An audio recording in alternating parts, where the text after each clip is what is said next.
4. 355.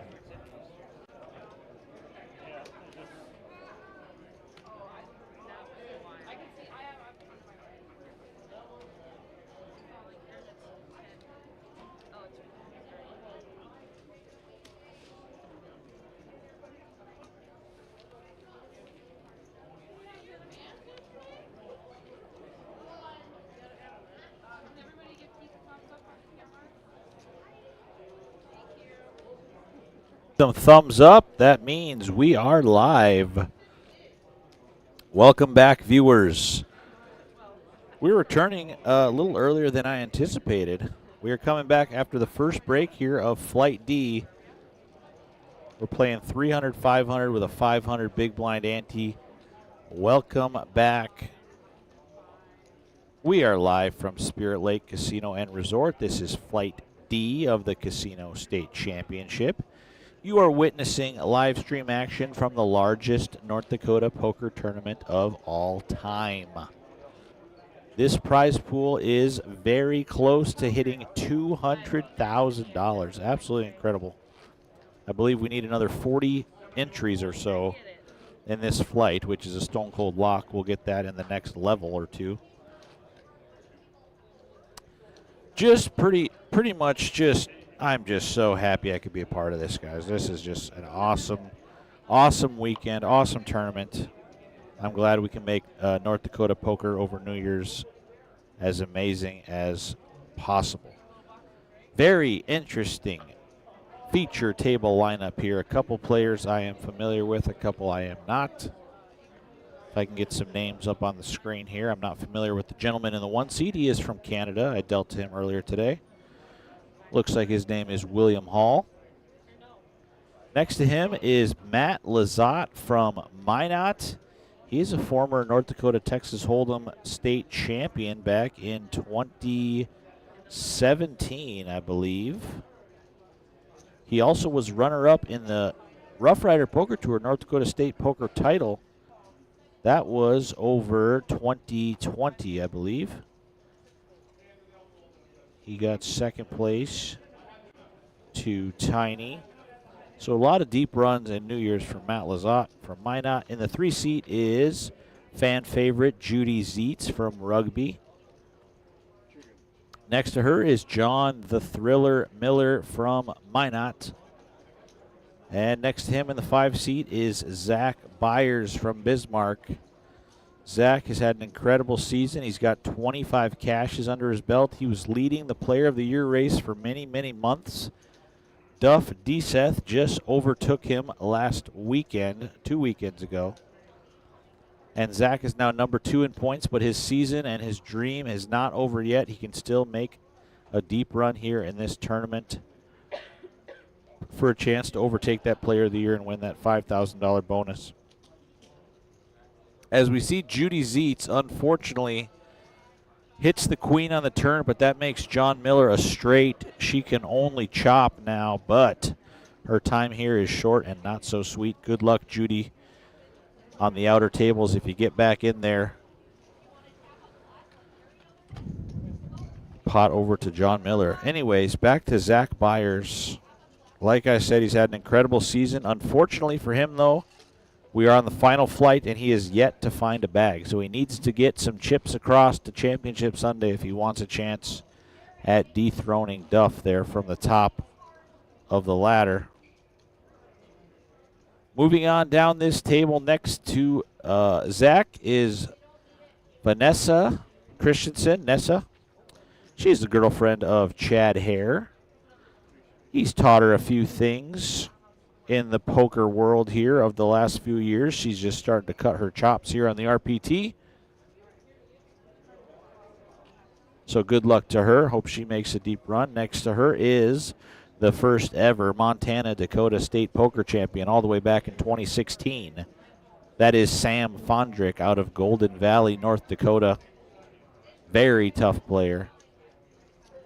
He is here on the feature table. Next to him, from Red Lake Falls, Minnesota, Joel Clipping. One of the most accomplished players. I believe he is the most accomplished player on this feature table. with $200,000 and change in earnings. He is here and rounding us out. A young gun, young up-and-coming, very tough player here on tour, Julian Auger. So there it is. That's our feature table lineup.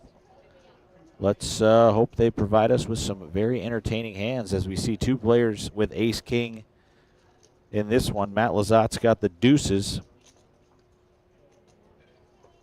3-bet there from Sam. Matt is going to call, and John calls.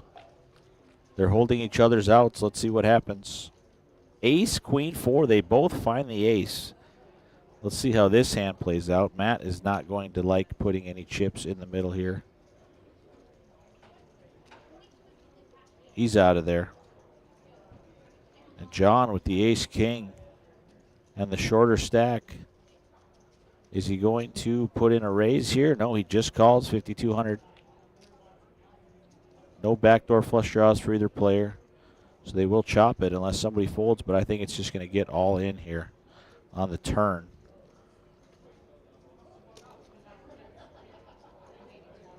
But John might be content to just call again. 8,200, he does just call.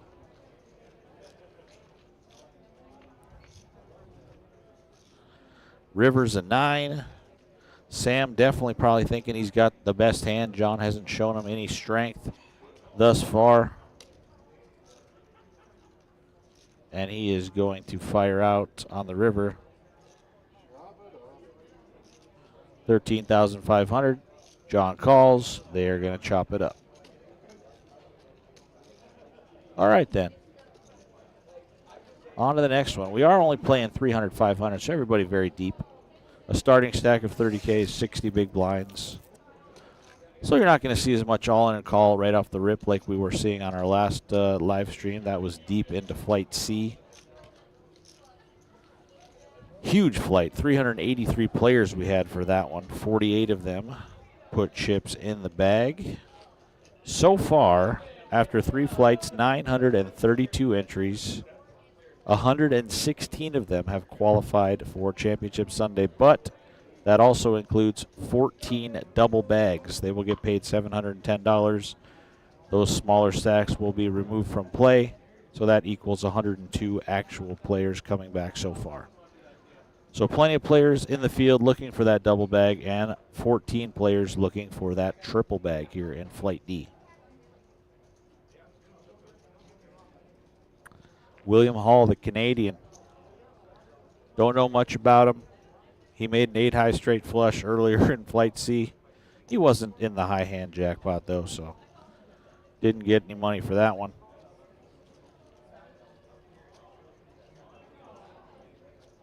We'll see if he can make a splash on the RPT scene. A lot of new players from Canada have came down over the 2023 season, fell in love with the RPT, and who could blame them?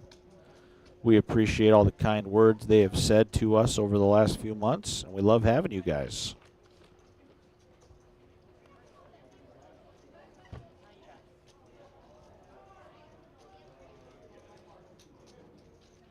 Interesting hand here. Wow.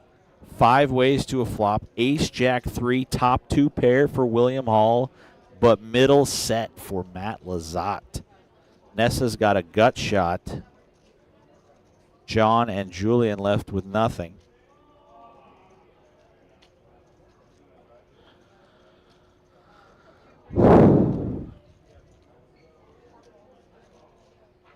Very dicey situation here for William Hall.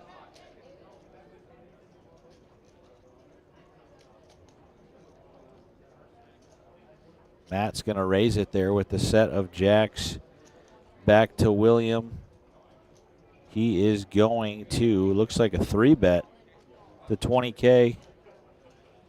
Matt moves all in. William snap calls. Set of jacks way out in front. 86% favorite. Will needs an ace quickly. 4 on the turn.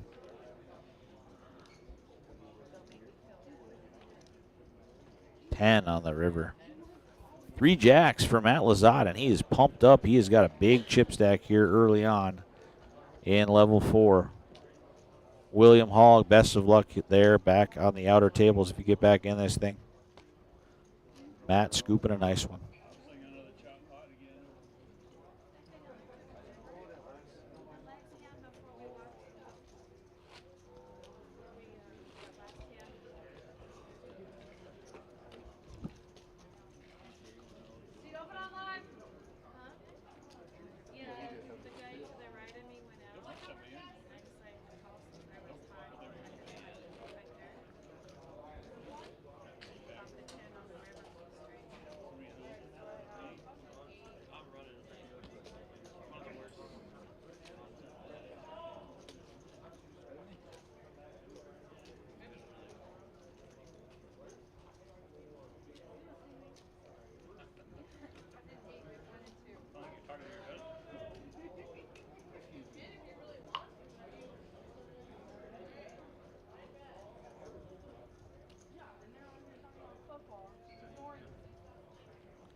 Zach Byers going to limp in there with the 8-6 of clubs.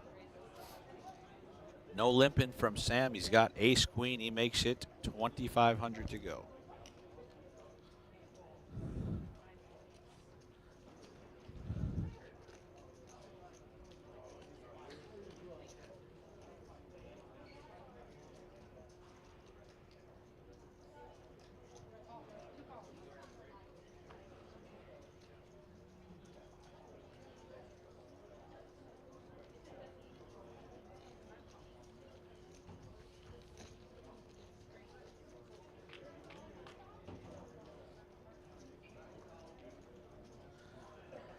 Four, 5-5 flop here. Bottom pair for Matt. 2 overs and a gut shot for Zach. 2 overs for Sam with the ace queen. Matt gonna bet it. He's got the best hand at the moment. Zach gets out of there.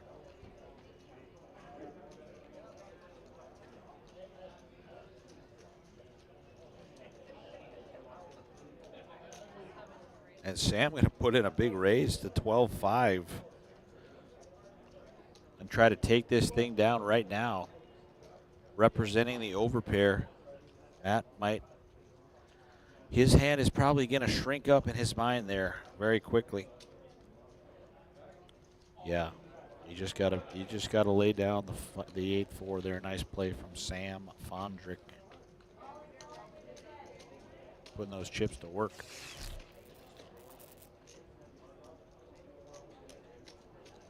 Sam, one of the players that just got a bag here in Flight C.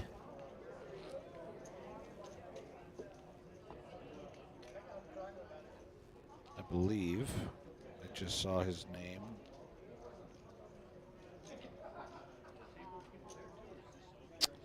Maybe it was Flight A or B. He's definitely in there. I remember typing his name up.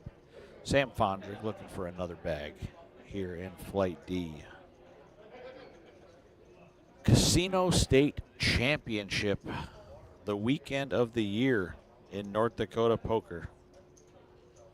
Somebody is taking home a lot of money come tomorrow evening. It is going to be a big, big day. December 31st, 2023. That'll be the day the largest prize pool in North Dakota poker history was awarded. It'll go down in history. Happy to be a part of it. We're also inducting the first 5 members into the Rough Rider Poker Tour Hall of Fame. That is at 11 a.m. when we start Championship Sunday tomorrow. It's going to be very special. I cannot wait.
Couple limps, and John Miller finds 2 queens in the small blind. He's going to raise it to 2,800.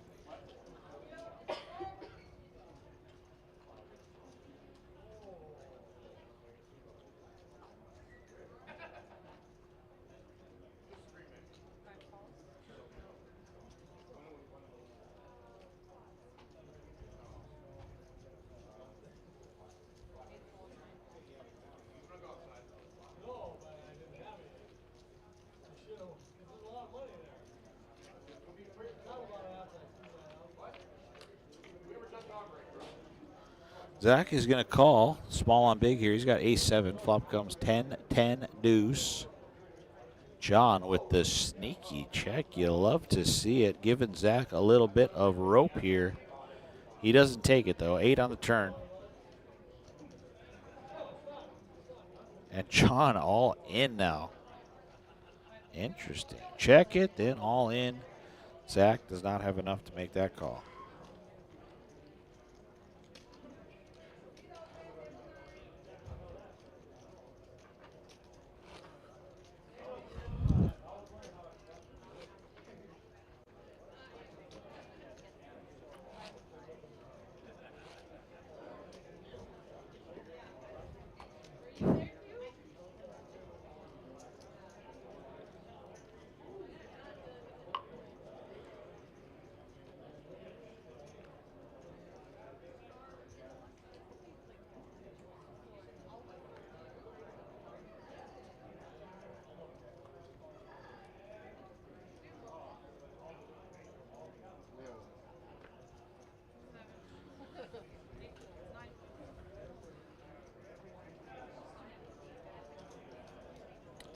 Folds to Matt. He's got ace-jack in the cutoff. He's going to raise it up.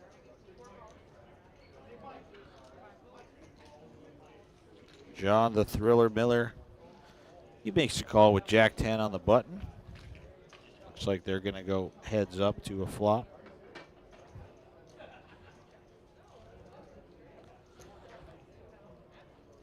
Uh-oh, jack, deuce, 8. Top pair for both. John is pipped. His flush draw, running flush draw, no good as well. Matt bets 7K. John calls. Interesting turn card, though. Open ender now for John, and they check it through. 8 on the river, though. Jacks and 8s.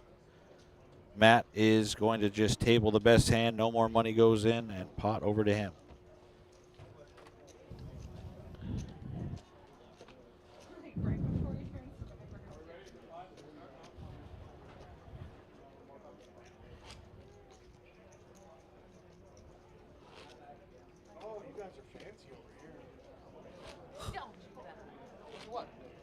Oh, hey there. How you doing, buddy? Loving the show. Loving it. I'm good. Isn't it like Weekend at Bernie's like vibes? Yes, 100%. Tell you what, later if you need me to run your hands and shit, I got you. We could totally toss them in the middle. Drag them.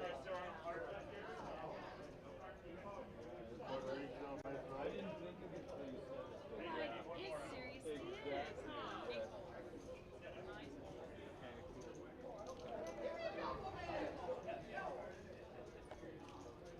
Got one more coming, Jared. Here he comes. Coming in hot.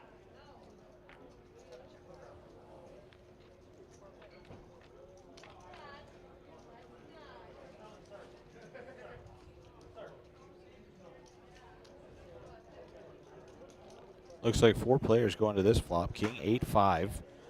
8 deuce of clubs for Sam, middle pair. Jack 8 for Zach is middle pair with a better kicker. Nessa's got a gut shot with 6-4.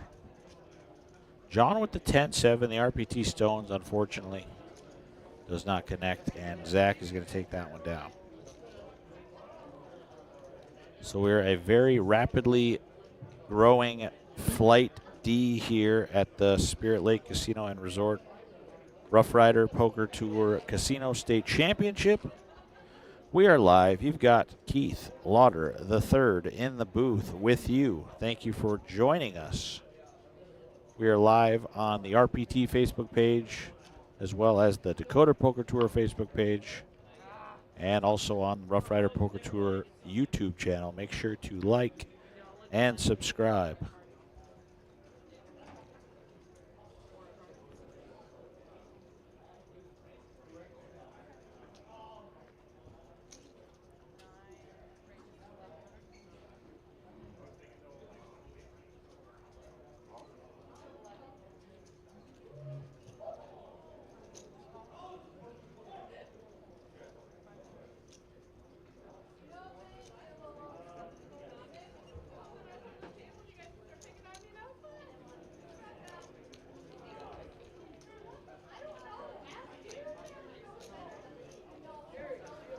Julian under the gun with Queen 10. He raises. He gets looked up by Joel and Matt. Flop comes King, Jack, 3. Joel and Matt both with top pair. Julian open-ended straight draw. Julian bets 2,000. Matt quickly calls. Joel calls. Turn is an ace, and that is the nuts for Julian Odger.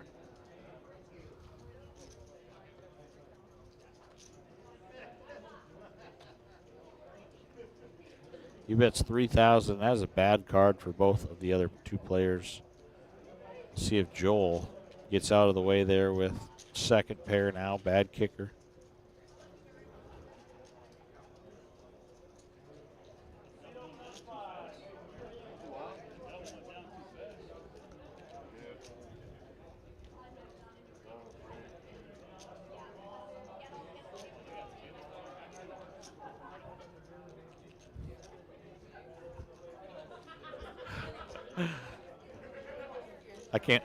I came to watch the interaction.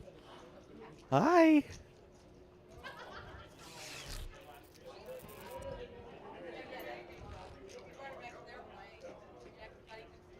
Oh no.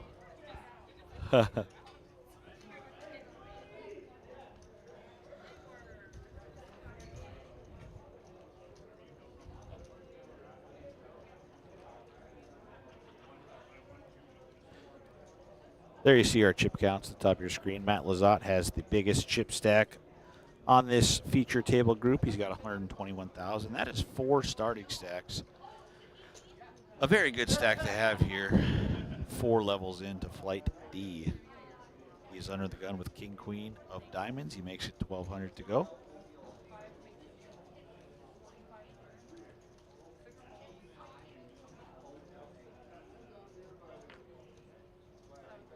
Zach Byers finds the ace king of clubs in the hijack. 3 bets to 2,500.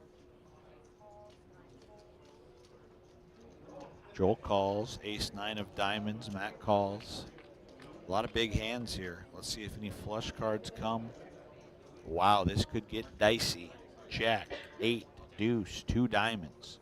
Matt and Joel both with diamond flush draws. Zach's left with ace king high, which is still the best hand. He's got to fade a lot of cards, though. He does end up betting again. That's 2,500. Joel quickly calls.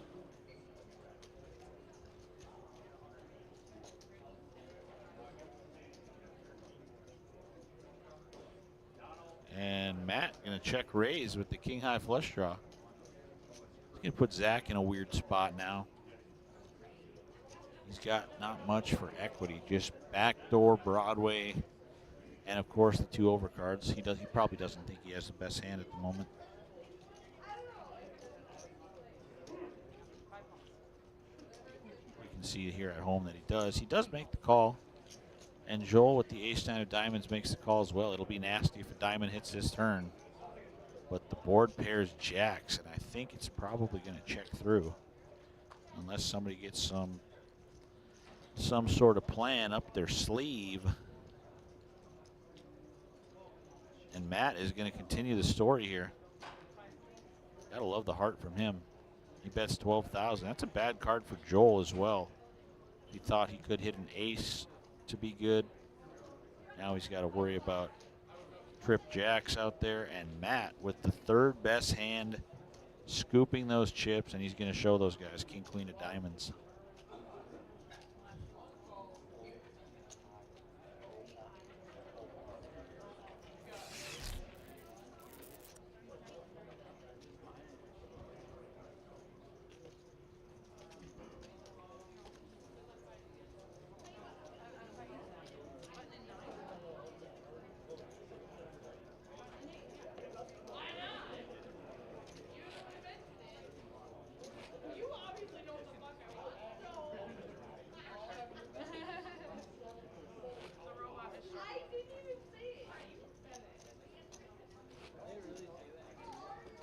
Nessa, the short stack here with just 11 big blinds.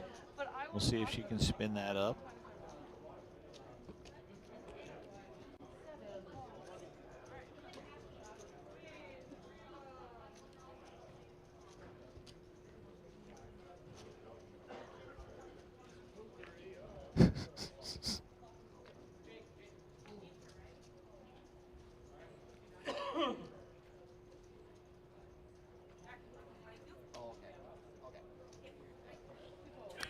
Just watching the dogs.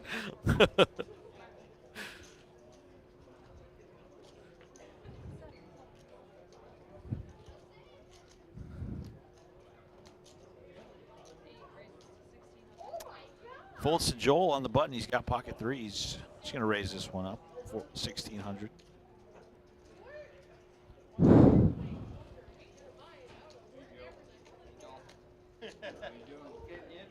Well, not too good so far, mate. You've been cracked twice today already.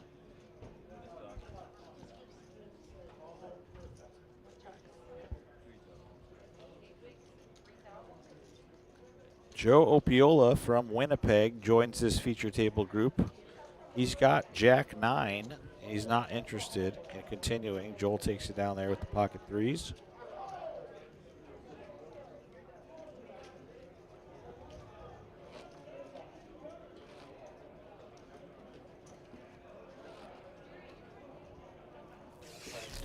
Travis come with you? No, Tyler didn't come. Tyler, same thing. Yeah, Tyler didn't come. Just me, Will, and then we brought a couple of new people with us. Oh, okay. Nice seeing you. Yeah, good seeing you too. Dave Olette. Dave Olette.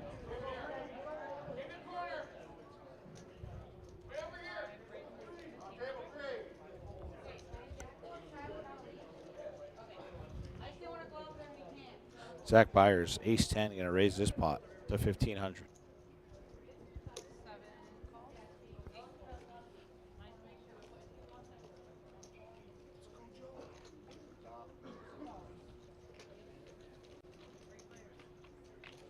Sam calling with 9-8 of diamonds. And Matt in the big blind 9-7 calls as well. King, King 5. No help for anyone. Zach still out in front with the ace 10 high. It checks to the turn. 5 of diamonds now. 2 pair on the board with an ace kicker. Zach gonna fire away. Looks like 3,000.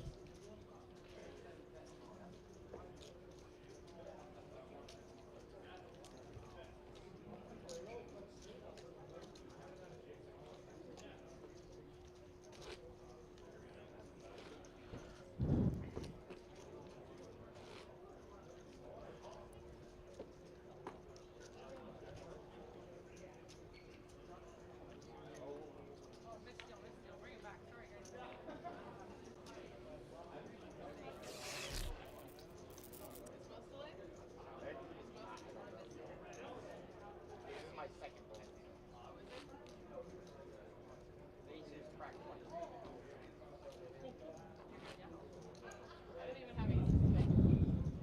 Already 118 individual players signed up here for Flight D, and a whole lot more after re-entries. So this thing is ballooning in a hurry, just like we thought it would. And we are starting level 5 now, 300, 600. Start at level 5. Once again, unlimited re-entry as well as late entries open through the first 9 levels still in Flight D. 300, 600, 600, big blind, and thank you.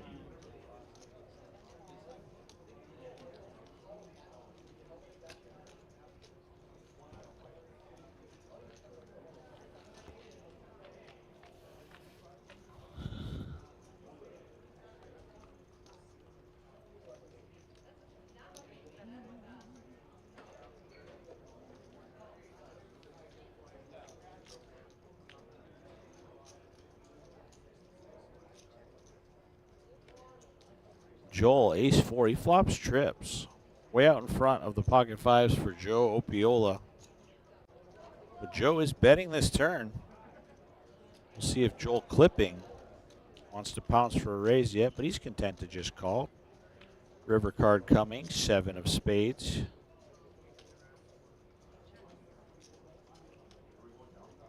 And Joel gonna bet once more. Joel snap calls, shows him the bad news.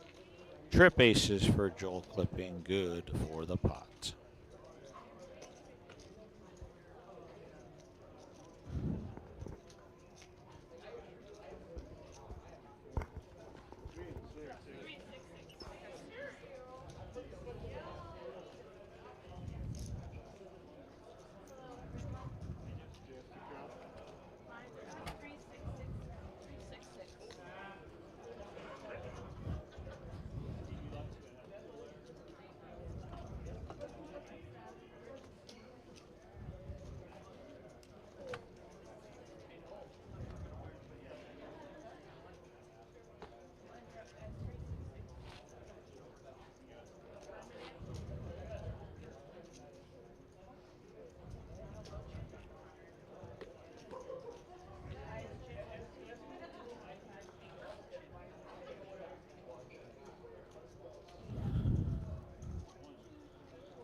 On to the next one here.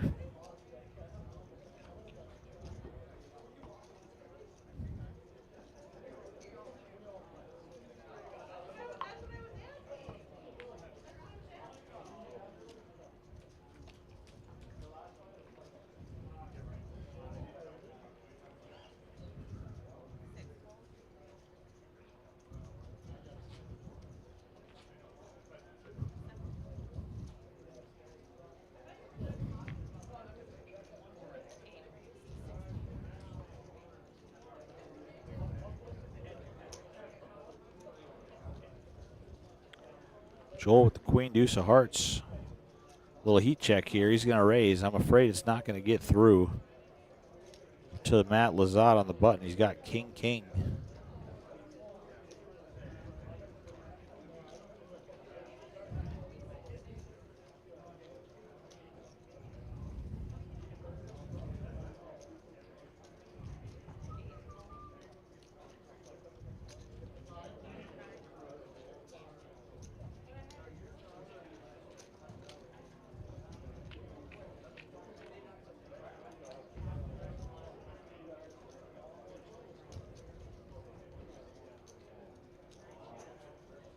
So Julian is going to call the 3-bet with Jack 10.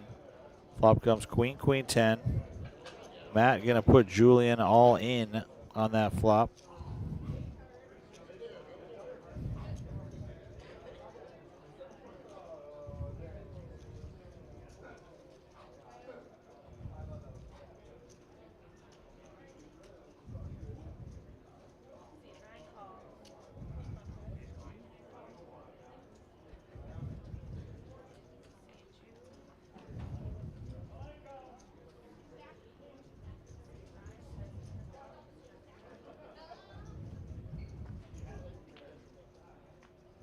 All in pot here.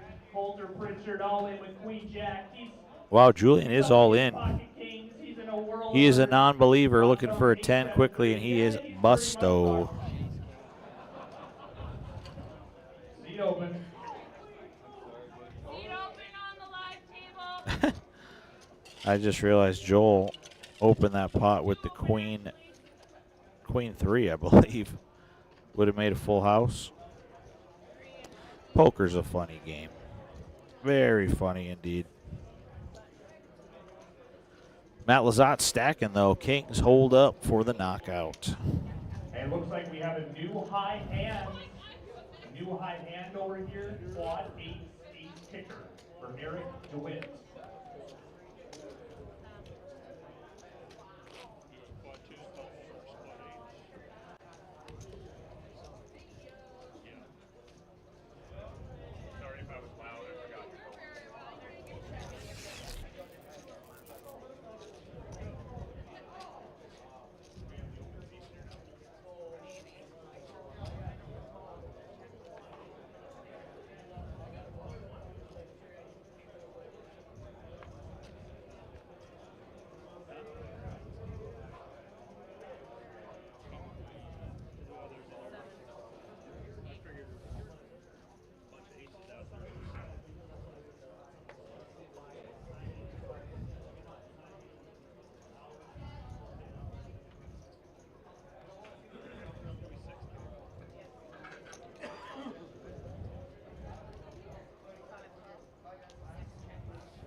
3 wide to a flop of ace, queen, jack, 3 spades. Second pair for Zach is the best hand and not going to get any resistance there.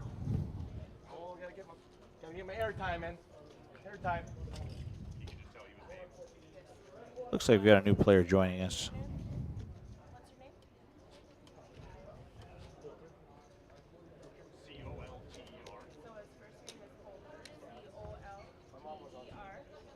Is that Coulter Pritchard? Looks to be.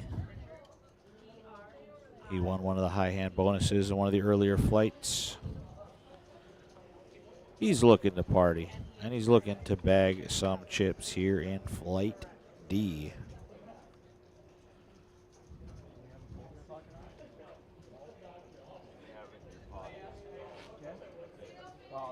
I'll just listen to it from over here.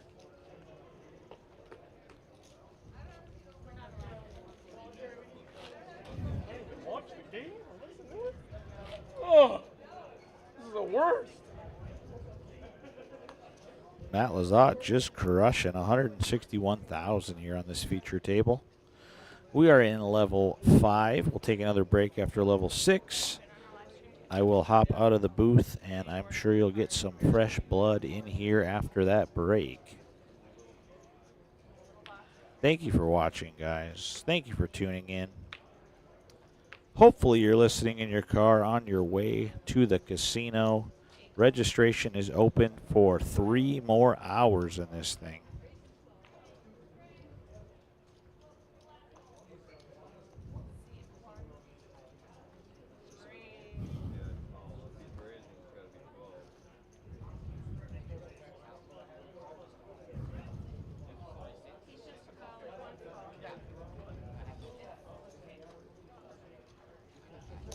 Well, it can be taken either way.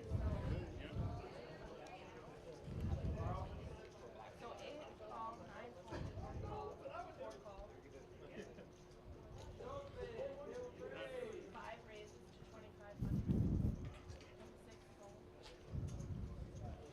call. 7 call. 8 call. 1 call. 4 call.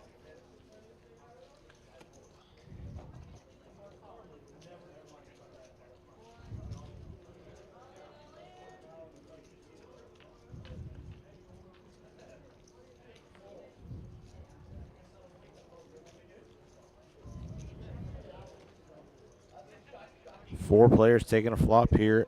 6, 7, 8. Joel's got 2 overs and a straight draw. Joe Opiola's got a pair and an open ender. John's got under pair of 3s and 2 overcards for Zach Byers. So Joe currently out in front. We'll see if he fires.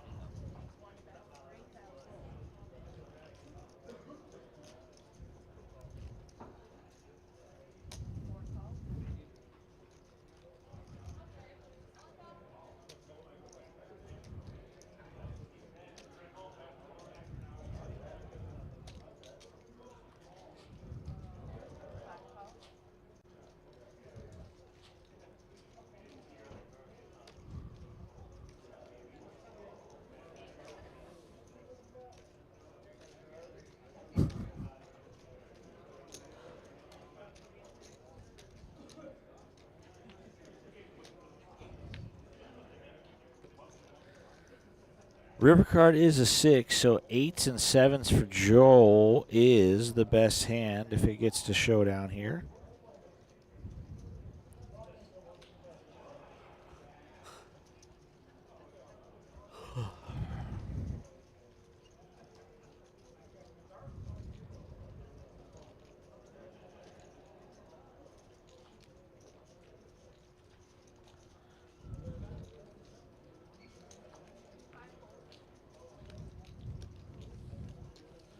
Zach not curious enough there on the double pair board. He lets it go.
Coulter going to raise under the gun to 1,600 with the ace-queen.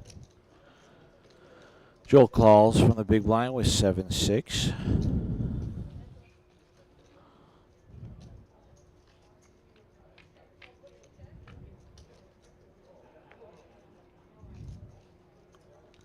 Five, 5-9. Matt Hall would love that flop.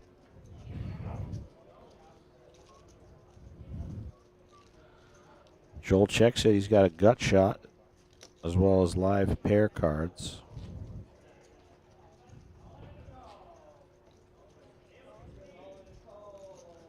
He's going to check call the bet there from Coulter.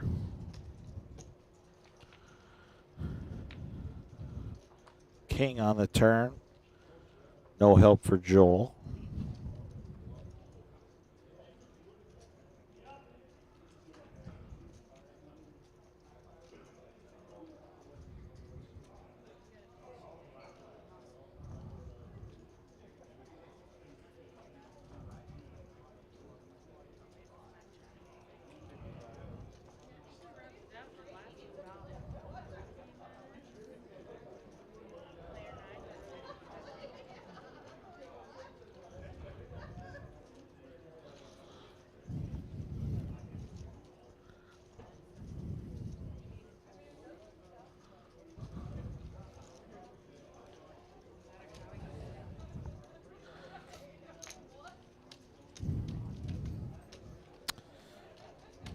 Oh, Max, I appreciate you.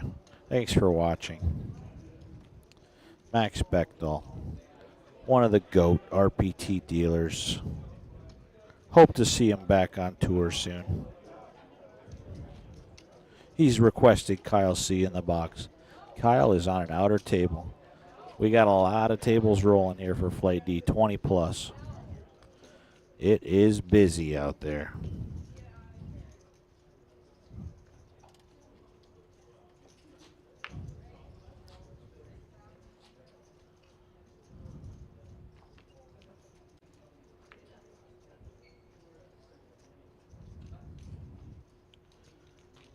All right, viewers, you enjoy this hand. I'm going to step out of the booth for a moment. I will be right back.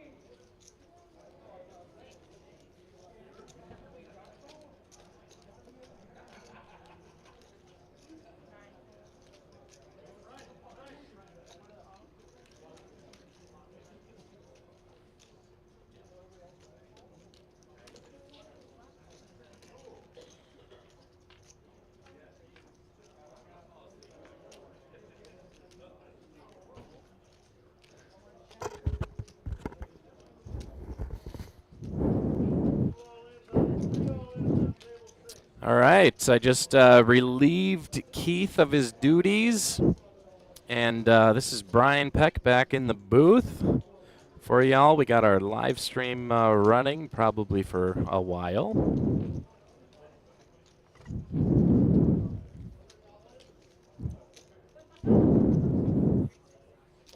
Hope everyone's been having a good time watching the RPT Casino Championship here at Spirit Lake Casino and just outside Devil's Lake, St. Michael, North Dakota, to be specific. Everyone always says just outside of Devil's Lake, but they won't ever say where.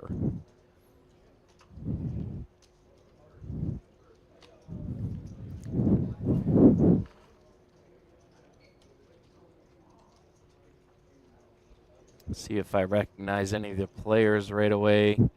Matt Lazat, he will fold. I recognize a Joel Clipping. Will fold around to Sam Fandrick.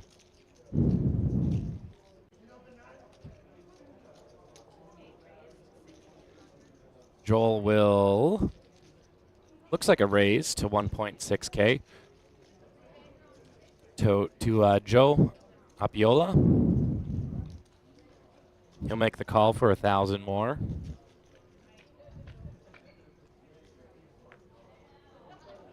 Flop comes 8, Jack, Queen. No real piece of the flop here from either player. Joe will check. Joel will bet 1.2, sensing weakness. And Joe will fold.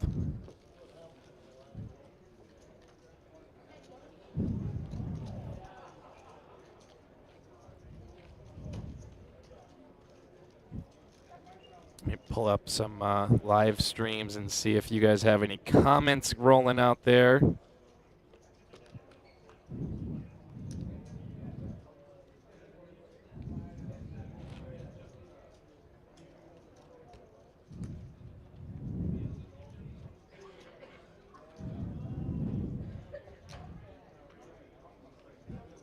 Nice, 46 people tuning in on Facebook Live. Shout out to Johnny Lopez, Max Beckdahl, Angelica Smirnova, and Monica Giel. Thank you guys for tuning in, along with the 41 others on Facebook. If you're joining in on YouTube, thank you very much.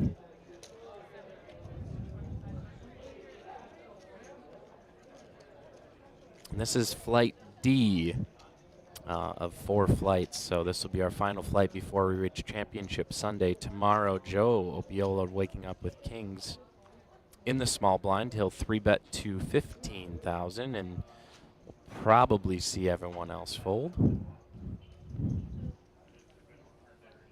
And that is exactly what happens. So Joe will scoop up a small pot. He does have a smaller chip stack.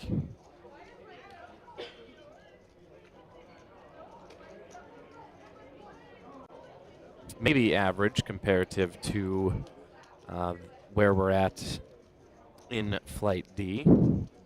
Flight C concluded probably about an hour or so ago. 48 players advancing to Championship Sunday.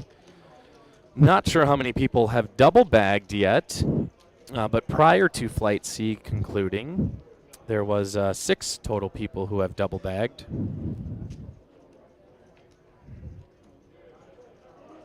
And I do believe if you do double bag, you get a $750 or so payout. And you get to use the larger of your 2 stacks if you'd like to use the smaller one. No, that's not very good math on your part. Zach Byers under the gun, suited connectors. He'll raise to 1,200. Fold over to Joel Clipping, who will, looks like, make the call. Coulter Pritchard folds. Matt Lizotte will.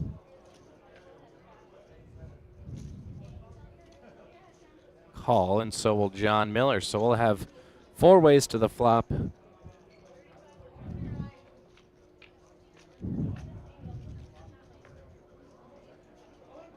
And that flop comes 5-6 rainbow. Not seen anyone getting a nice chunk of that pot other than John Miller, who flops a gutter ball. And we'll check around to Joel, and Joel will make a bet here, sensing weakness, 1,500. Matt will fold. John folds.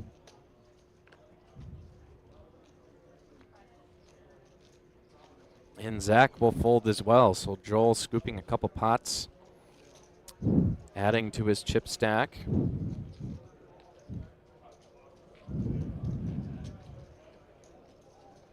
And maybe, just maybe, we'll get some chip counts soon so I can get caught up on where everyone stands. It's a possibility.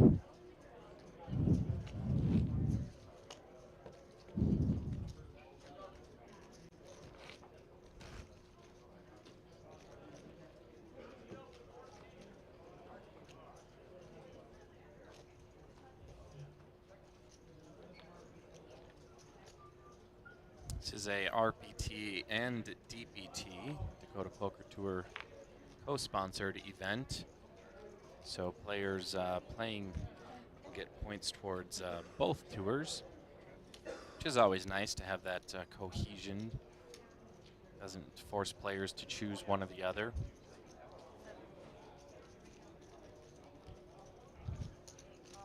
Joel with King Deuce. He wants to see another pot. He'll call the 600. Poulter Pritchard with pocket fives. He'll fold. Fold around to John Miller. Ladies and gentlemen, we have a new high hand. No, John Coulter actually raises to 2,200. John will call the extra 1,900 out of the small blind over to Zach Byers.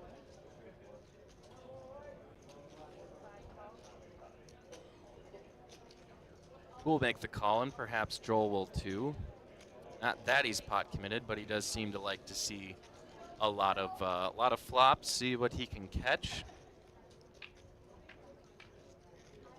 Joel definitely does not want to see a king come out right now. Queen 8, 9. John's 9 is actually going to be the strongest. Zach does catch his 9, but with a weak kicker and no spade draw. But Zach will bet out for 2.5. Joel will fold, Coulter folds. John folds with his middle pair better kicker. So that first aggressor shall be the one who scoops the pot, as the age-old saying goes in poker. That saying, of course, being about 10 seconds old. There's our chip count. I told you, Nessa Christensen. Woo-wee, 2.8K. We're going to be seeing some moves from her, Zach Byers, John Miller as well. Not as much of a need to double up or to go all in.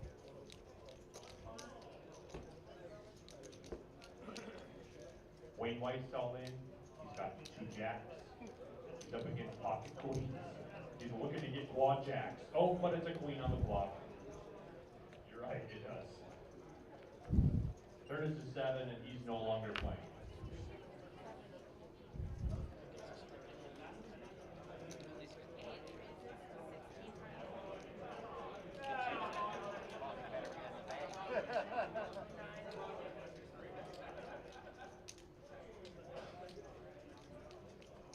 Joel clipping raises to 1.6K.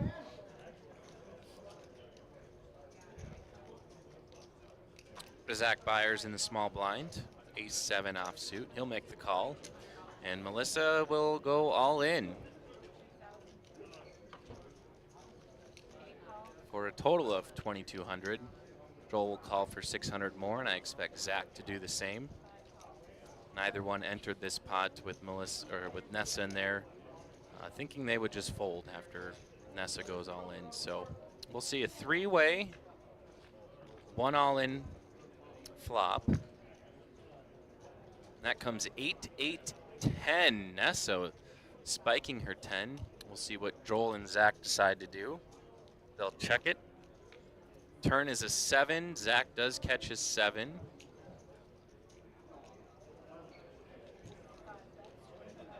So he'll probably bet here.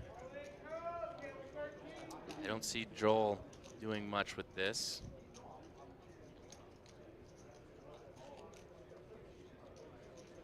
Unless he doesn't believe that Zach has any piece of this this board, and that's exactly it.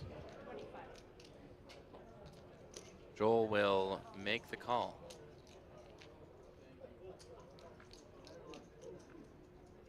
Joel will need a king or a queen, and he does not get that. Another 10, giving Nessa a full house. She will scoop the main pot. Any side betting will eventually be won by Zach. Zach bets. Joel. Nessa will get some much needed chips. Just 7,200 now. Does cost 1,500 in chips to finance one orbit around the table. So we'll probably expect an all-in on another hand very shortly.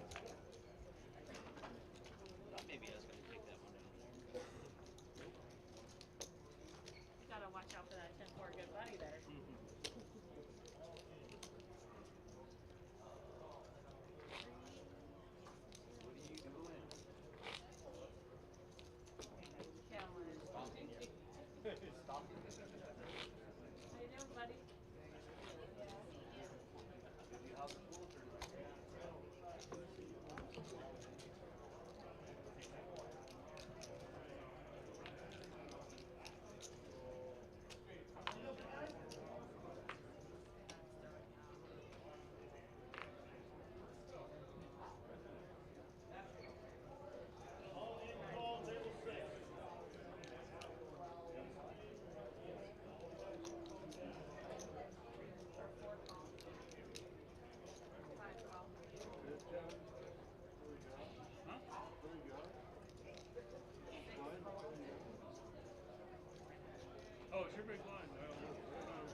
So a couple of callers, and Sam will check his option. Flop comes 7-9 Jack. Zach Byers not in the lead. Second place right now. Sam hits his 9.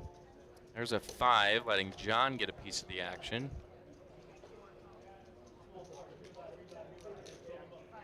Sam bets 1,500. John calls. Zach folds.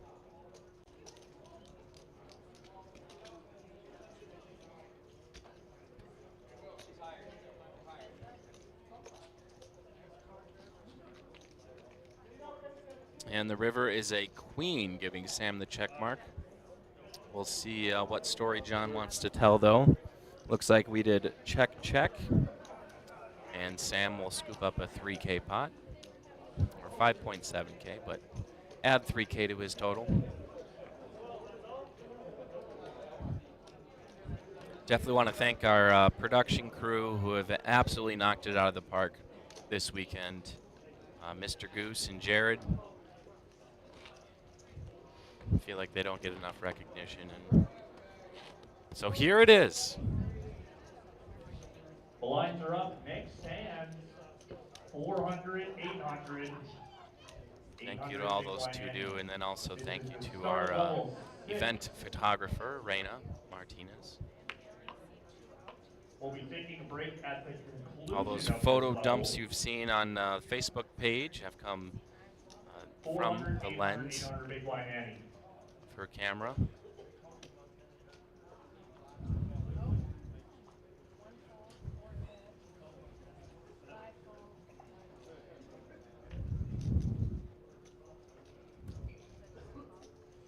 Fold to Nessa, who probably will go all in. We'll see.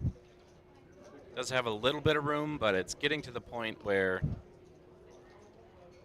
she's just going to fold her ace 8. Sam will make the call for 300 more, and Joel will check his option.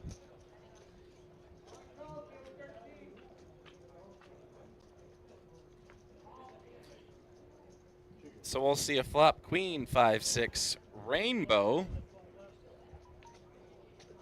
Check, check, 8 on the turn.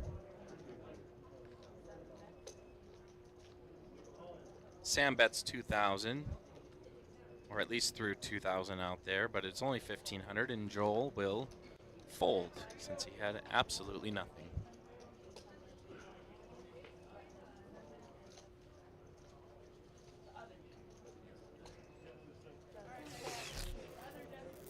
This is the RPT Casino Championship. We will be crowning a winner tomorrow. This is flight D of D. And our prize pool is massive. Confirmed.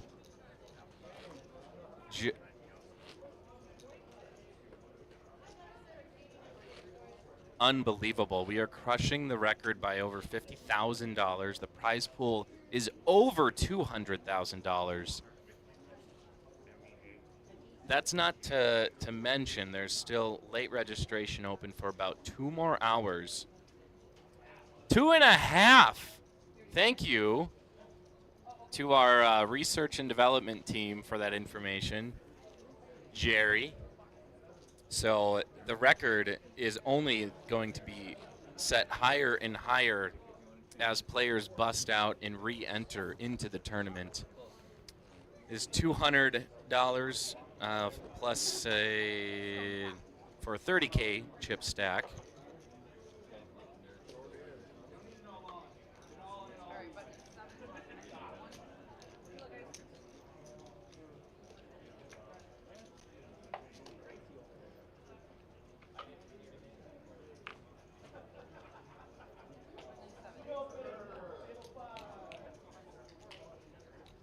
We're going to find out what that average chip stack is, just to put this into perspective. But yeah, huge money out here at Spirit Lake Casino. None of this would be possible if it wasn't for all the players that have busted out and re-entered, though, and to the probably 400 plus people that have attended and participated in this tournament, making it a monumental success. So Joe will raise to 1,700, get a call from James Meisher.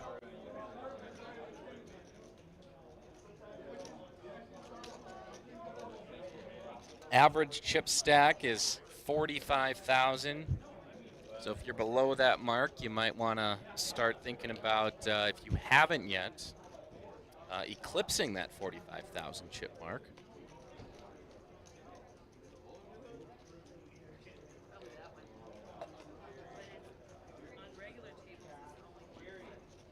Joe will bet and James Meisher will fold.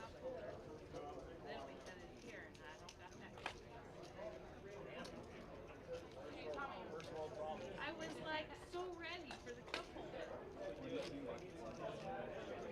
And now it's like the watered down beverage. Oh, I can stop drinking it.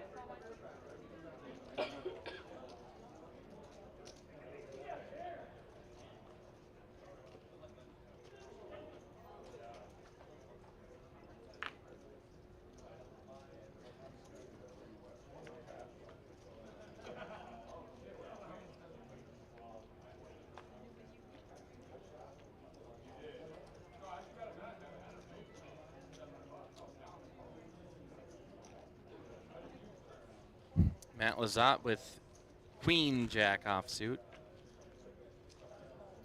Fold around to Nessa, who will also fold. Sam will fold, and Joel will fold, leaving Coulter Pritchard. No, he'll fold too. Maybe Joe will allow us to see a flop.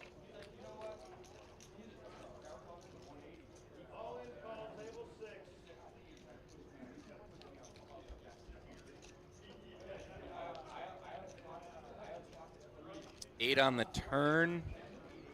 After a check, Joe does hit his 8, giving him top pair. And he'll bet 2,000, and Matt will fold.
See some folds around the table to Coulter Pritchard, picking up some suited connectors on the button. And 9 calls.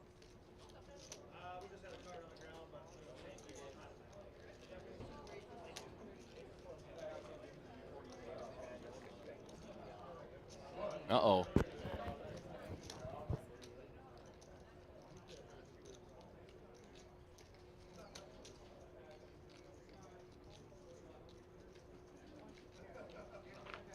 Matt raises to 3,800. Coulter will call.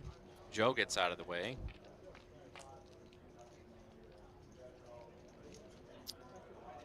Yeah, Matt picks up a nice flop here. Top pair and nut flush draw. Coulter picking up a gutter ball.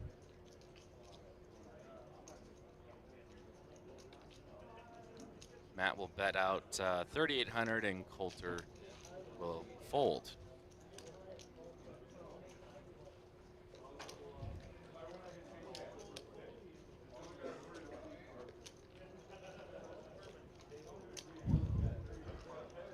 Time really does fly when we're playing poker. It's already 8:30. I started at about 11 a.m. Other dealers started at about 8:45 a.m.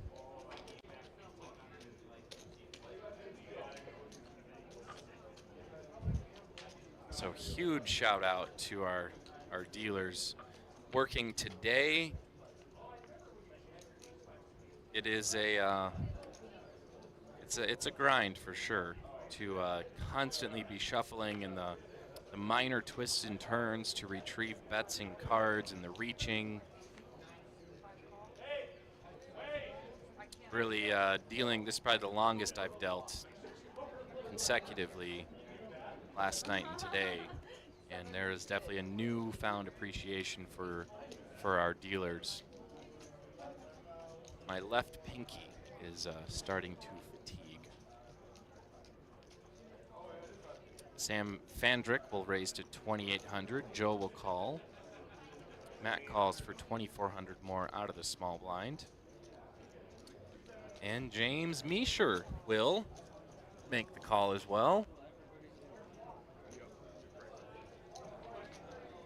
Let's see if Zach thinks his hand is good enough to see a couple, 3 more cards. He does make the call, so we got a nice sized pot brewing. 9 Jack 8. Zach and Sam get a piece of that. Joe flops a flush draw. Zach and Sam with middle pair. I see a bet of 8,000 perhaps.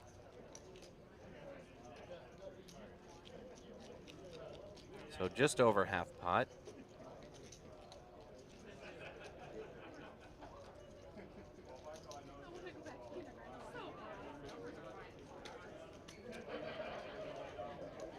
Matt will fold, rightfully so, over to James. James does have an open ender, same with Zach, but Zach's got those 9s, so James will make the call for 8,000. See if Zach is thinking the same thing.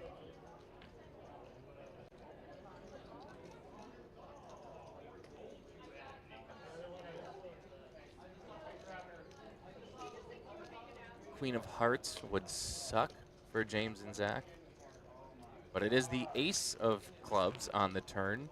No help to any players, but still a scary card for pretty much all the hands.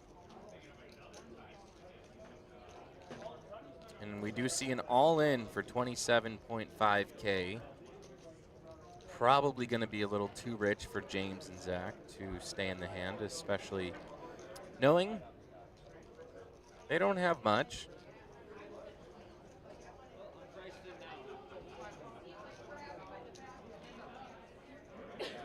Oh, and Zach calls. He only just had 8,900 left, so Joe kind of isolating Zach there. Zach does make the call. His tournament life, at least for this bullet, at stake. And an ace on the river gives Zach the check mark. Zach will just less than triple up.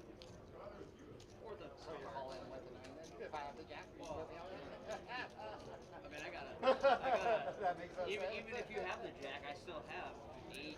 And for those dealers, not only is it a long day shuffling cards, but also doing the math, chop pots, side pots, giving people change, all those things.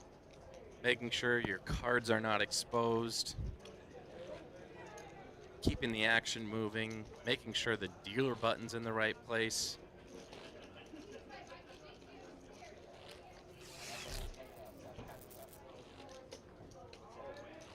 And this is just day 2 of 3. Actually, I believe we started on Thursday. Whatever it takes to justify it. Yeah, why would that be so, like if you had ace jack there, why would that be so?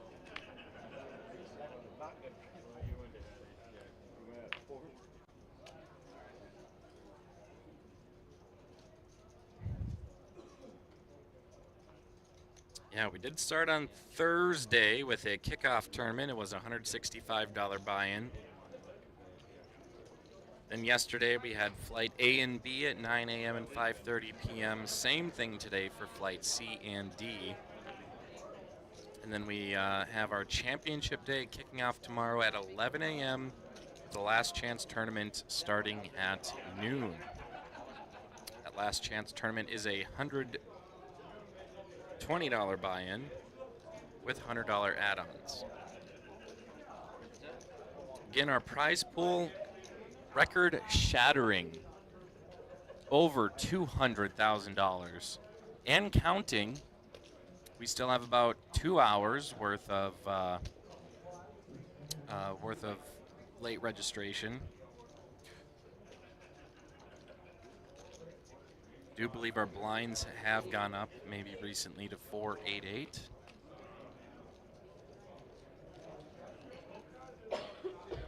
Matt will pair his aces on the flop.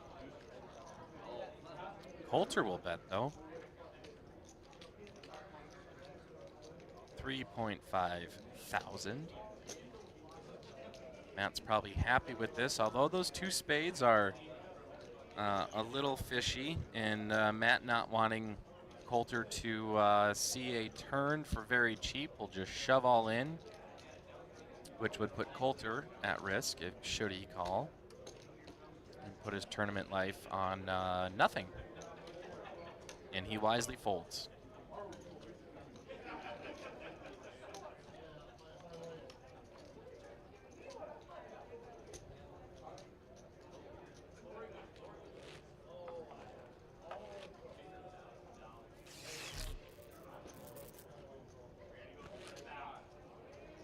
Here's our chip count again. Nessa still at the bottom, 6.9K. James and Joe looking to make some moves soon, and Coulter. Average chip stack again is about 45,000. None of our players except for one, couldn't see who was at the top, pretty much below that average chip stack threshold.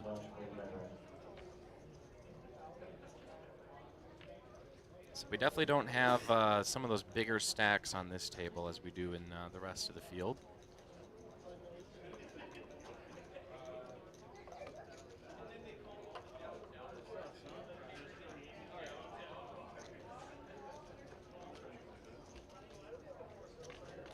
John calls and Zach checks his option. Flop comes 5-ace deuce, all spades. Zach with top pair and the flush draw. Zach bets 1,000 and John will fold.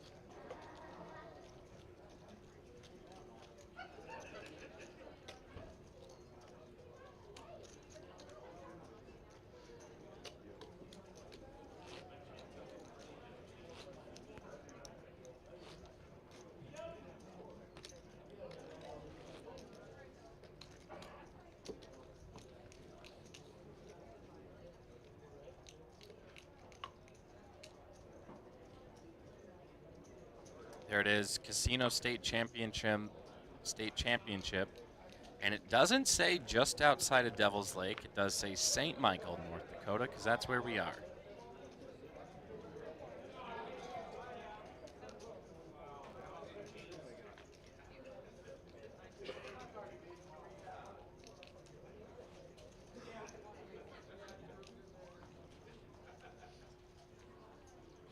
Joe's going to pick up a couple of queens.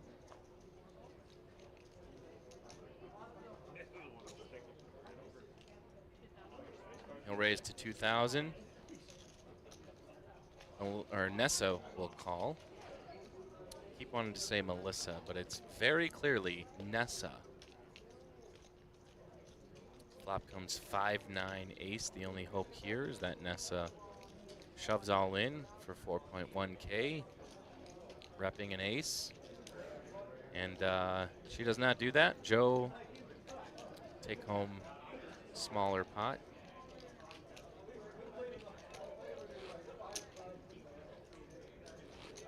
Nessa's in the small blind, I believe.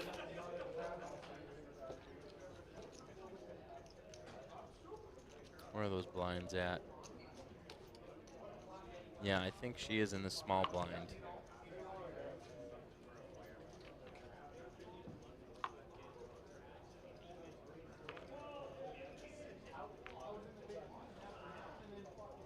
So she has financed her way around the table, but it is 2,000 in chips to make it around in orbit. So just can't really go another one without going all in.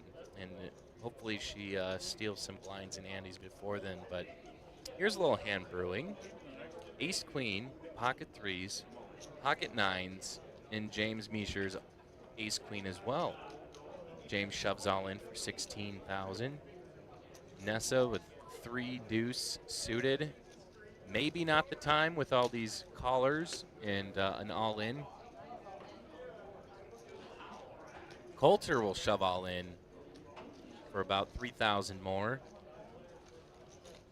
Yeah, you can't hold on to threes there.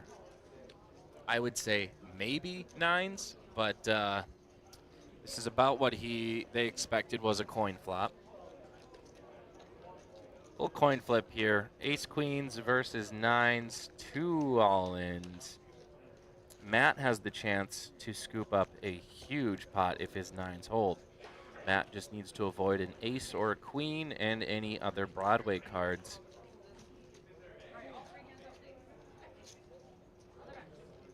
Yeah, we can flip them all up. There will be no side action on this pot. And king 4 deuce, 2 diamonds. James needs runner diamond, or an ace, or a queen. There's 1 diamond. And another diamond to save James's tournament life, at least on this bullet. And no, it is a 4. And with 1 fell swoop, Matt Lazat eliminates James Meisher and Coulter Pritchard from our feature table. The rich keep getting richer. Matt Lazat now up over 213,000 in chips.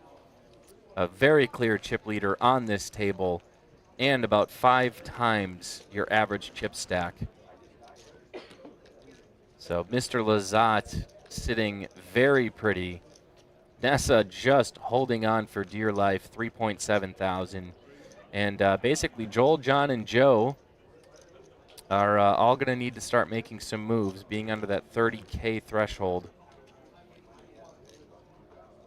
Not a lot of chips to throw around. You're going to get involved in a raised pot. You pretty much going to want to see it through to the end. Otherwise, you're going to be sitting with not many chips and be forced to just go all in or fold, which is it's a blessing and a curse. It takes decisions out of the equation.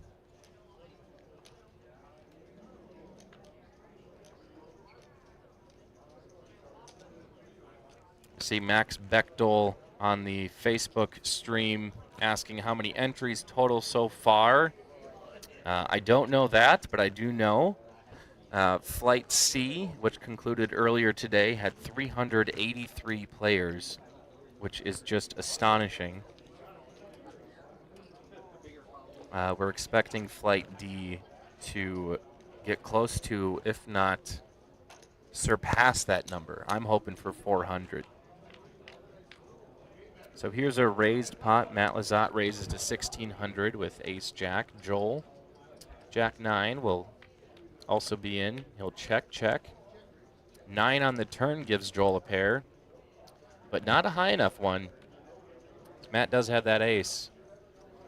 And a jack on the river. This is going to potentially be damaging to Joel. But Matt bets 4,000. Joel just calls wisely, perhaps. Both having 2 pair. Matt with the better 2 pair. Joel now getting chunked. He's under the 20,000 chip threshold.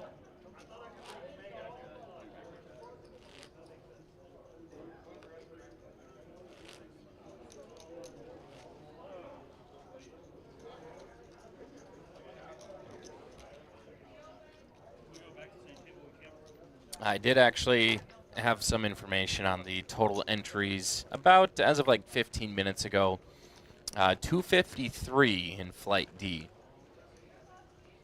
So a lot of players' last chance to find a bag before tomorrow's championship Sunday. So I'd imagine there's going to be a lot of bullets fired.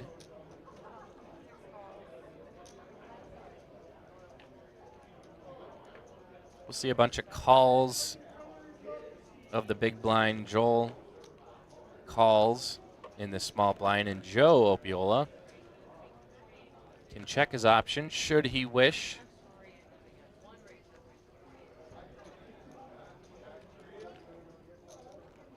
But he will raise to 4,800 to see who's got nothing and who's just limping in. Matt calls, John folds. Nessa just down to 2.9K. I mean, feel like it's just got to go in, and you just got to gamble. And right there it is. She will go all in to call for less. Sam Fandrick,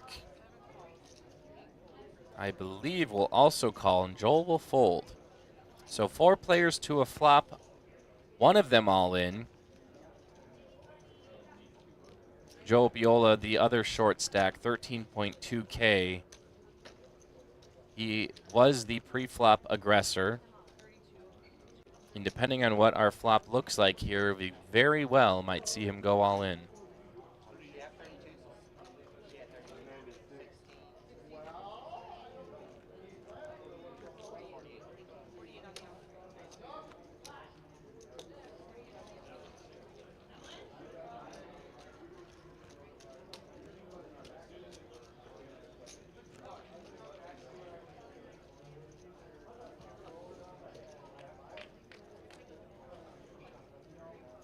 I think our dealer's just getting our side pot sorted. Flop comes 3 deuce queen. Matt Lazat hitting the queen. Nessa's going to need a lot of help, and no amount of hearts will at least give her a flush. Joe checks. Matt bets 15K. Sam will call, also hitting a queen. Joe gets out of the way. So Matt with the better kicker is probably going to win this pot. We need a 9 on the river for Sam to take this home. And Nessa's tournament life, or at least this bullet, is coming to an end. And a king on the river.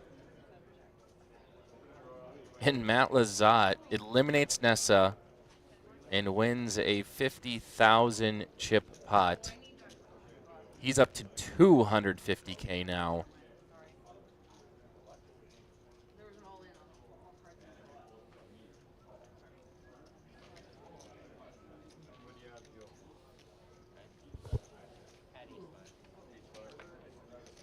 Hopefully we see Nessa out there in the field if she's ready to fire another bullet, or if not, thanks for coming out, playing in the RPT Casino State Championship. You are a part of a historical poker tournament for the entire state of North Dakota.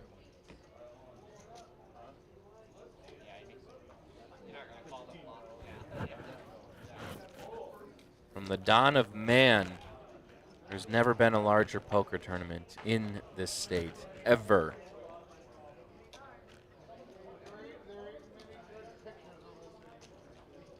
When this weekend is all said and done, someone is going to be very, very rich.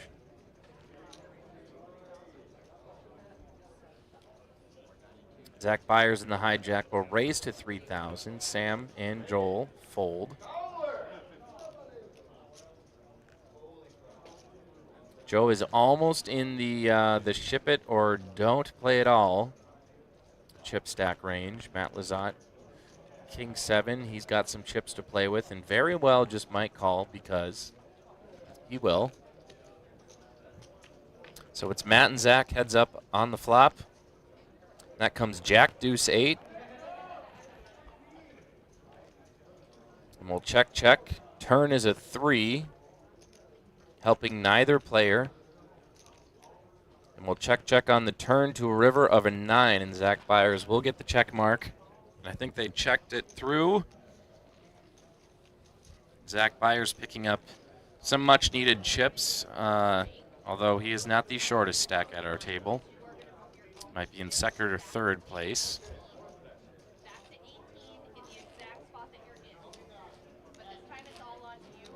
Imagine our average chip stack is up near that 50K mark.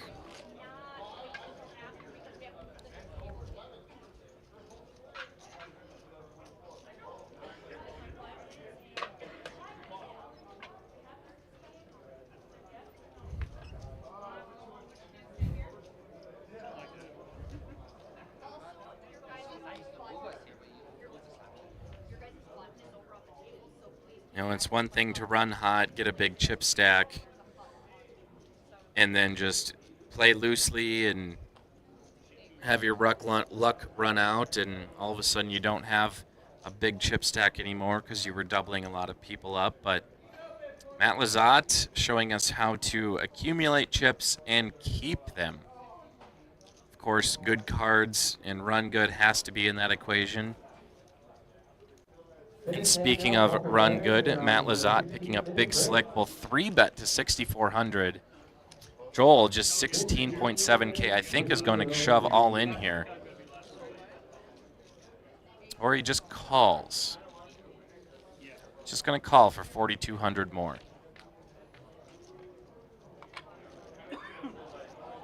Flop comes 6-7 Queen. Rainbow. Matt's going to go all in. Effective for 12.5. And it looks like we are on a break. I'm not sure how long. It could be 20 minutes, probably. So we will be back with some more commentary from the Casino State Championship. Thank you all for tuning in. See you soon.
30 seconds.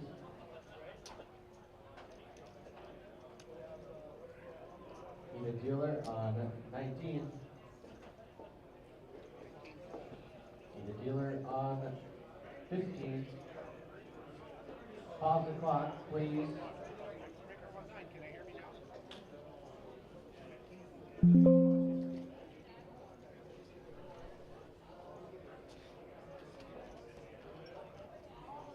Welcome back to the live stream. We have a fresh 9 with players. We have Tyler Kolness, 123,000. Richard Perkowitz, 103,000. Lance Olson, about 91,000. Chad Weldon, 86,000. Les Hagginson, 20.8K. Chad Fowler, 17,000. Wayne Weiss with 14,000, and Ryan Burnt with 11,000 in chips. So not the chip stacks we had on our previous feature table. Certainly some short stacks. Blinds will be 500, 1,000, 1,000, making it 2,500 to finance your way around the table. Pretty much means Les, Chad, Wayne, and Ryan are going to need a double up and a double up quick. Especially Chad, Wayne, and Ryan. Well, they're all pretty low in chips, so it's those four are going to need to make some moves pretty much immediately. Looks like the dealer button is going to be starting in the 1 seat.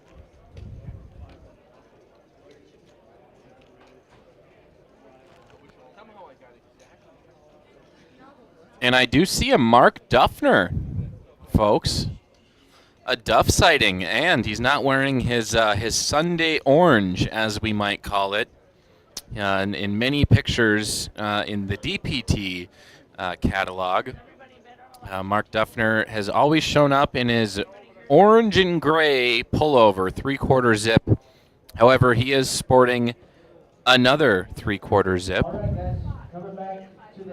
So Mark Duffner's closet looks like a couple of 3/4 zips, and that's the fashion nowadays, I guess. So there we see Mark Duffner will be rounding off our table for a full 9.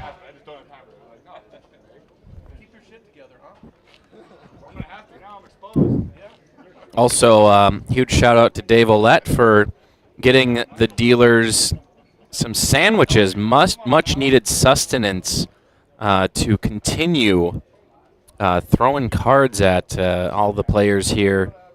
So definitely feeling the love the dealers are, because without them, none of this would happen, and without the players, obviously, none of it still would happen. And we are, again, at record-breaking poker tournament for the state of North Dakota. Prize pool well over 200,000. I don't think I could say 250,000, but with a few blind levels to go for late registration, anything is possible.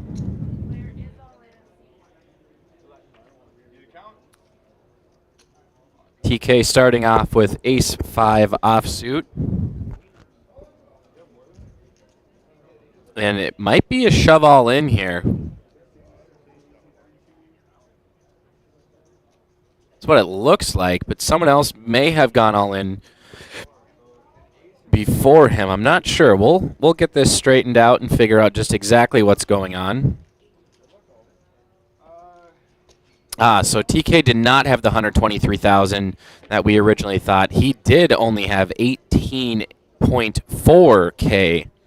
So he's all in, and he's going to run into Les Hagginson with 2 queens.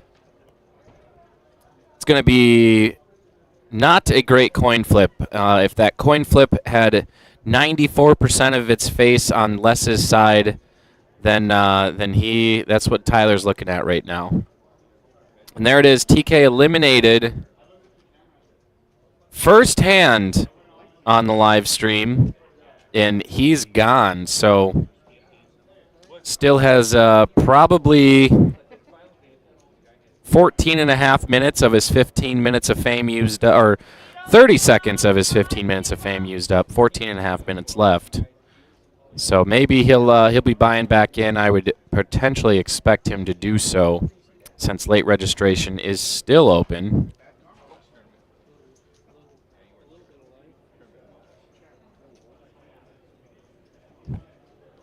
So Richard Perkowitz will be our chip leader on the feature table. There's still plenty of players in the field.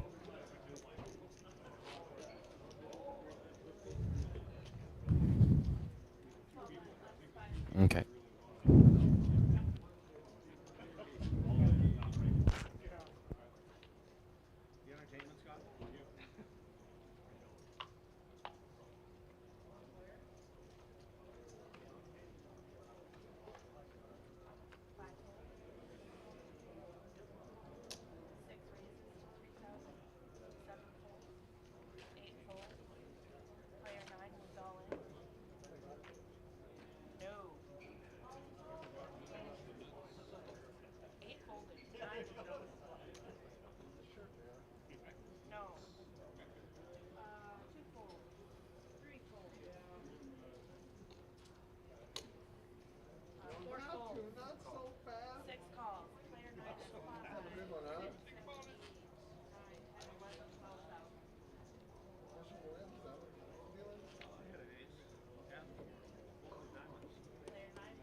So Chad Fowler's all in with his pocket nines.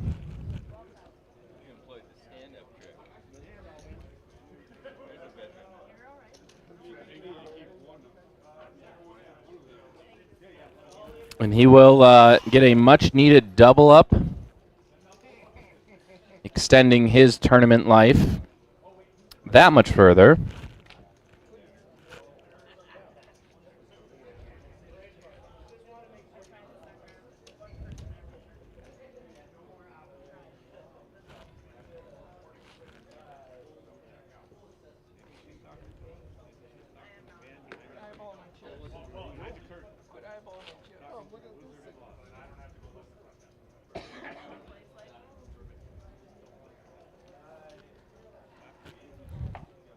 Again, we want to thank everyone tuning in on Facebook and YouTube. I don't think we're on Twitch. Who's on Twitch anymore?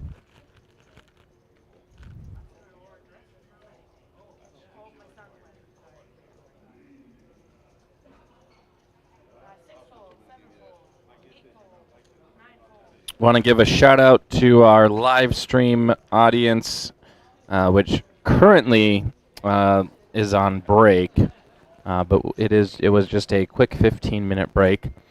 But Billy Wenschlag, Bonnie Evanson, and Don Cooper, thank you very much for tuning in to the live stream. If you want to be shouted out, I'm monitoring the Facebook live stream. If you want to be shouted out, just go ahead and comment, and we'll give you your 2 seconds of fame. Chad Weldon and Les Hagenson in this together. Chad with the open ender. Les with the just needs a 5 for the straight, of course. Chad will bet. Maybe a quick call. Maybe they checked, but a 6 on the river. There's Chad's bet of 5,000. And it looks like Les just folds. So Chad Weldon will solidify his second place hold on the in terms of chip stacks on the table.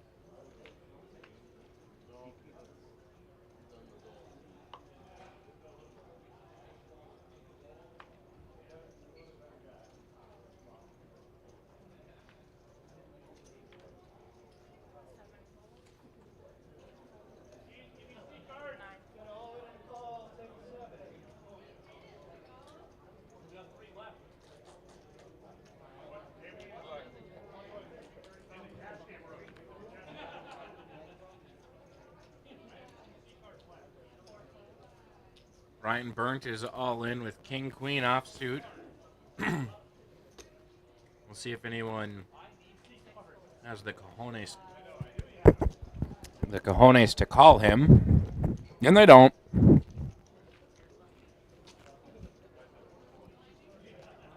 So Ryan will pick up the blinds and antes.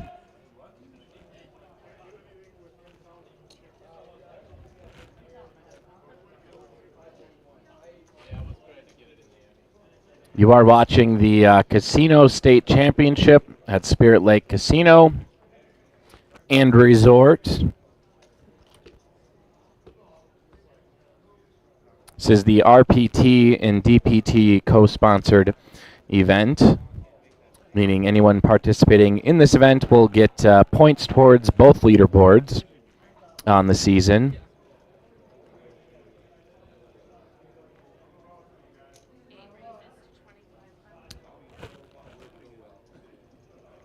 Mark Duffner will raise it to 2,500. Your blinds are at 500, 1,000 with the 1,000. Big blind ante.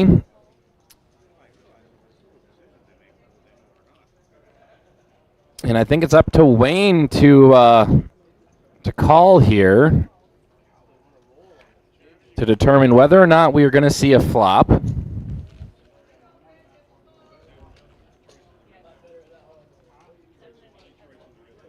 Oh yeah, get him centered in that that top left camera, nice and good.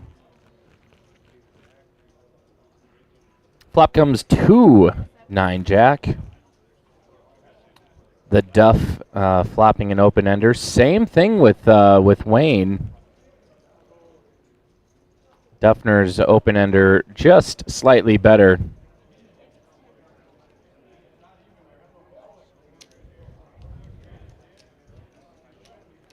And Wayne is all in for 10.5K. We'll see if the Duff wants to call this. That would be just under half of his chip stack.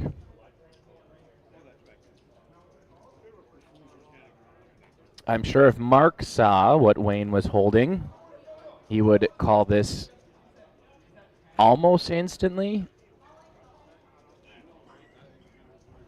He is the 77% favorite to win this hand. And Wayne would only have 4 outs. A queen or a 7 would save him. And wow.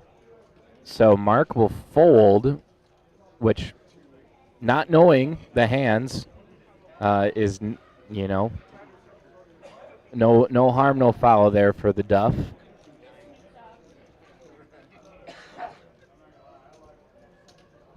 And to call, you know, a third of your chip stack on an open-ender straight draw when there are some higher cards out there, it's just not worth it. So good, smart play by Mark.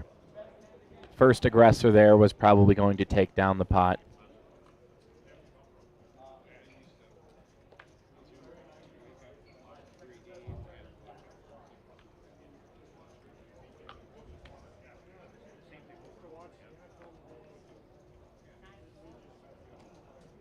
We'll start with Chad Fowler under the gun. He'll fold over to Ryan. Les with Queen Jack off suit.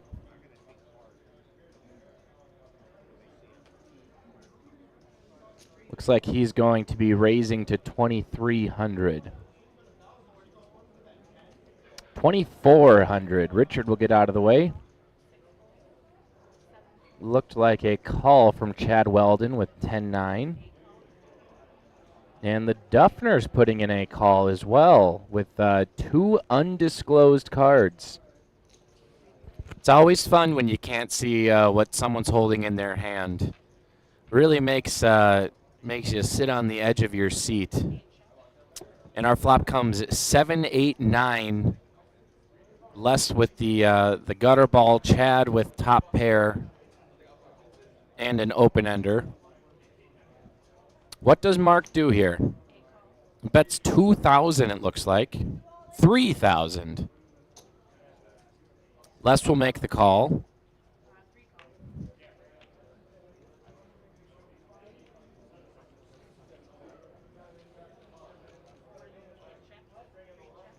And a queen on the turn gives Les a very favorable hand, now getting 2 pair with the paired board on the river. Very interesting to see what Mark might have here. So Les shows I have my queen paired. Might have check, check, check.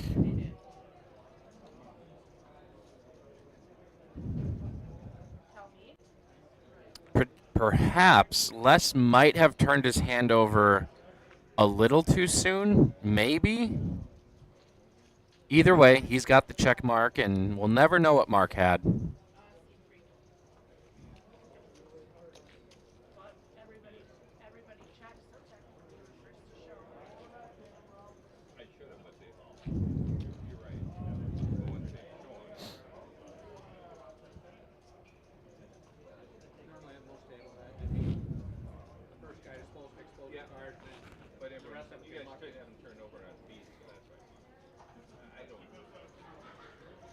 There, Mark had 3 deuce suited.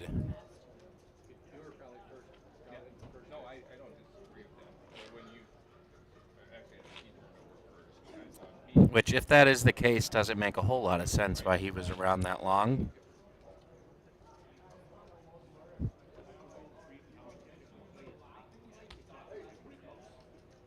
But that's okay. Mark Duffner has cashed in so many tournaments. He knows what he's doing.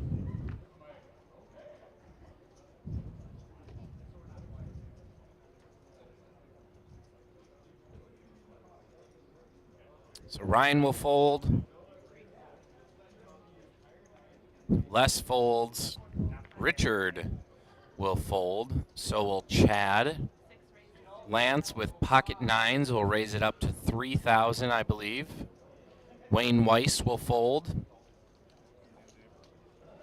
Over to Chad Fowler with ace kings unsuited.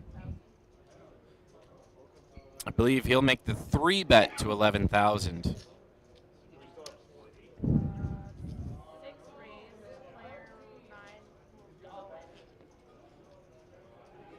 That might be a 4-bet.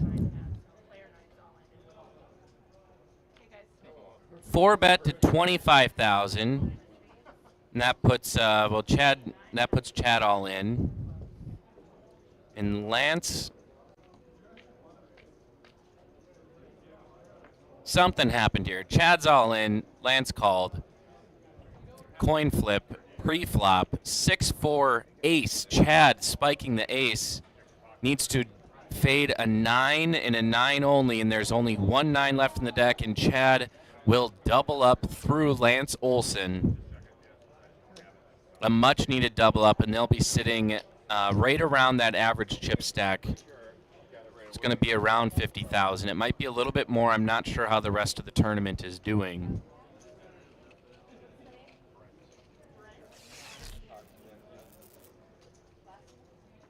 So that was a nice little exchange of chips there.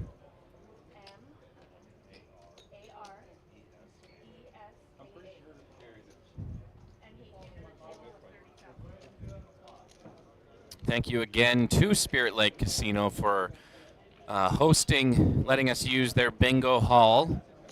This is actually a very nice venue with plenty of space for poker tables, a nice big stage for our production crew, and then slot machines and table games just outside. So as soon as breaks happen, if you don't have to use the restroom or smoke, you go straight to a slot machine and either win or lose some money.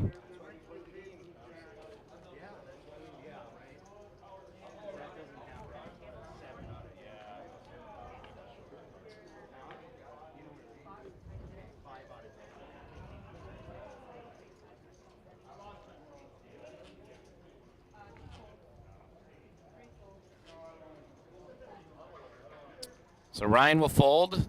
Same thing with Les, Richard, and Chad.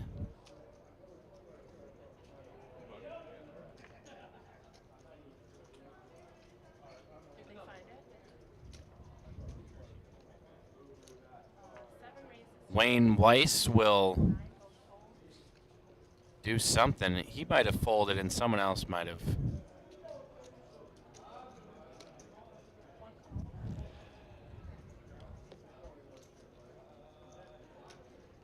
Some action happened, and that's about all I could tell you right now.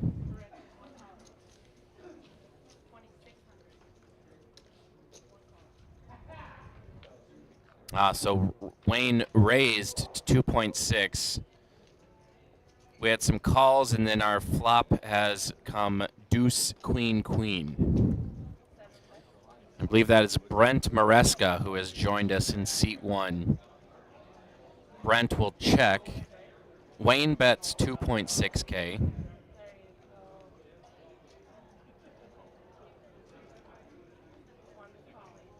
Looks like Brent will just call.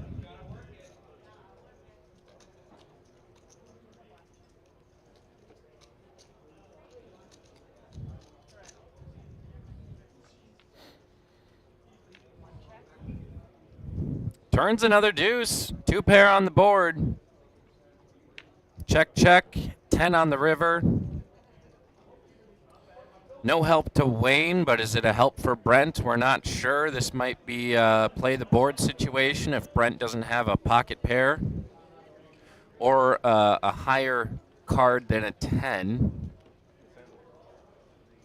So Brent will bet, Wayne folds, and Brent will scoop the pot here.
Richard will call 1K over to Wayne Weiss. Looking at King, Queen unsuited.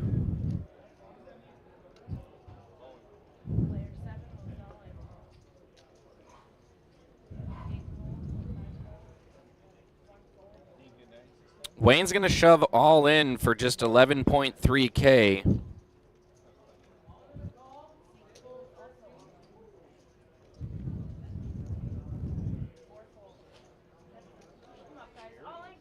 Ryan Burnt will also go all in for a total of 12K with pocket sevens. So kind of a coin flip here between Ryan and Wayne. Ryan slightly, or the slight favorite with pocket sevens, and Jack Ace Deuce on the flop. Wayne with that just needs a 10. He's got outs, and a 7 on the turn Wayne's going to need to see a 10 and a 10 only. There's 2 left in the deck. And an ace on the river will eliminate Wayne Weiss from the tournament. There is still time to buy in, though. Fire another bullet. So Wayne, hopefully he'll be doing that. Add to that nice big prize pool. Ryan Burnt with a near double up. Ryan had Wayne covered by just mere hundreds of chips. So Ryan Burnt will certainly still be in a position to be shoving all in, try to double up again.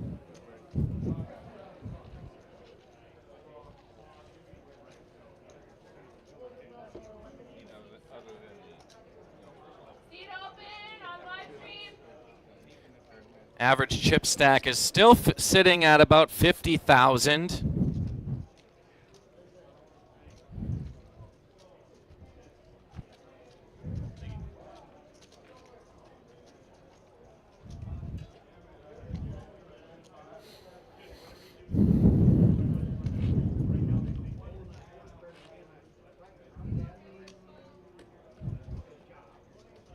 And next weekend, the DPT crew is heading out to Vegas for our Free Poker Network National Championship. So 2 championship weekends in a row. That'll be for the FPN Bar League. So it's nationwide, many states, people from across many states, East and West Coast, will be coming to Vegas for our 100K promotion.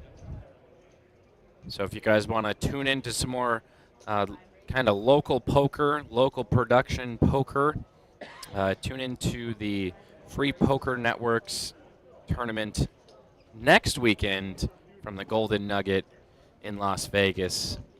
That'll be on Facebook and YouTube as well, potentially streaming on the Dakota Poker Tour website. I can't imagine why not. Les Hagenson flopping trip 10s. And I just see Chad bet 5K. Yeah, okay.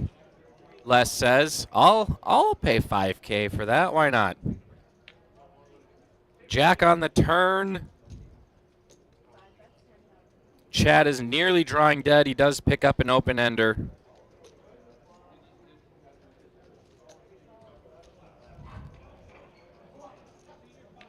He does not, because the queen would give Les a full house.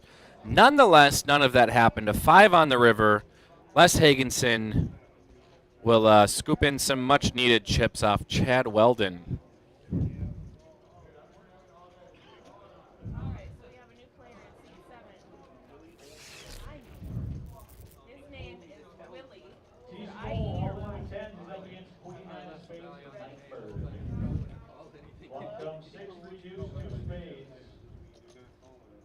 We do have a high hand bonus pot that you could buy into for each flight. It was just $10 on top of that. And if you end up having the highest hand by the end of the flight, you are entitled to half of that pot. So that's kind of a nice little side thing they do. Prime time, Willie. Which one do you want? No. Do you want prime time or do you want Willie?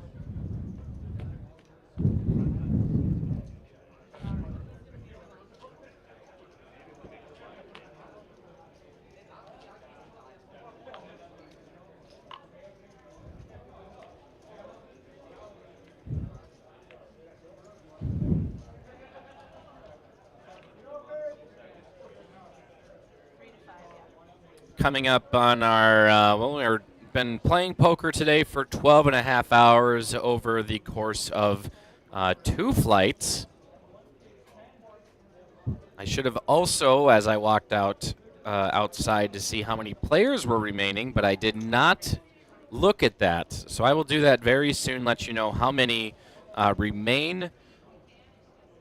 Flight C had a massive 383 entrants, which is just wild. last I checked, we were up to 253. And in between these hands, I will head out to look at the number of players remaining. Richard picking up an ace on the flop. Chad with the gutter ball.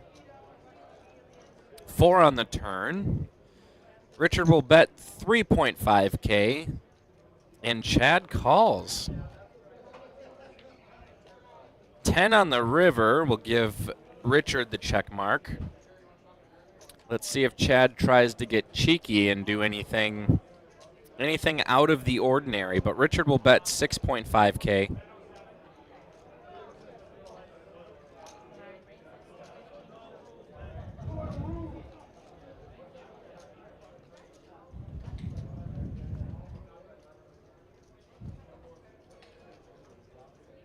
Wow, Chad raises to 15,000. And he gets Richard to fold the better hand. That, ladies and gentlemen, is a very nice poker play. Goes to show the better hand doesn't always win until you flip them up. There it is, top right of your screen. 169 of 311 players remain. That is a cool graphic. Chip counts there. Richard sitting at 85.8K. Very middle of the pack table.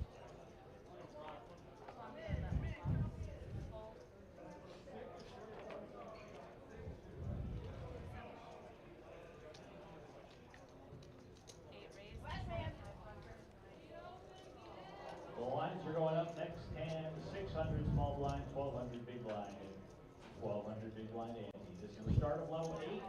Duffner raises to ace jack. Brent Maresca will call with ace 5 suited. 600, 1200, nice hand.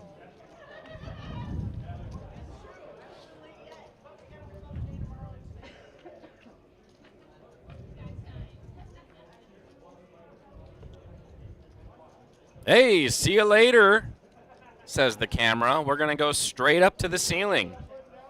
King 9-10 on the flop. We're going to check 6 on the turn. Brent with the flush draw.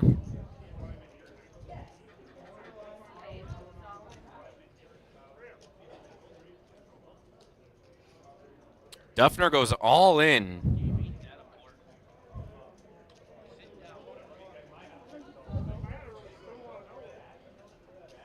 And Brent will fold.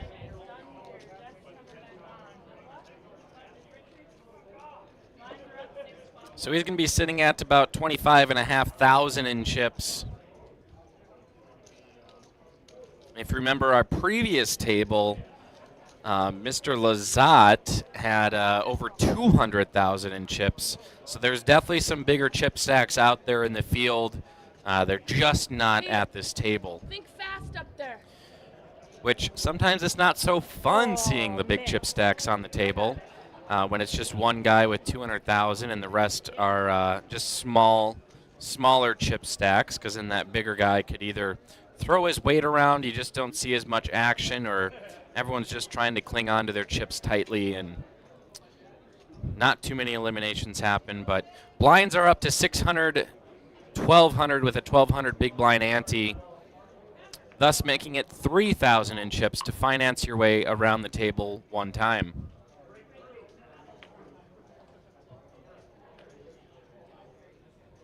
We'll probably start seeing some all-ins happen with those smaller chip stacks. It's just a matter of time before those blinds and antes really start chipping away at that small chip stack.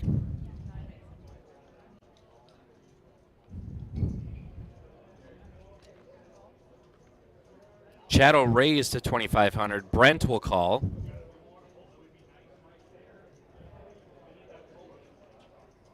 Ryan calls.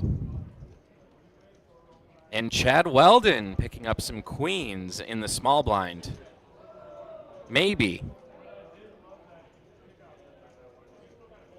That makes more sense. Okay. So Chad 3 bets to 8,000.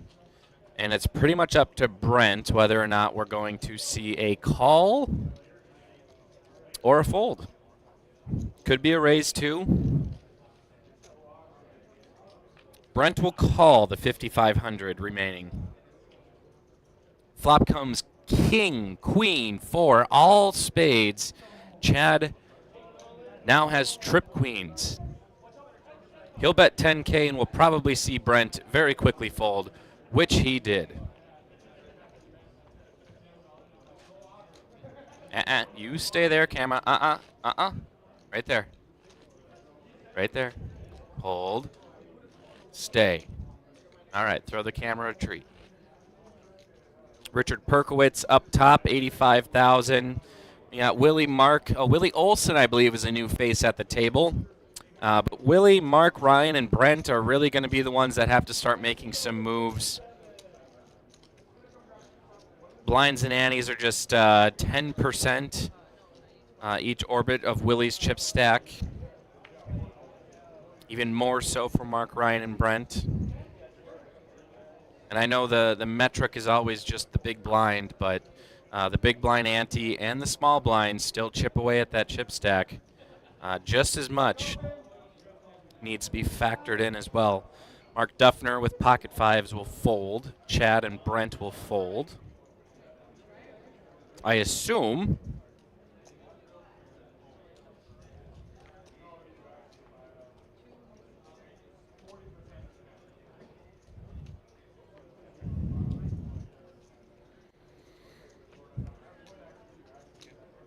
Yeah, we'll fold around to Lance Olson, who will make the call for 1.9 more after a Ryan Burnt raise to 2,500. Flop comes Queen, Jack, 7, Rainbow. However, Lance does hit top pair, very strong kicker. They will check the board.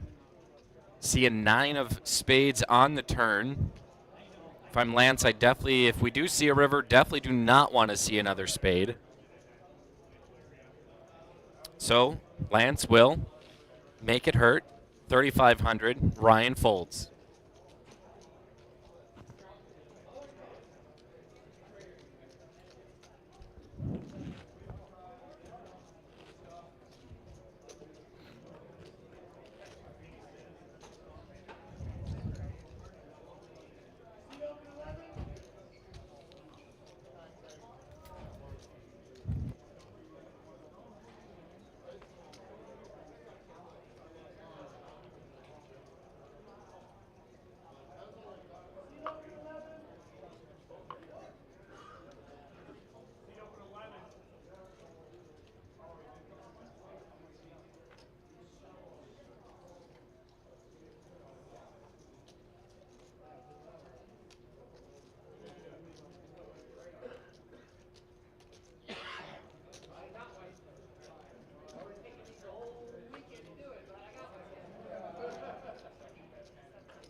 Chad Weldon will raise with his big slick. Willie Olson all in with king-queen suited. Chad Weldon will call. And we're going to go to a flop here. 7-3-6. Willie Olson very far behind. Needs a queen and a queen only, and he gets it on the turn. Willie now needs to dodge an ace or a king, and he does. Willie Olson will double up through Chad Weldon on hand 52 of Flight D, at least the live stream. Willie Olson now sitting at that average chip stack, feeling, I'm sure, much better. Especially to avoid near disaster. One of your cards is covered by the other hand. A queen and a queen only, and that's what he found to stay alive. So Brent, Mark, and Ryan below that 25K threshold. They will be a little picked on, I'm sure, by our larger chip stacks.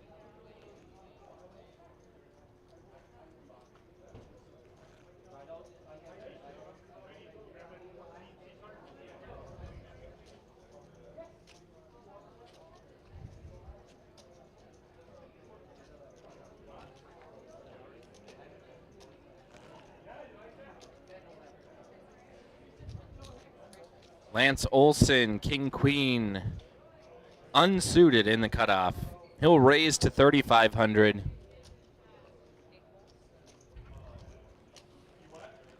Chad Fowler, though, gets Ace Jack unsuited in the big blind. He'll make the call for 2,300 more. And King Jack 6 on the flop. Both players getting a piece of that. Lance, the better half, though.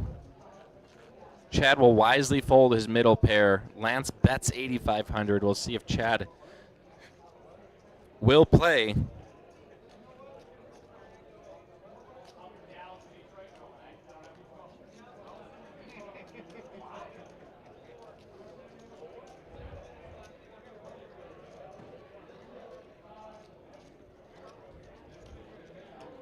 Lance is counting, or Chad's counting chips, and he does make the call. 10 on the turn. No help to either player. However, Ace Queen gets there now. Queen 9 gets there.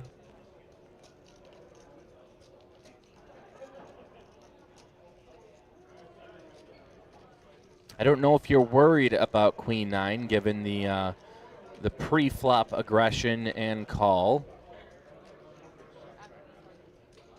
And especially the action on the flop. 8,500 is a lot to gamble on hitting a gutter ball. Looks like Lance will bet 15.5. Chad will fold. Those chips out there, the denoms, the yellow ones are 500. The pinks are 1,000. The blues are 5,000. And if you see those kind of maroony chips, a deep purple, those are 25K.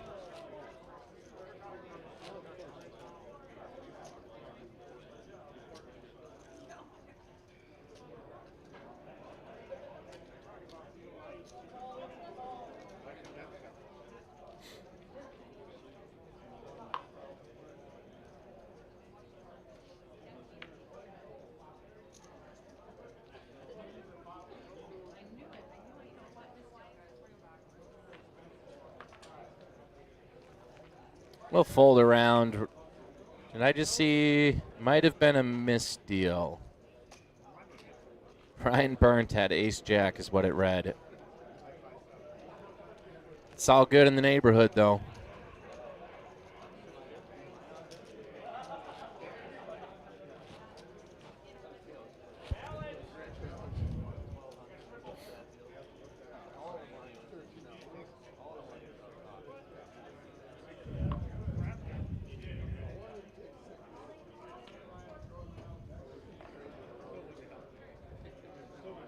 So we'll see a fresh set of cards.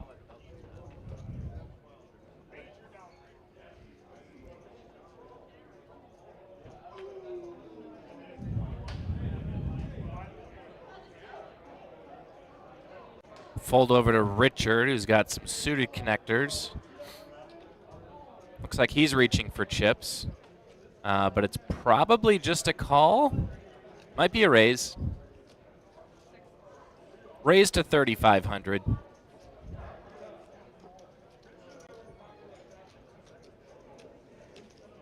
Fold around to Chad Fowler in the small blind.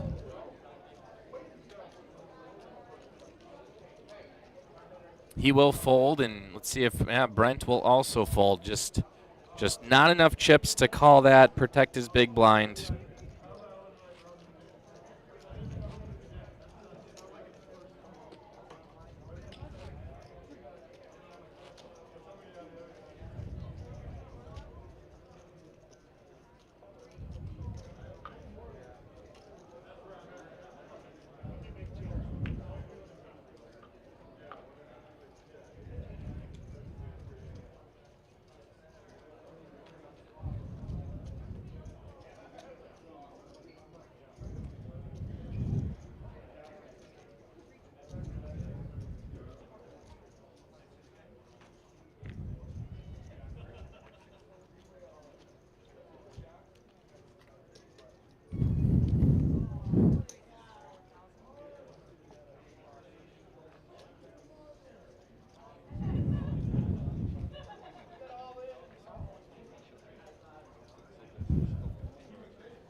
So Willie will raise and everyone else folds.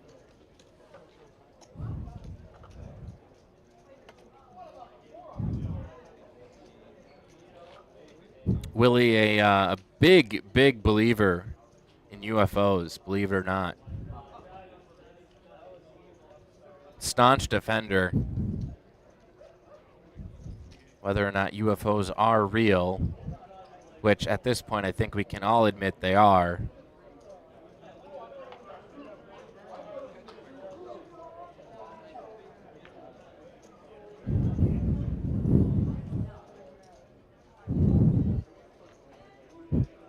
So I'm with you.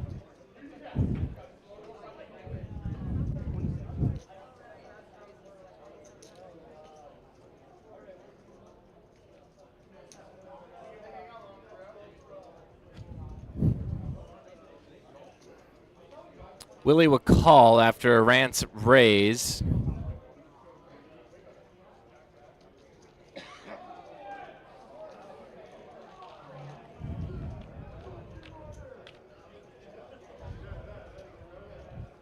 Flop comes queen, deuce, 3. Lance hitting middle pair. Willie does have the flush draw. So Lance will bet 7,000, not wanting it to be cheap to see a fourth card, knowing that flush draw is out there. A deuce on the turn. Lance checks. Willie checks. Jack on the river will give Lance Olson the check mark.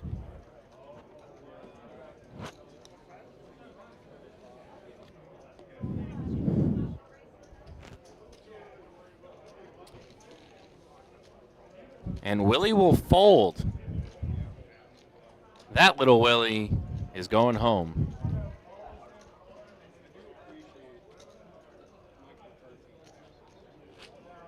I should have saved that for if and when Willie would ever get eliminated on the feature table. But since I don't want that, I had to say it then.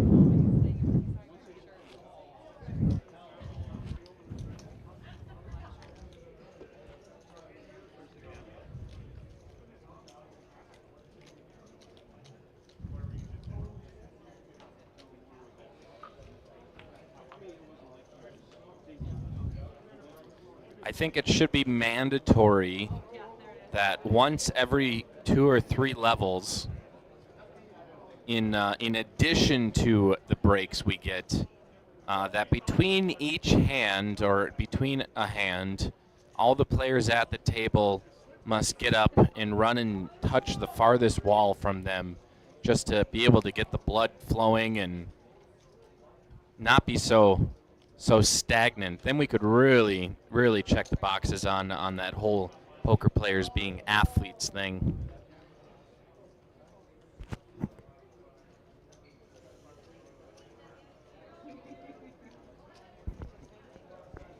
Chad Fowler raises to 2,500.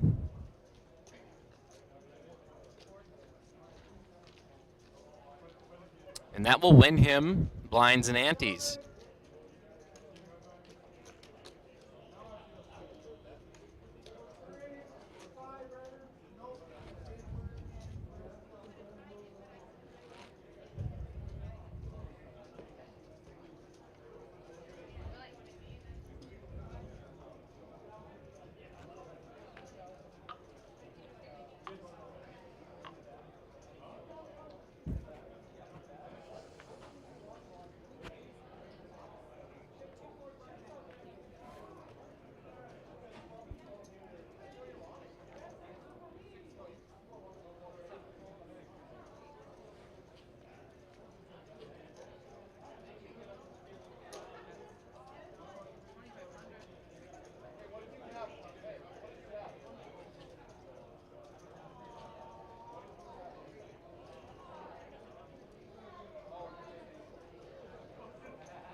Chad Fowler with King Queen. Sorry, had to take a quick break.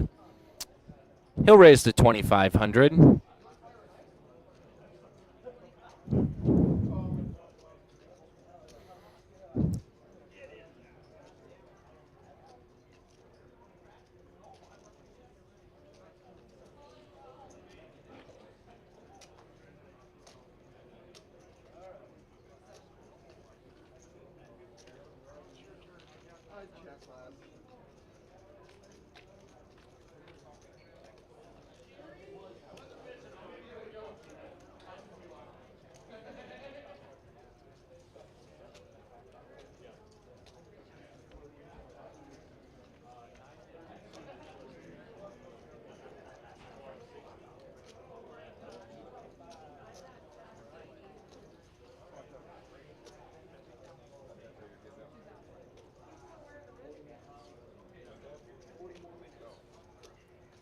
Chad Fowler will bet 2K.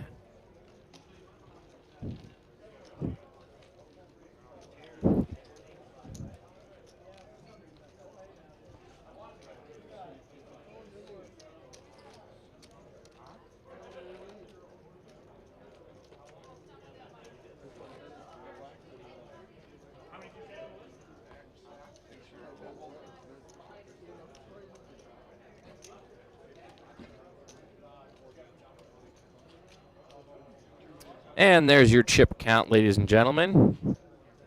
Ryan, Brent, and Mark are still needing to make those moves to climb up the ladder and find themselves at or above the average chip stack, which is going to be right around 50,000.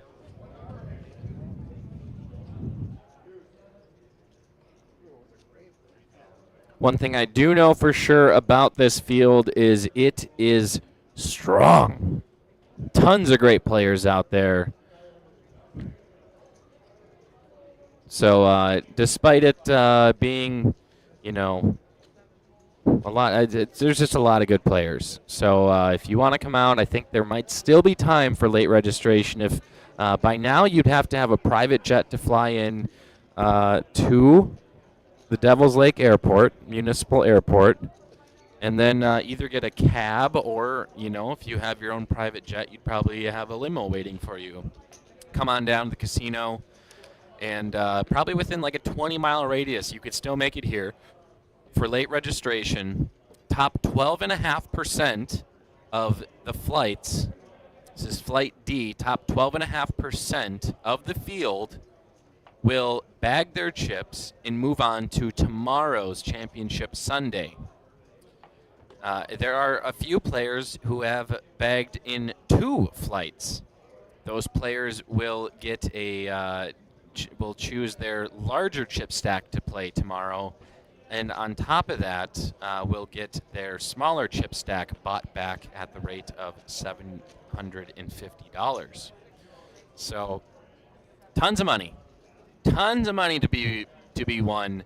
If you haven't played in either of the first 3 flights or haven't bagged in the first 3 flights, you have 0 chance of double bagging. But here we have Lance raising to 2,700. Willie Olson 3 bets with a weaker hand to 7,000. Now Lance has to decide, what does Willie have? And he thinks that Willie has him beat, and he doesn't. So Lance will bring home the pot there for being extra aggressive. I think the graphics might have got screwed up there. So Lance was the one that brought that home and probably was the aggressor.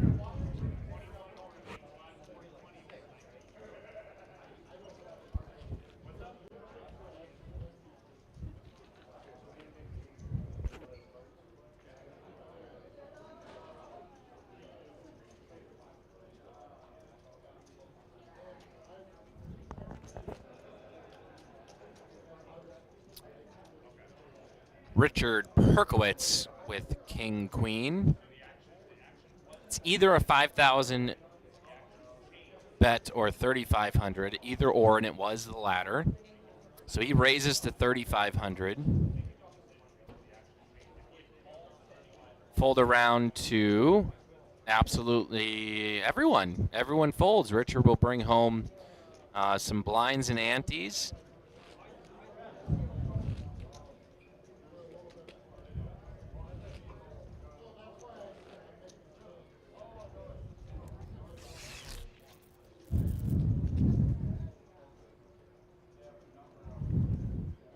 This is live coverage on a 15-minute delay of the, again, RPT slash DPT Casino State Championship. If you're just tuning in, this is a record-shattering, over $200,000 prize pool. This is way over $50,000, more than the previous record, which I believe was last year at this same tournament, generating around $150,000 total prize pool. So not only is it over $200,000, yeah, largest ever in North Dakota history. So each and every one of these players, whether you just played in a flight and haven't bagged, or all the way up to being double bagged, you have all been a part of making history in the state of North Dakota. So thank you to the players. Huge thank you to all the dealers that came out. We wouldn't want to find ourselves in a situation where we have the largest prize pool in North Dakota history and largest tournament player dealt is what it would be looking at if we didn't have the dealers for it. So big thank you to the dealers. And look at this. Chad Weldon flops, trips. And you love to see someone betting in front of you. Les does have the flush draw. Chad raises to 16,000. And Les will call for 10.5 more. Turn comes a 6 of hearts. Chad loves to see red right now. Les will check. Chad will bet an all-in. 50,000, he'll put Les all in.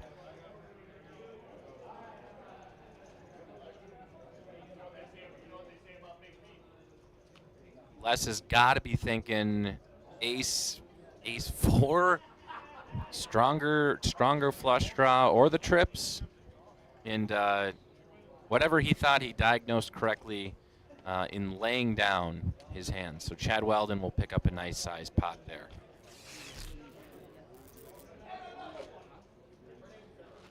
It's a little bird's eye view of our feature table. We will not have a final table until tomorrow. This is flight D of D. Had flight C earlier today. That started at 9 a.m. Flight D started just 4.5 hours ago at 5:30. Blinds are going up next hand, 800 small blind, 1600 big blind. Richard Perkowitz with King Queen suited, and it does sound like our blinds are going up next hand to 800 16-16. You've got 30 minutes left of registration plus a 20-minute break to get in. Just 30 minutes left of registration. Richard raises to 3,500.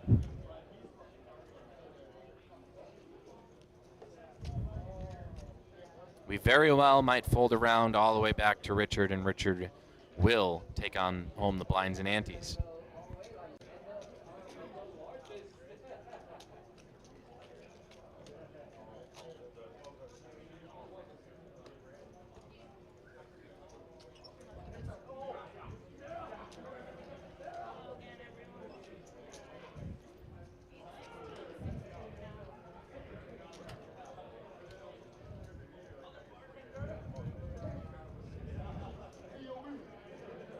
Looks like we had a dealer change. And one thing to note about the feature table cards, we'll just take a look at the chip count again quick. Brent, Mark, and Ryan still clawing from the bottom. 21,000 or less in chips. We're probably going to see Ryan going all in very shortly, especially since blinds just went up. It now is 3,000 in chips to finance one orbit around the table. But one thing about these live stream cards is they are a bit thicker. Maybe not thick. They're a little bit thicker and a little bit stiffer than the other playing cards. So rotating these dealers out is essential. It does tend to give you a bit more fatigue in the fingers to be shuffling and dealing these cards all the time.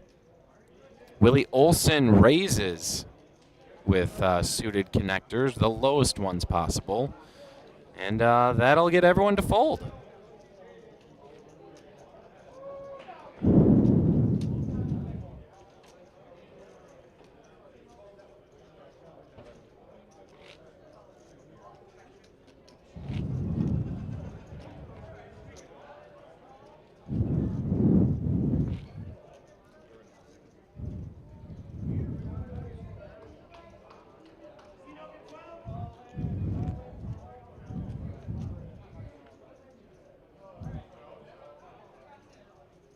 We'd like to welcome Sarah Ema into the Facebook live stream. However, it does look like Sarah might be, don't take offense to this, but might be a spam bot. We'll see. We'll find out.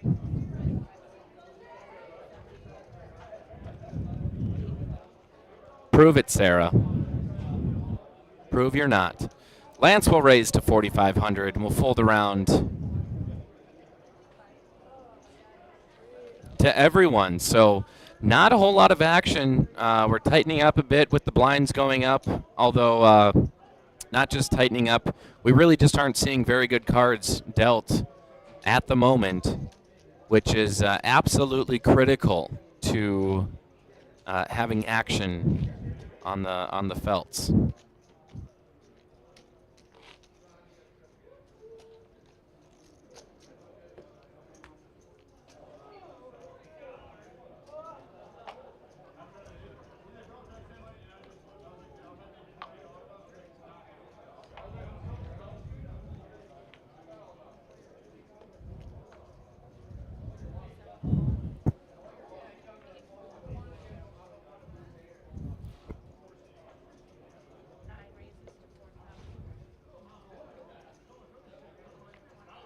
Chad Fowler will raise to 4,000. Ryan Burnt certainly isn't going anywhere.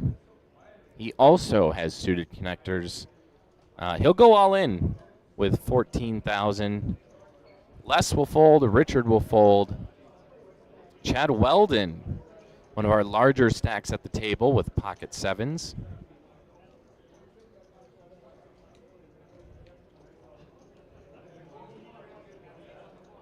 It is and it is not a position. That's only 14,000.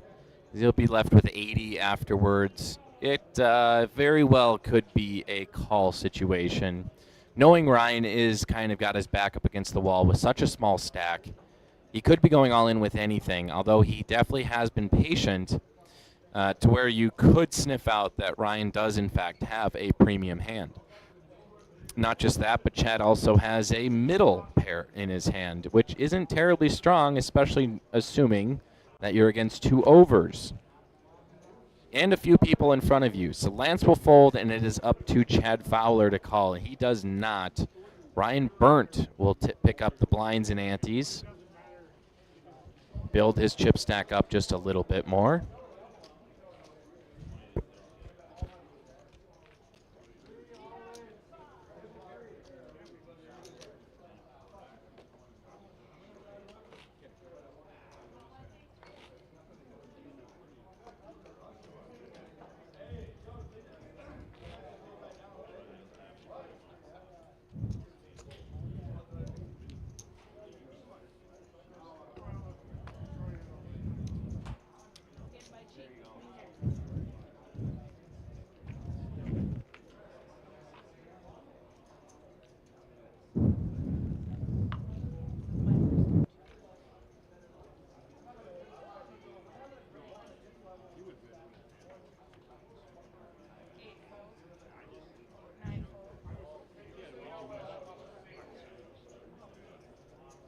We'll start our action by means of folding around the table. And Richard Perkowitz picks up pocket tens in the cutoff. He'll raise to 5,000. Chad will fold. Lance will fold. Willie will fold. So once again, no action. Had a nice hand there with pocket tens. Good starting hand.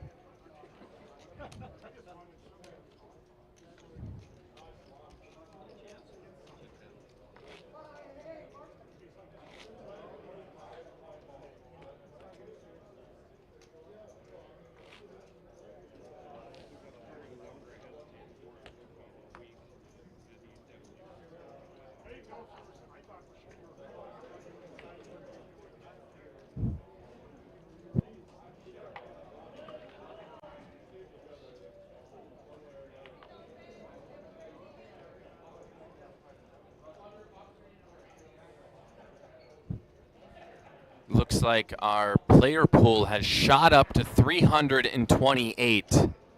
328 unique players in Flight D, and what was it, 160 or 109 remain?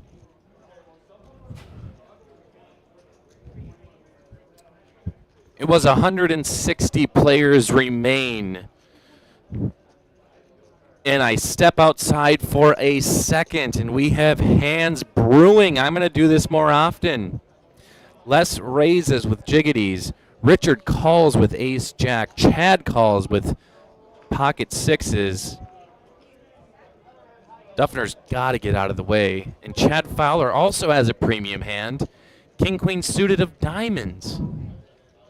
He'll call. 4 players to a nice beefed up pot here. Flop comes 9 ace deuce. Richard gets the best piece of that flop. Les is not happy to see an ace out there, but he will fire away for 5,500. Little C bet there, and Richard calls. Chad not getting the trips he probably wanted will fold. Same thing with Chad. A 9 on the turn, no help to either player. Les has 1 jack only that he can hope for on the river, but he probably will have to pay to see a river card. No, we check it down to the river. It is an 8 of diamonds, giving neither player an advantage in their hand. Richard will get the check mark. Les will check. Richard probably has to bet this. Yeah, 8,500. It's a nice value bet, just to see if Les has anything worth calling with. Or if Les doesn't believe Richard has the ace. Really not a lot of action, just 5,500 bet, then check, check, check. Richard will bet though, and or Les calls 8,500. Great value bet by Richard. That's probably max extraction.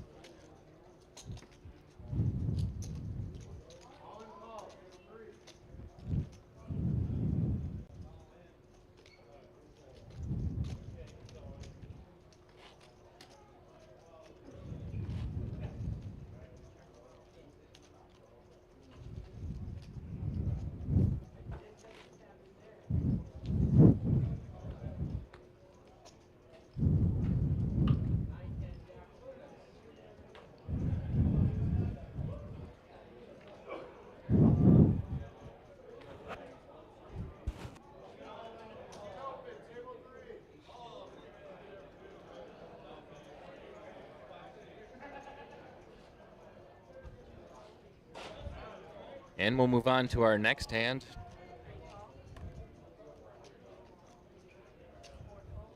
Les calls the blinds.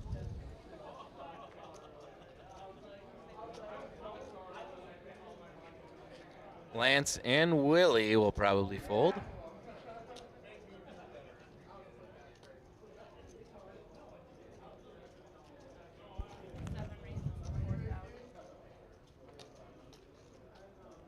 And I continually put my feet in my mouth. Willie raises to 4,000.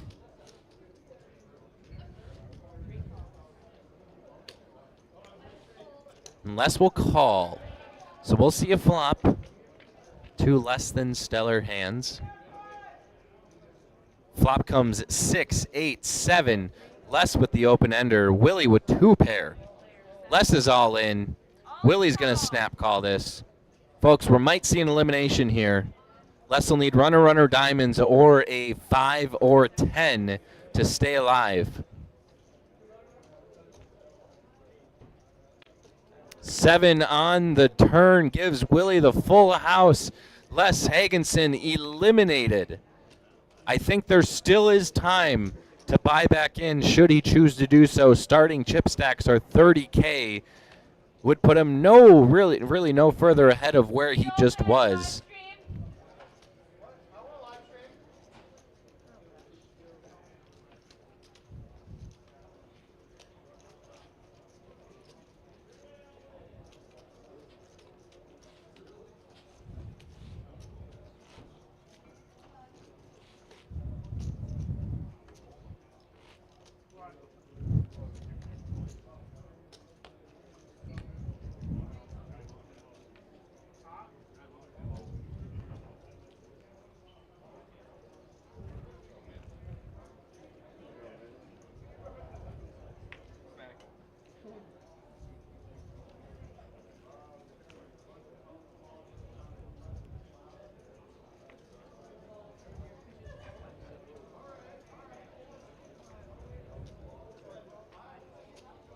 We'll fold around to Lance Olson, pocket tens in the hijack.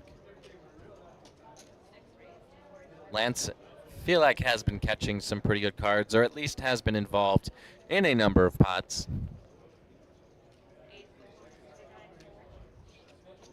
Looks like he will call. Perhaps a raise. A raise is to 4,500 sounds a little bit better. And he'll fold around to Brent Maresca, who will call for 2,900 more. Three-way all in. Weston Wells has got Jack, 8. And I hear there's a 3-way all in the field. It's a 10! To make a bolt. Wowzers. Lance will bet, Brent will fold.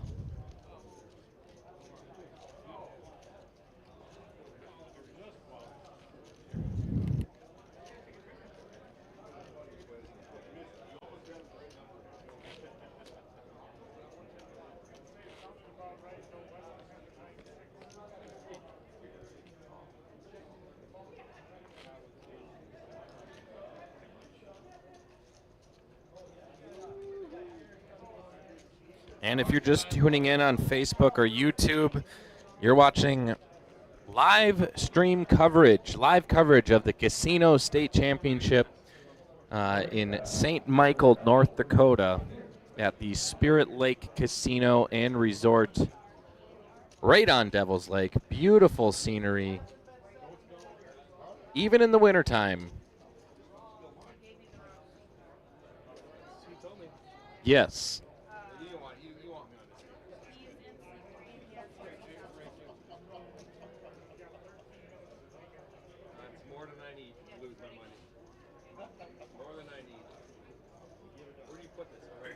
I've got a couple fellows joining me in the booth here. Hold on. Now I got you live. Can you now hear me we're now? good. All right, this is best poker player in the tournament, probably by far, Silas. Is anybody watching this thing right now? Oh yeah, Anybody? we got 50 people on Facebook. 50. Silas claiming himself to be the best No, poker not claiming. tournament It's been proven. I mean, in this tournament. However, by far. he's in the commentary booth with no longer chips in front of him. I got a lot. Oh, you're still in? Oh, No, what the hell are you doing in here then? They asked me to come in here and talk to you, and then they didn't communicate this to you. Well, so now freaking talk to me then. What's I'm- going on? I'm your guest. You want me to run the interview? They asked me to come in here. Yeah. So what? Why did they ask you to come in here? I didn't Now get I any need to word go of this. Now I need to go find out Why? Okay, let me go ask him why they asked What me. did something just happen out there? Yeah, and he's supposed to tell you the story. Oh well. Well, yeah. Basically, they wanted me to bring him in to prove that I'm better than he is. 'Cause Oh. I'm still in and he's not. Okay. Well, that's point is proven for All right. sure. Weston, what happened, man? You put the headset on. Tell us what happened. It was a three-way all-in. Did I hear that Yeah, right? Silas had, 7 deuce, got her in there, and just rivered the boat on me. Rivered my the straight. boat? Oh, you had a straight? Yeah. Flopped the straight. No, it wasn't against Silas. 2 other people. Flopped the Okay. straight. 2 pair. Rivered the boat. Lost. Here And I am now- talking to you guys now. But there's still time. Yeah, I'll Hey, be back in. Just like you, Ryan Brandt just got eliminated. I just saw. We missed that, but bye-bye, Ryan, I guess. Weston, you're getting back in? All right, Weston's getting back in. That was a world-class interview from Silas and Weston. Live stream viewers just dropped 20%.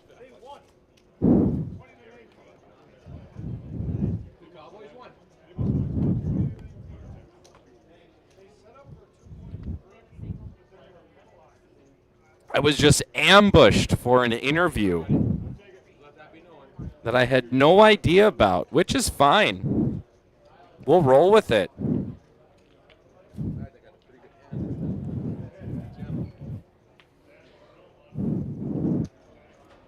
Silas was just told to come in here and tell everyone how good of a poker player he is because he still has chips in front of him. And Weston does not. Richard, though, waking up with pocket queens under the gun. Chad Weldon, pocket eights, will call the raise of 6,000. And Lance Olson will 3-bet to 17,000.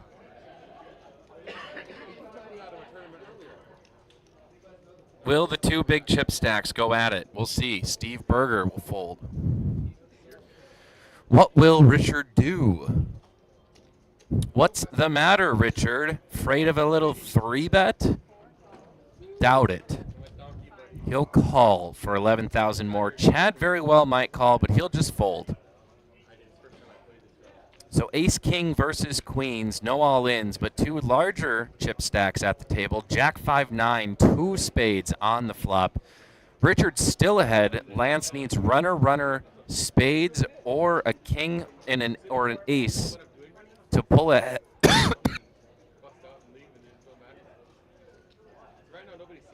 To pull ahead. I almost died there.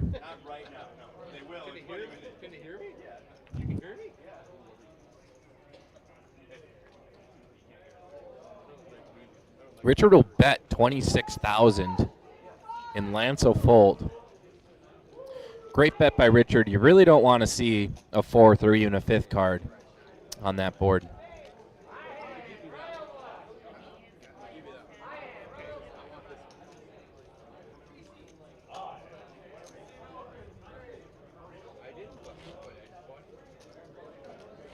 And it looks like we have a new high hand, guys. A new high hand has been called. Royal flush in spades. A royal flush with spades. We can only tie if somebody else got a royal flush in spades. Wow, a royal flush in spades has just been dealt in the field. That'll be good for the high hand bonus. Almost guaranteed.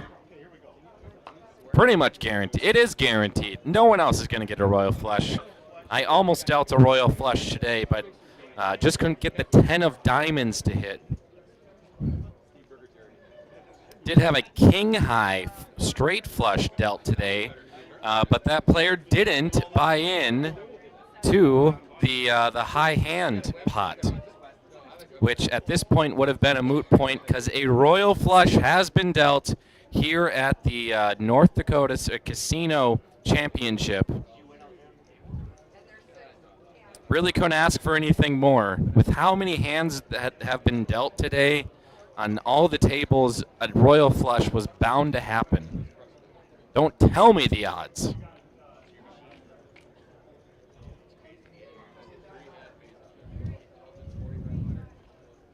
Richard and Lance in a pot together. Deuce, Queen, 6, not rainbow. Two clubs on the board. Start buying all the black 100s as they will be removed for play during this upcoming break.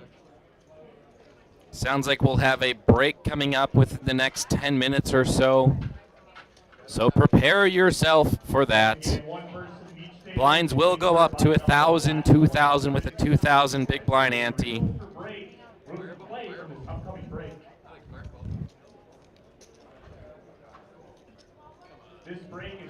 That break is actually coming in 6.5 minutes. 6.5 minutes, we will be seeing a break. It might be a 20-minute break.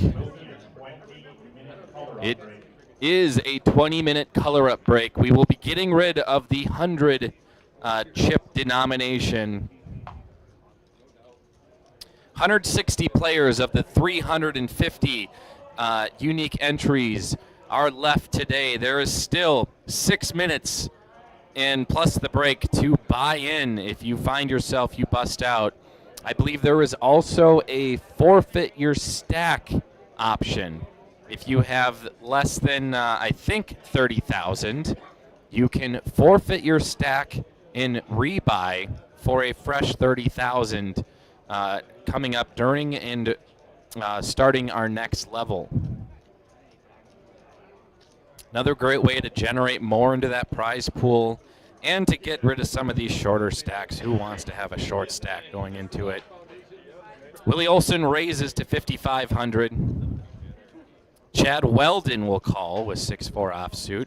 Nice disguise of the hand should he be able to hit something on the flop. Queen Jack 7 is your flop. No piece to either player. 7 outs for Chad. If he wants to continue this hand, we'll check. Down to the river. Willie Olson will get the check mark with ace high.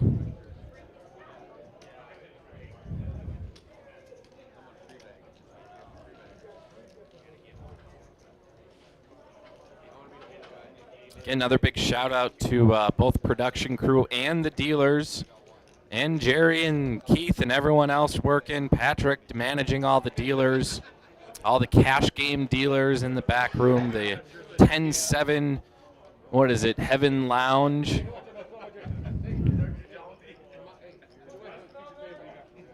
None of this historic event would be possible without the crew, the cast and the crew to put this all together and make sure cards are in the air. And big shout out to our casino staff, all the bartenders and the cashiers and everyone to keep the players' mouths from going dry.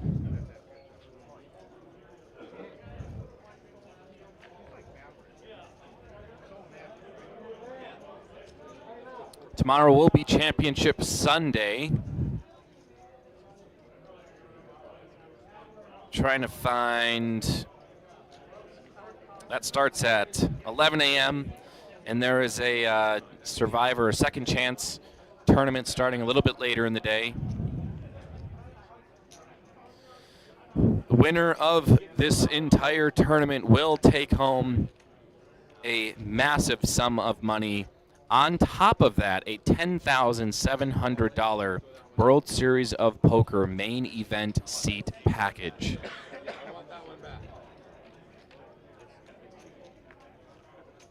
Also, with everything going on, anyone that has has bagged in more than one flight, will get a $710 buyback. Awesome. Steve Berger all in, and Chad will fold.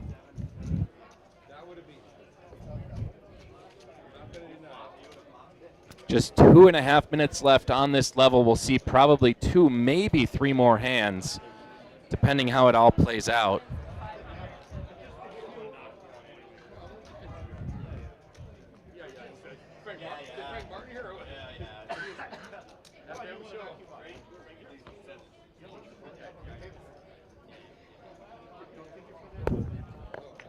Just over 2 minutes remaining here before we go on break. Once again, please sell your black 100s to one player each table. They'll be getting removed from play here during this upcoming break. When we do return from our live or our break, our 20-minute color up break, the $100 or the 100 chip denomination will be bought out for probably fives, thousands, and maybe even 5,000s. Mark Duffner picking up pocket jacks with just a couple hands left till break. 15,000 in chips, he just raises to 8,000. Brent will call. Weston Wells goes all in with 30,000. Weston just buying back in. He was just in the booth. I thought I saw a ghost, but no, there he is in person. Lance Olson with a nice hand too. 30,000 to call. He'll fold. Willie will fold. Mark will likely be going all in. Brent probably too. Why not? Let's get the whole party in here. Three-way all in.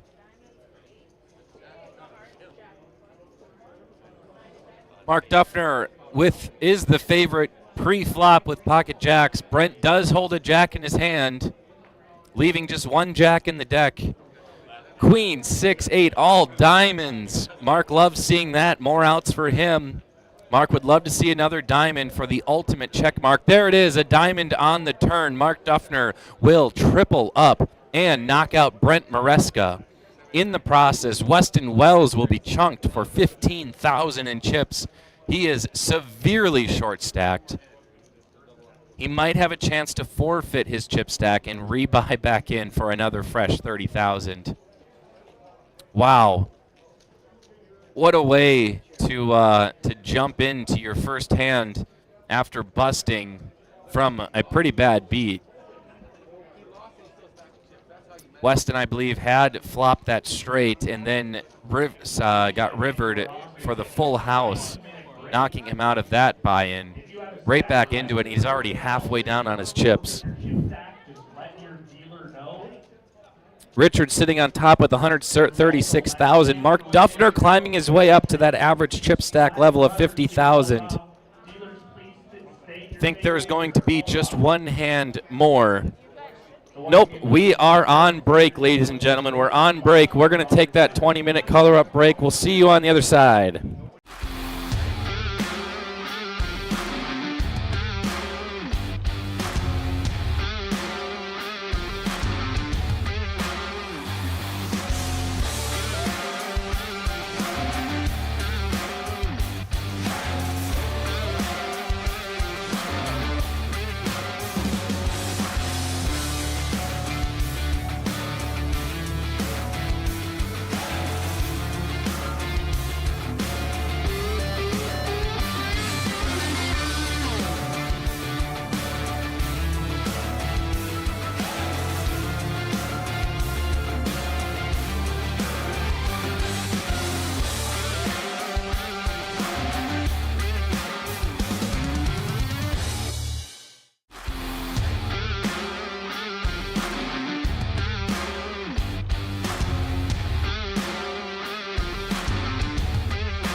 again, last call.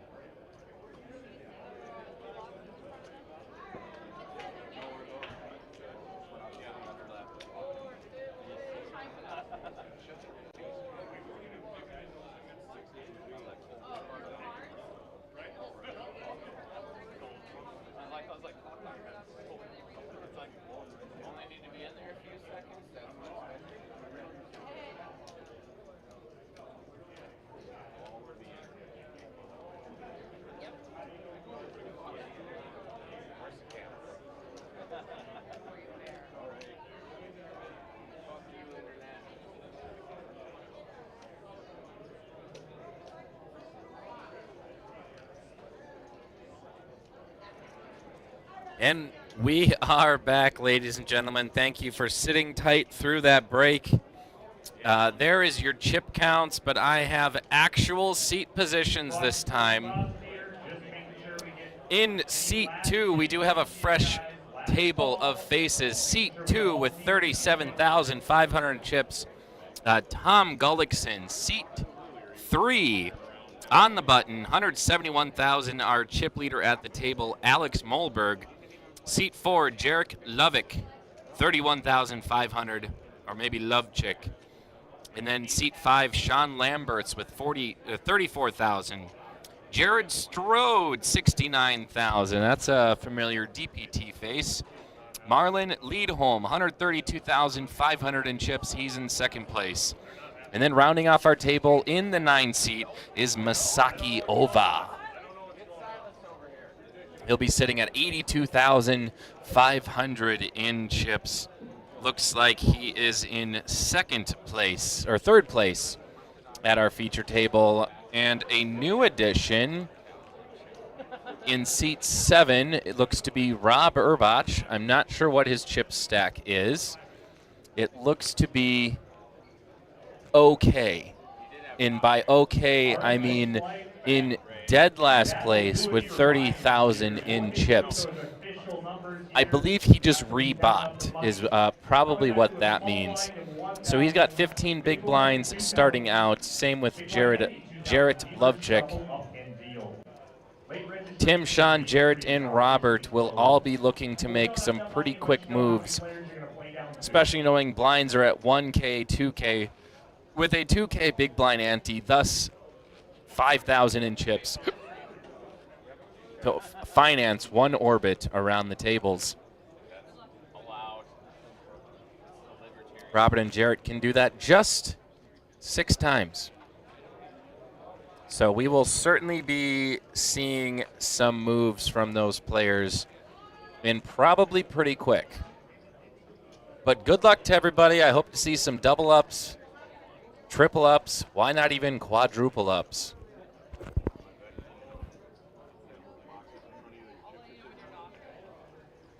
So Jared will start and he'll fold. Robert will fold. There's Marlon there and his handlebar mustache in all its glory. There they are, Marlon. That's where you go to read your cards. It's a little bit of a learning curve for all players where to put their cards. Marlon folds, Masaki will fold. Tim will fold. Alex folds. Jarrett in the small blind will just call, I believe. Sean will check his option, and we will see our first flop of this feature table. Comes 5 deuce ace, all diamonds. We'll check to the turn. A 4 of hearts on the turn. Folks, we almost have a straight flush on the board alone. Come on, 3 of hearts, why not? Jack of hearts, we have a flush on the board. Does someone have a higher heart than the deuce? That is the question. They're going to check it down, and Jarrett Lovechick is going to win half the pot because it is a chop pot.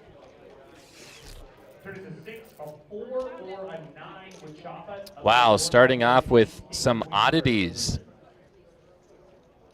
3 on the river, Jacks for Lauren. This is the RPT Casino State Championship at the Spirit Lake Casino and Resort in St. Michael, North Dakota, on the lake of Devil's Lake.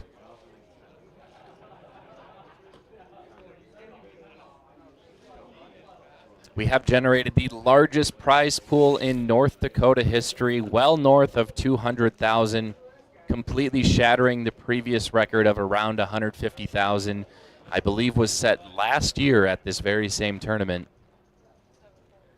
Robert will fold. Marlon will fold.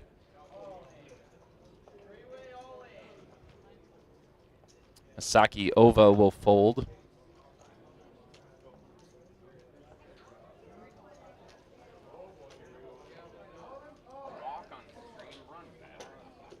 And Jared Strode will get a walk in the big blind.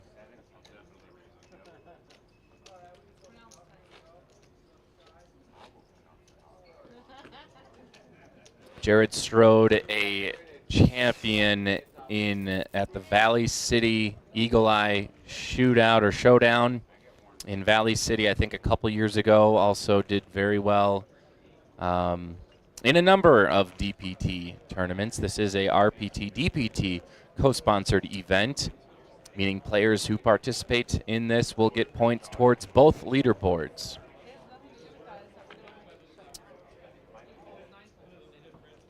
So definitely real good to come out here, get all the buy-ins that you can, place as high as you can to be able to climb up those leaderboards.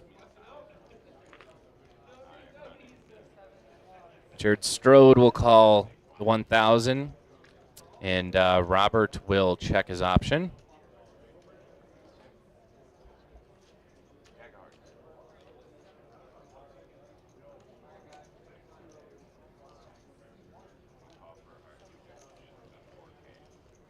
Jared checks. Robert puts out a bet of 4,000. Robert with the flush draw now after the turn. Robert has 11 outs despite being behind. So nearly a quarter of the deck. And Jared will fold.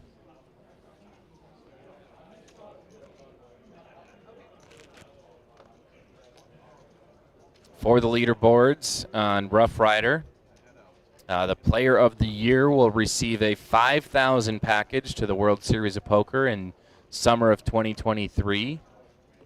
Same thing with the Montana Rough Rider Poker Tour Player of the Year.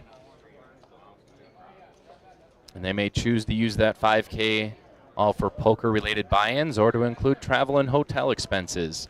Top 5 players on the North Dakota RPT leaderboard will also receive a free roll into the $300 RPT main event December 9th and 10th, which has seemed to have already, that might be in 2024.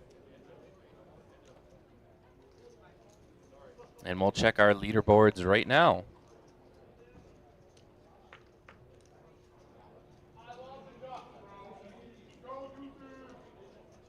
Looks like Duff DeSeth is on top of the RPT leaderboard with 667 points. Has made a total of $46,000. And Robert gets kings and just cannot get anyone else to bite after the all-in. So unfortunately, that does not get paid, but anytime you don't lose a hand in poker, especially being short-stacked, you are happy. Zach Byers also in the field. He's second place. Justin Olson of Minot. I'm not sure if he's in the field. I haven't seen him yet. Same with Kevin Selby. He's in fourth place. But Weston Wells is in fifth place with 553 points with a big cash this weekend. He very well could climb and perhaps jump into first place, depending how he does. Chad Himmelsbach, I'm not sure if he's here. But he is in sixth place. Very big name in poker.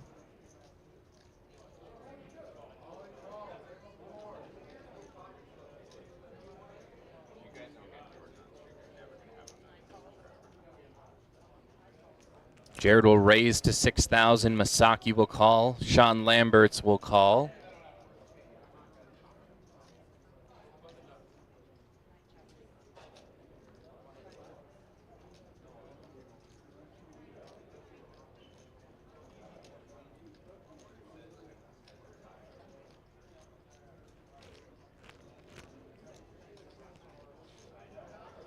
Jared will make a bet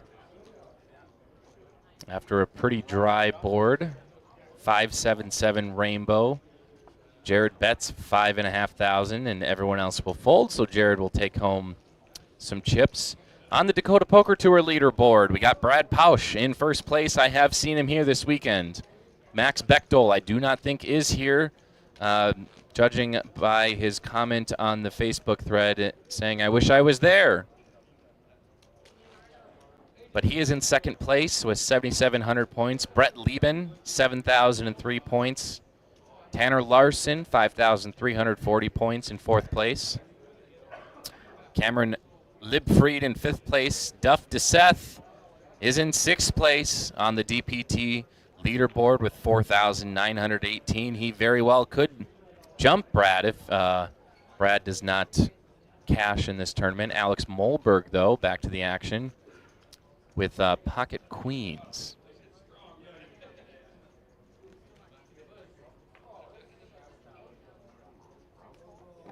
He'll raise to 5,000. Jared Strode folds, so does Robert.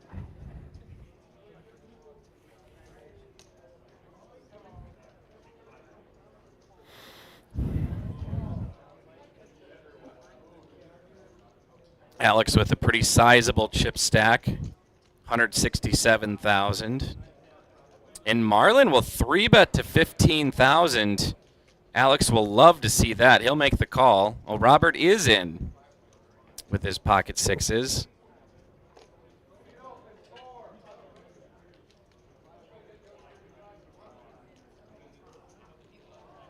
Looks like he will also make the call for 10K. 10K more. So queen sixes in an undisclosed hand will be playing, and Robert spikes trips on the flop. He's got trip sixes. He'll check it over to Marlin.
get the chips you told me to still?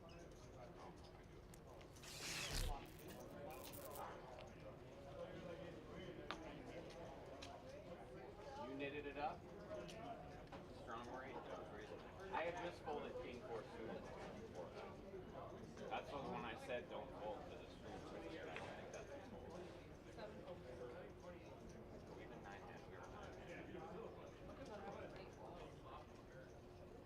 That's what I went. But I thought it was flush.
It's the first time I didn't do the $10 thing.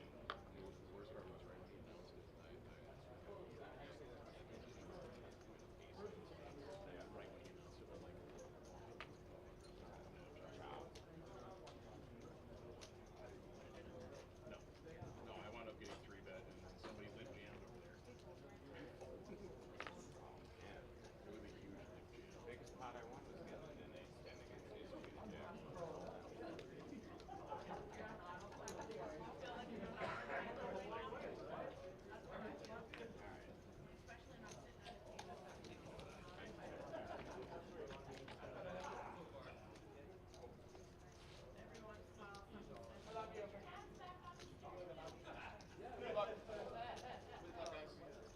Thanks, man. I hope you all win. Thank you. It's hard to do, but I heard figure it out. You were talking to me, right? Huh? You don't want that. Just you? Yeah, No. He can't win. He doesn't know what he's doing. There's $1,000 in there for you guys for me. And I think I had my microphone off for who knows how long. My belt knocked it off.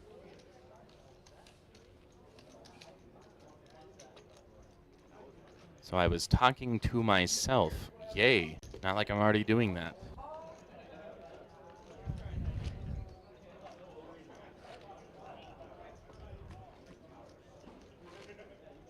Are you going delusional because you haven't slept and you're talking to yourself? Me? This is more than I begged. I have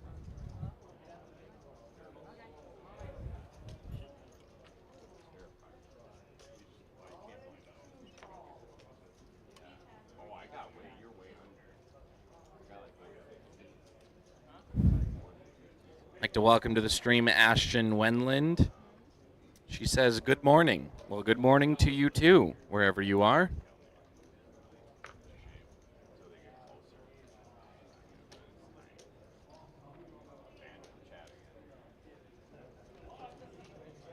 We are on a 15-minute delay, so if I see a comment come in through the live stream, I won't be able to react to it, or you won't hear my reaction until 15 minutes later. Carrie Kukowski asks, they only film one table? Yes, we only film one table. It would be a production nightmare to film the 20-plus tables we have running right now. This is a feature table.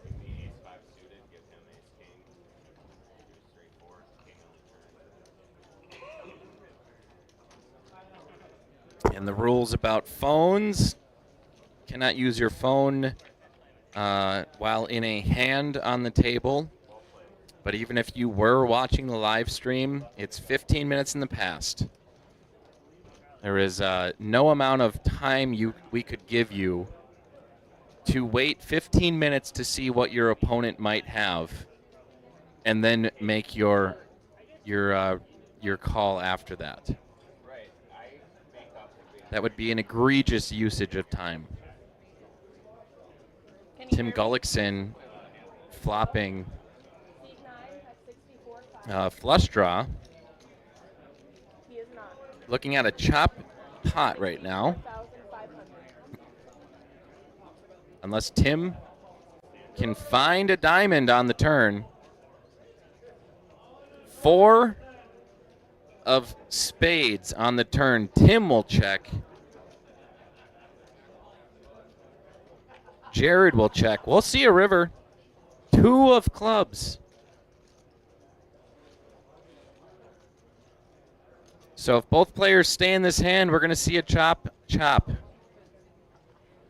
Ready for 8? Tim bets and Jared folds. Unfortunately,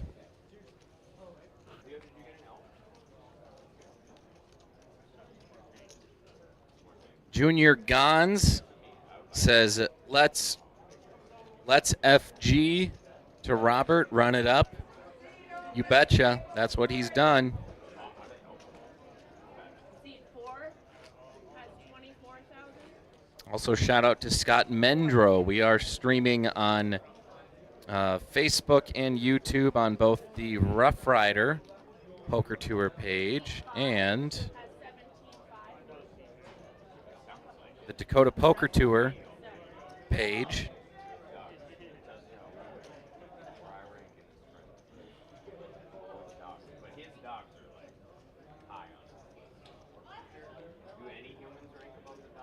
Also on the Facebook, and then also on YouTube. So we're streaming in at least 4 different places for all your viewing pleasures. Whatever channel you get your, you know what I mean.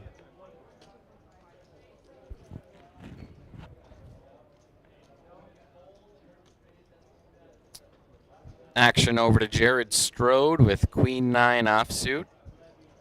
Looks like he'll make the call. Oh, he'll raise to 5,000. Robert folds. Marlin folds. Masaki in the big blind. Will he defend? He will not. He'll just fold. So Jared pulls in the blinds and annies, totaling 5,000 in chips.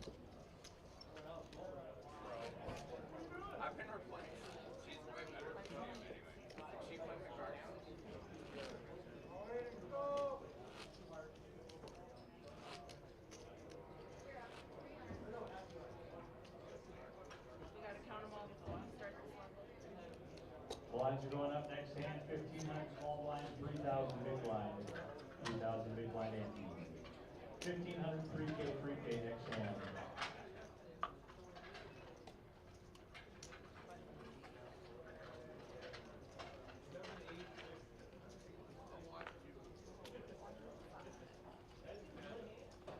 Seat 7 has 120,500. That's how much I have.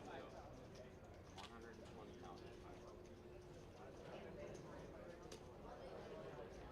Not gonna have that. Yep.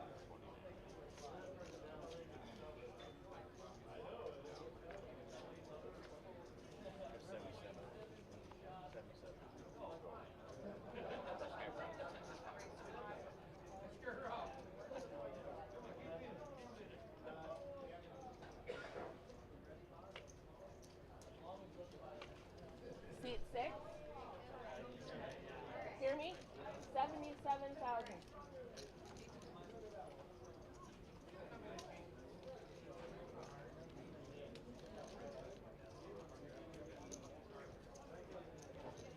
Oh, Jarrett Lovechick is all in for 24,000. Alex Molberg with pocket queens will make the call. So Jarrett Lovechick's tournament life, or at least flight life, is at risk here.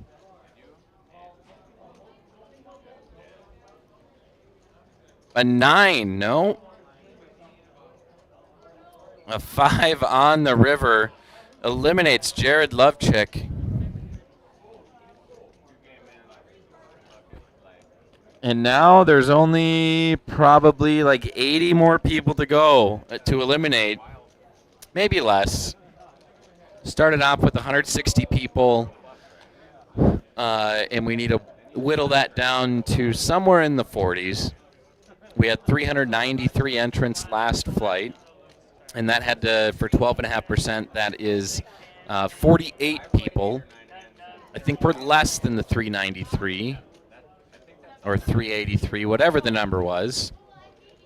So I'm guessing it's going to be 44 or 45 people is what we're going to have to eliminate down to reach that 12.5%. If you do reach that 12.5% of the field, you have bagged a chip stack into Championship Sunday. If you have already bagged a chip stack into Championship Sunday, you are what's known as a double bagger, potentially even a triple bagger. And you get to sell your lower chip stack back for $710, and you'll play your larger chip stack tomorrow.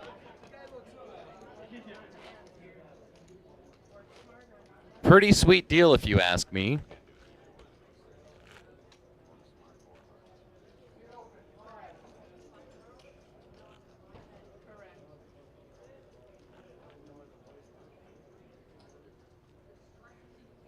Oh, I see there is a field. I'm seeing that now. We have 150 and 372 entrants. So take out my trusty calculator. 372 times 0.125. 46 people. I don't know if they round up or down, but we're going to have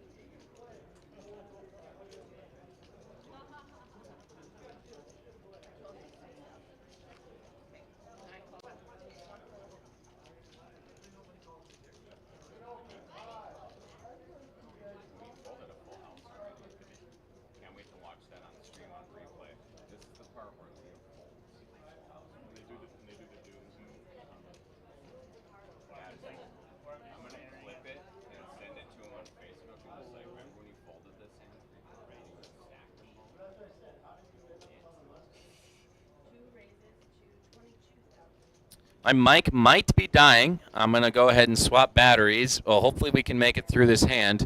Tim Gullickson has 3-bet to 22,000. Mark Leadholm goes all in for 74,500 with pocket eights. Tim Gullickson, yeah, my batteries are going to die, folks. We are on the line here. If the battery will die before this hand is over, I am starting to sweat profusely. Someone get this man a towel, and an ace on the flop will pretty much secure it. Marlon needs runner 8 for quad 8s to win, and that is not going to do it. A queen or an 8 on the river, or just a queen and a queen only. 7 on the river. Marlon.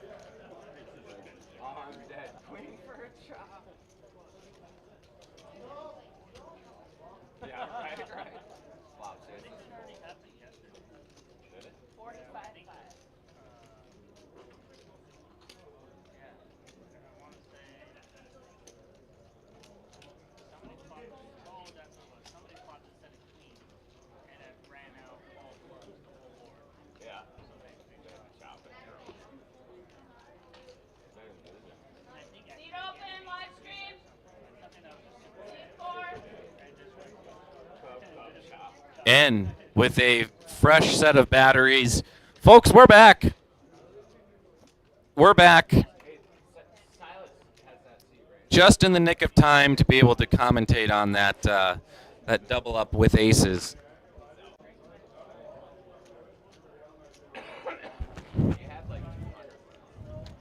I think that's why the mic died the couple times before. I didn't accidentally turn it off. It turned off itself because the batteries were dying. Makes total sense.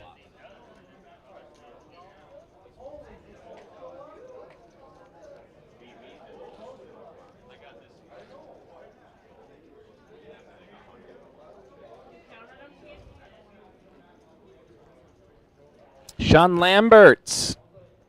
Ace deuce. He'll fold.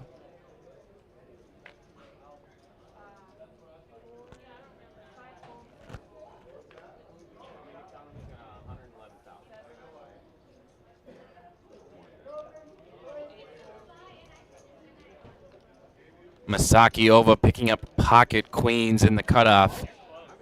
He's got 53,000. See what he reaches for. Looks to be probably like 8,000 or 9,000. 8,000. And blinds have gone up to 1,500, 3,000, 3,000.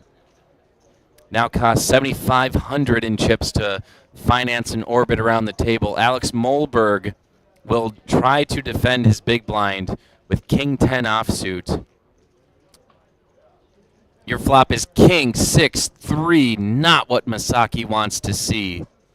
Alex pairing his king. Check from Alex. Masaki's going to bet here. And he does, 5,500.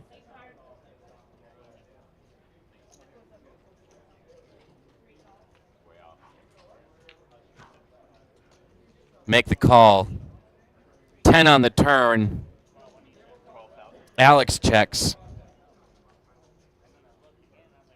Masaki checks, sensing something's fishy in the air.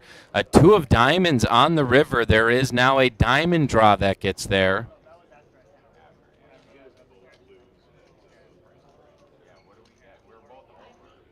Alex reaching for chips. He'll bet 10,000. And Masaki makes the call. Alex will take home a sizable pot, 51,500 to add to his chip stack. Nice size pot for him.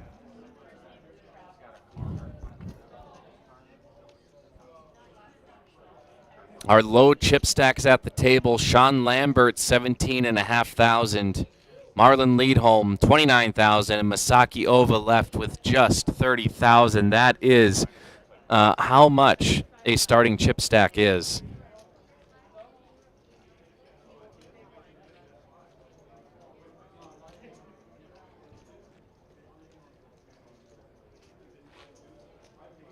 And there it is. There's your chip stack. Along with the field, about 150 people left.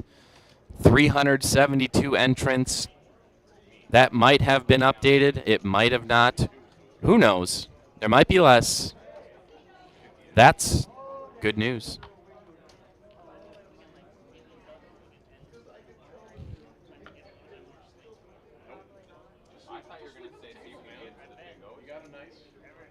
And now, ladies and gentlemen, please welcome to the live stream, Jerry Sorrells. But don't say hello right away. Hello, Brian. Thanks for having me here. Just getting comfortable, getting my headset acquired here. Yeah, you're all good. So, yeah, it's been pretty fun on this this feature table. Robert has started with 30,000. Now he's up to 121,000. And just now picking up pocket jacks. Nice. How's the field out there? Good. They're starting to whittle down. I think we had 372 entries. Yes, 372. That was just shy of Flight C's number. And I think we did the math. It's 46. Do you round up or down? No, 47. 12.5% rounded up. So you round up. 47 players will play down to. Mm-hmm. That put us at a grand total of 1,304 entries for the RPT Casino State Championship, shattering the estimated $150,000 prize pool. It's over 200,000 for the prize pool. Yeah, you're going to have to redo your estimates. That is way off. Well, I was honestly did want to make it 200K as we got closer to the event because I could feel the buzz around it, but I didn't want to because of potential weather. That could have. But once I saw 7 to 10 days out that the weather looked good, the roads were looking good, I was pretty much a lock that it was going to hit 200K. Yeah, we had an ice storm, ladies and gentlemen, in the whole eastern side of the state. Robert Urbach will bring home this pot with Pocket Jacks. Well, he's got the check mark. He will definitely at least acquire the best hand at the river. Yes. Looks like he did call. Yep, and he tabled Jack, so he will scoop that pot. Nice. So, yeah, there was a very nasty ice storm that struck the eastern side of the state last week, starting on Sunday or Monday. It was Christmas Day, and inches of ice. It's over 600 downed electricity poles, and there are thousands of North Dakotans still without power to this day. Really? Yes. Where at? All on the eastern side, in rural North Dakota mostly. Wow, I was going to complain about my mailbox being frozen shut. Not about hearing all these people with no power. Still, that's unbelievable. Yeah. I mean, if I didn't have any power, you know where I would go? I'd come right here to the Casino State Championship. Exactly. Spirit Lake Casino Resort, because we got all the power in the world here. And yes, we do. And that is that's buy-in power too. My goodness, how many? So there's 372 unique entries, but the number of rebuys. Do you have that number? It's no, I don't. It's but it's astoundingly high. It was over 200 players, but yes, it was a ton. You know, for those 9 levels of re-entry. That they just fire. Have you heard any stories of someone saying I fired 10 plus bullets this weekend? Not a lot of 10s, a few 7s. Okay. But not a lot of 10s. Wow. Yeah. Well, they came prepared, and you don't come to this tournament to just play one flight and then fire one bullet and be done. Right. You know, this is record-breaking weekend. You're in it for the money. So Travis, let's see here. Leonardo Valenzuela finds King 10 raised to 8K. Travis Schmaltz, Big Slick in the small blind. He'll 3-bet to 23,000.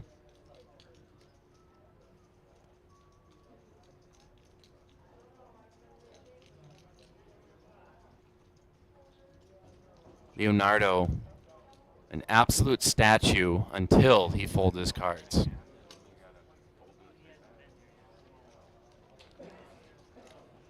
It's been quite a lively tournament too. That is a good word to describe it. Yeah. Lively. Yeah.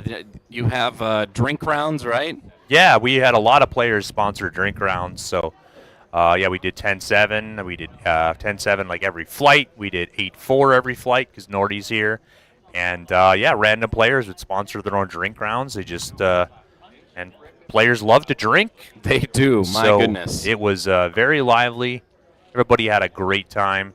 And we are going to restart Championship Day tomorrow at 11 a.m. I believe the live stream will probably start after the first break.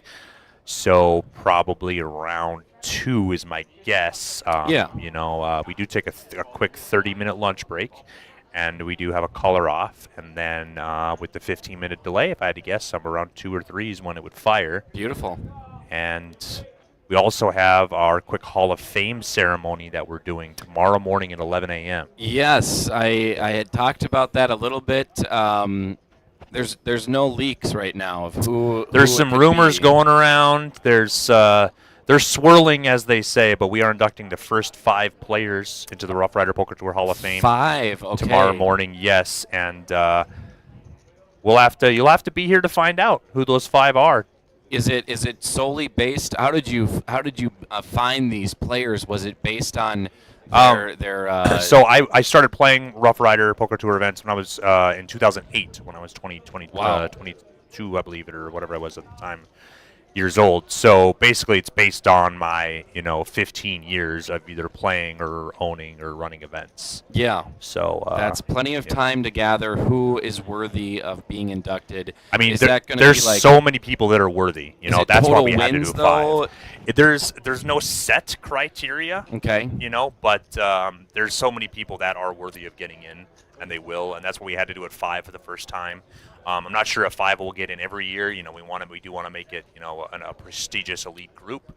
So I'll probably cross that bridge when I get there. But we do plan every year at the Casino State Championship to do 2 or 3 minimum, at least, brand new inductees to the Rough Rider Poker Tour Hall of Fame. We've definitely talked about how the strength of the field that has shown up this weekend, and this is definitely a tournament I have no business playing in because the names and the personalities and the people are they're the best of North Dakotas have showed up. Absolutely, yeah. Very player-friendly field and very aggressive field. Like you said, they're not afraid to fire, not afraid to get their chips in. And if you are going to be afraid, either with your money or with your chips, you are going to get run over in this tournament. Yeah, absolutely.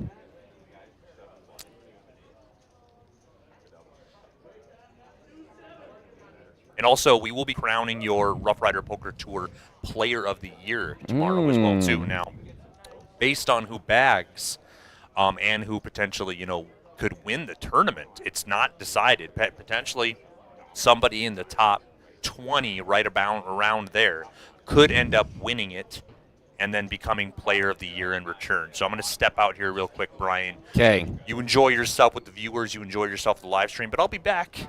All right, I look forward to it. Yeah, we were looking at the leaderboard. Is Duff DeSeth in the building today? He's definitely in the building. Now, I don't know. I don't think he bagged yet, Mhm. but I think he's currently playing out there. Okay. But there's a lot of people already in the top 20 that have either bagged or they're still playing right now. Yeah. So, Well, we're looking forward to it. Thanks for hopping in here quick, Jerry. yes, I'm a wanted man out there, so I'll be back. Okay, sounds good. Thank you. Oh, my God, we have a hand brewing. 2 big slicks versus Tim Gullickson's Ace 10.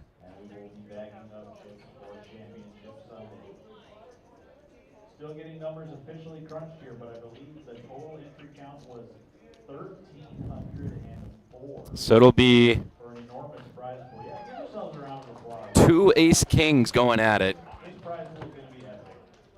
We'll get the numbers to you as soon as we can. Once again, we're down to about 120 players or so. Top 47 are moving on. I'm just hearing now there's 120 players left. That means 14 tables. I think we'll go down to 47 people. So Alex bets, Robert has eventually 3-bet to 33,000. This is all pre-flop, by the way.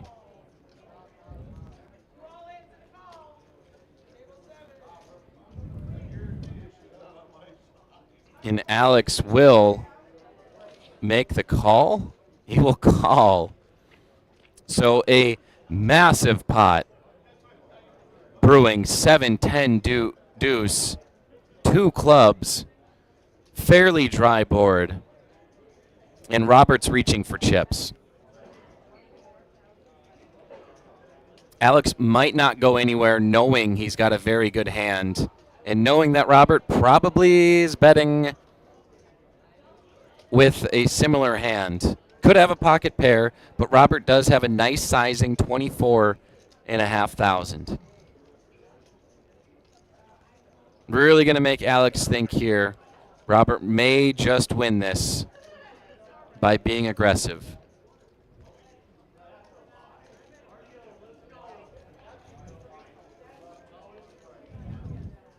And Alex will fold. Wow, Robert Urbach scooping in a pot of 98,000. He's up to 177,000.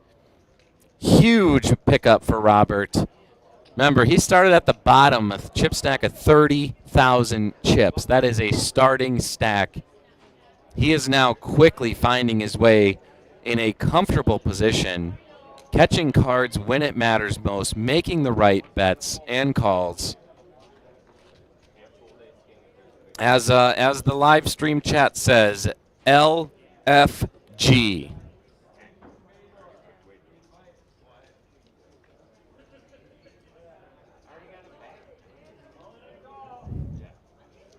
That's why when you asked for the one over there,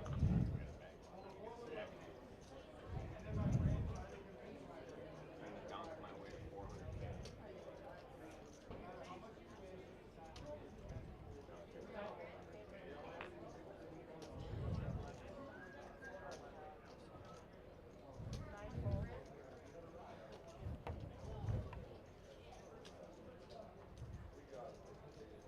Leonardo Valenzuela with Queen Jack. Under the gun +1. Looks like he will make a call or a raise. Perhaps just a call, though. Might be a raise to 5,500. Yeah, 6,500. Tim Gullickson, ace-deuce suited.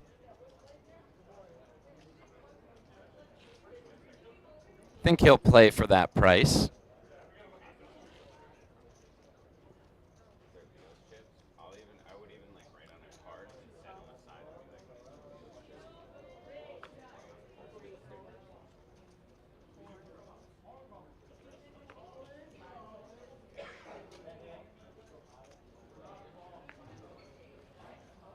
Classic coin flip. Adam Hillstrom's got queens. Leonardo raises to 6,500. Got a call from Tim, and Robert picks up pocket tens. Off comes ace, 9, and 7. He'll call for 5,000 more. 3 of diamonds on the turn. Adam needs a queen. Queen of diamonds. Heard some action happening out in the field. Probably some rivers are happening.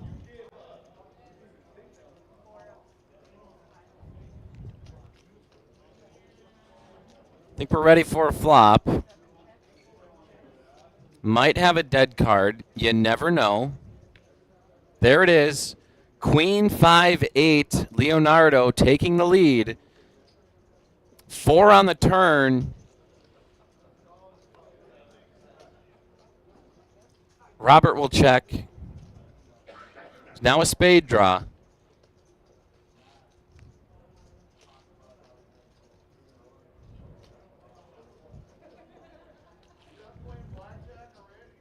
Leo reaching for chips as he probably should. Tim does have gutter ball draw. He needs to hit a 3, but I don't think he'll be going anywhere with a bet in front of him to call, 11,500.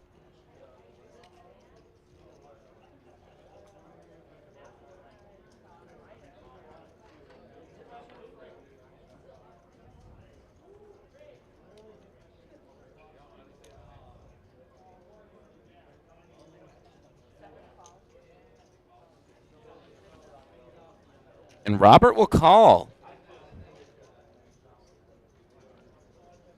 Does have the chips to do it, Robert. And a 10 on the river. Oh, my God. Leo. No. How much will Leo get spiked for here? I think he checked, or Robert's first act. Robert will bet probably 30,000.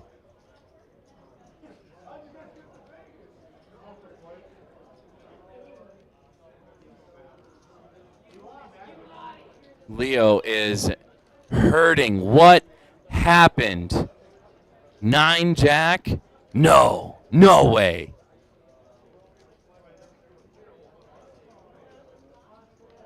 It's not a flush. We know that.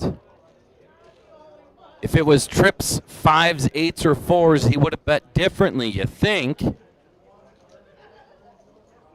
How does that 10 affect his betting is what Leo has to think. If he wants to know, he needs to call 30,000. That's a third of his chip stack. He calls. Robert is crushing 238,000. Started from the bottom. Now we're here, he says. Leo down to 65,000. By Rick There is nothing you could do there, Leo. I mean, other than fold. But how could you know?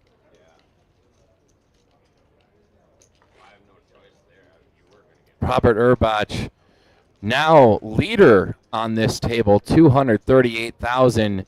Sean Lambert's hanging around, 10K in his stack. Marlin and Masaki all three need to start making moves with just 10 or less big blinds. It's for Sean, it is an all-in or nothing situation. Obviously, he's only got 10K. I think he's almost in the blinds too.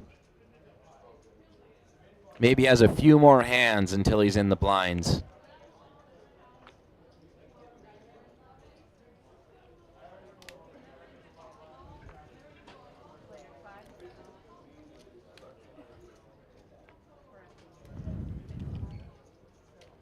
Sean, ace 8, no better time. See a high card. I'm going all in, 10K.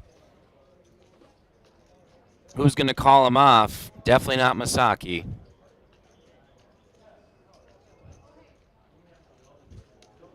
Or maybe he does. 5,000 more. Why the heck not, he says. 7,000 more. What is it?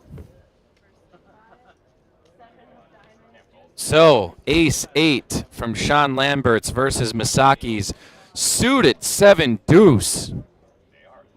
7 deuce on the flop. Masaki's going to probably knock out Sean Lamberts. Going to need a jack or a 6 for the straight.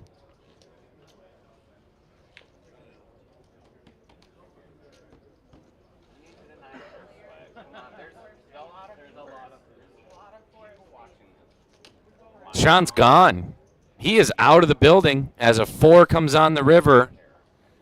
Sean Lambert's eliminated in 125th place. Wow. What a terrible feeling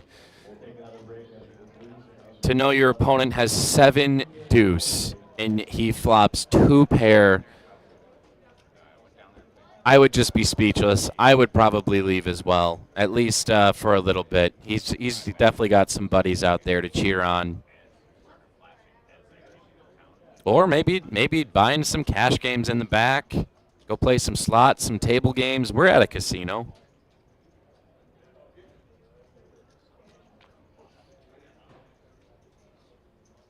Even with that elimination, Masaki's still just at 39,500 in chips.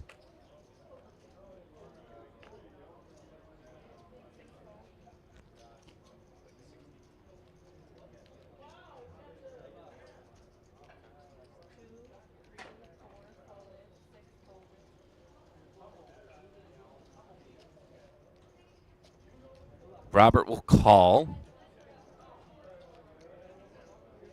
Action on Leo.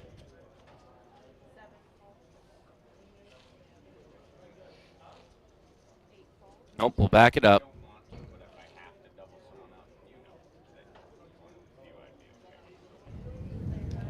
Masaki moves all in. With unknown cards, Leo will fold now. Masaki has King 8. Robert will fold as well. Masaki will pull in blinds and antes.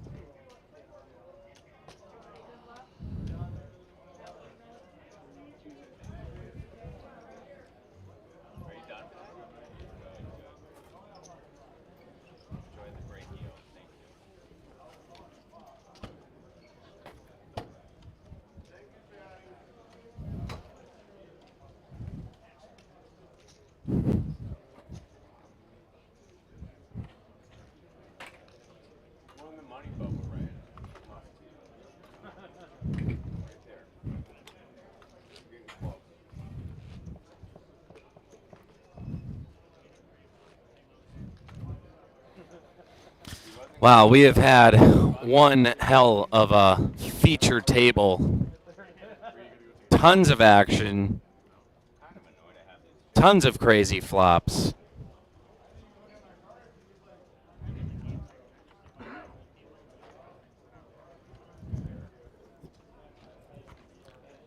And we wouldn't have it any other way for our Casino State Championship here at Spirit Lake Casino.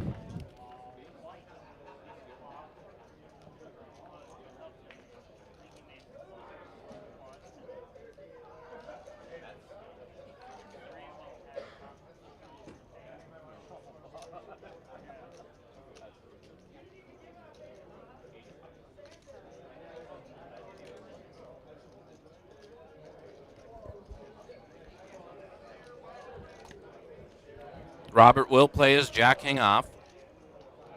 Masakiova, ace queen suited. All in for 53,000. I don't think Rob's going to call this, but that's just me. He might. It might be time.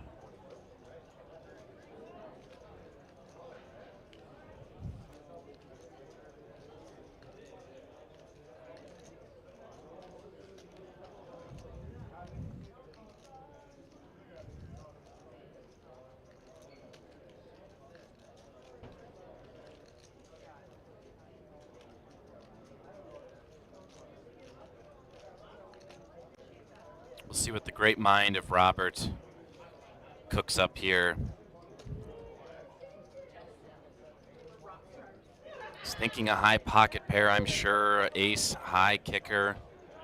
Definitely an ace high kicker. Probably pocket tens and above, and it's just not good enough. Good fold by Robert.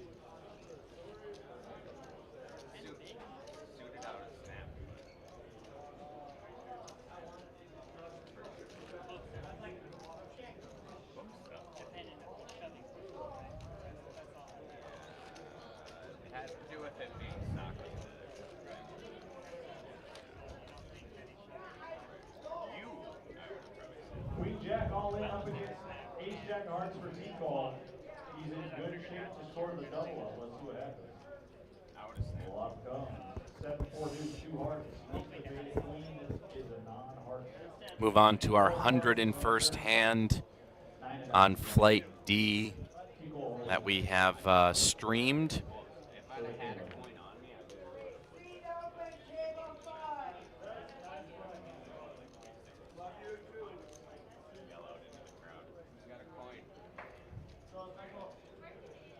Leonardo with pocket eights.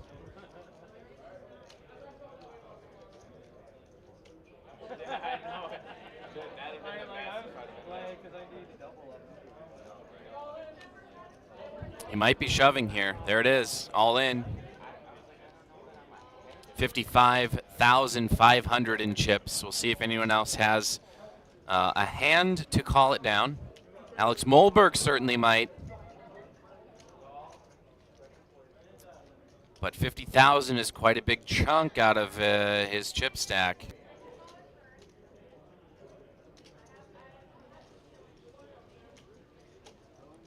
Guys, if you just drew table 9 from the broken table, that is the feature table. Whoever drew table 9.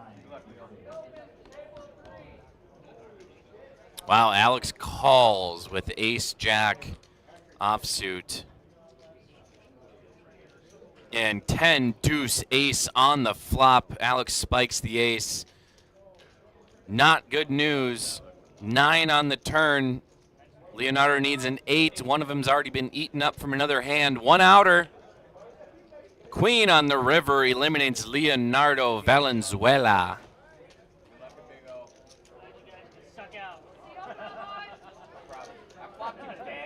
And that is another player down.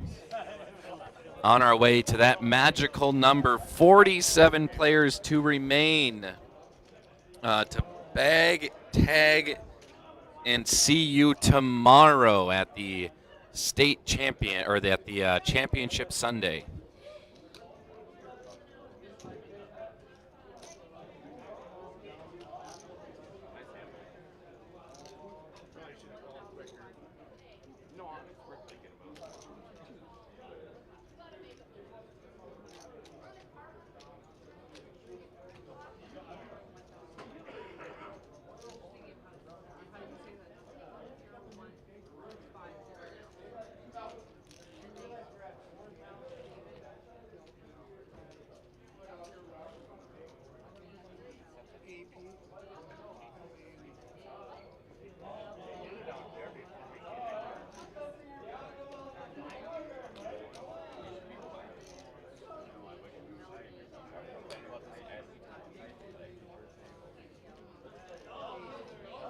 I do see a correction here. It is Tom, not Tim Gullickson. Thank you, Tim, or Deb, presumably Tom's wife, for the correction.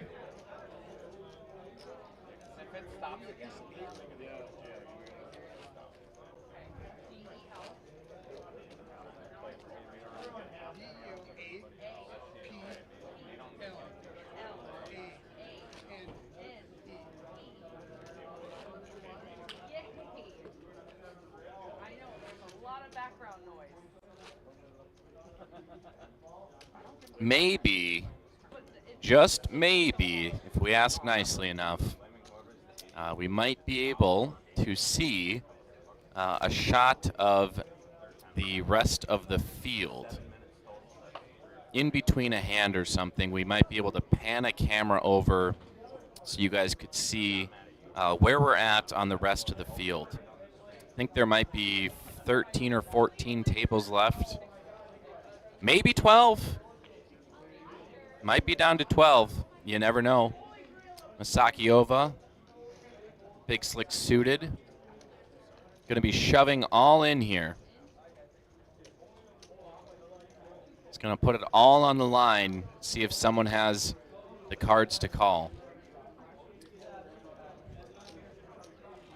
Alex now with pocket eights. Will he eliminate 2 players in a row? He's going to ask for a chip count.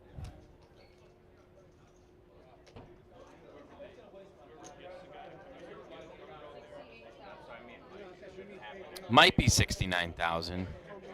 Might be 68.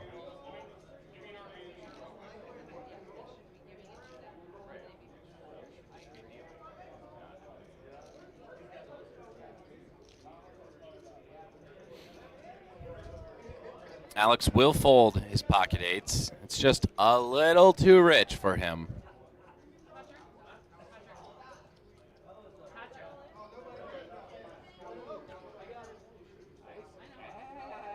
It is now midnight.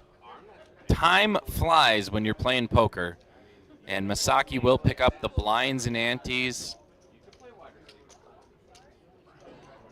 Blinds are up to 2,000, 4,000 with a 4,000 chip big blind ante.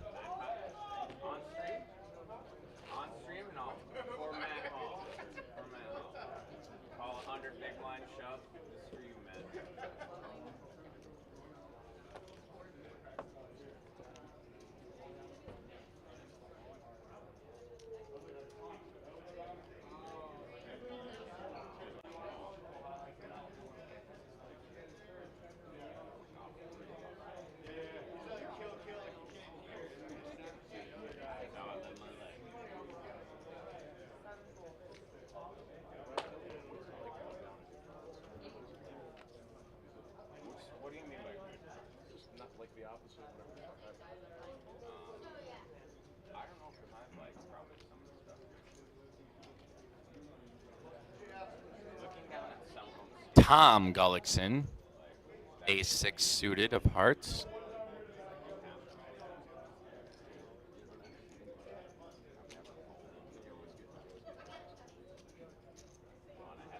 Tom will make a raise to 17,000, 12,000. Way off by 5,000. Alex will fold. And Tom will win.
Looks like we have a new player at the table, David DePlane.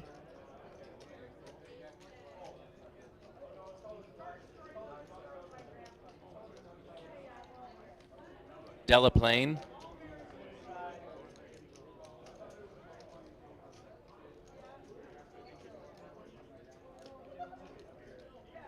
Oh, and Jared's all in with ace-9 after a Travis Schmaltz raise to 10,000. Travis Schmaltz with ace-3 offsuit.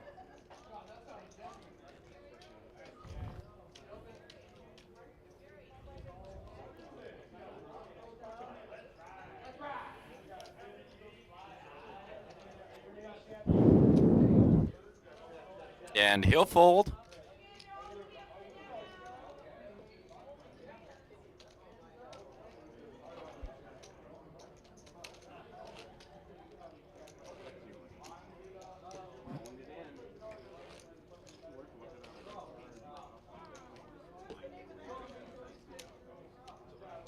Well, can never get any hands. Jesus. Chill. I had sucked out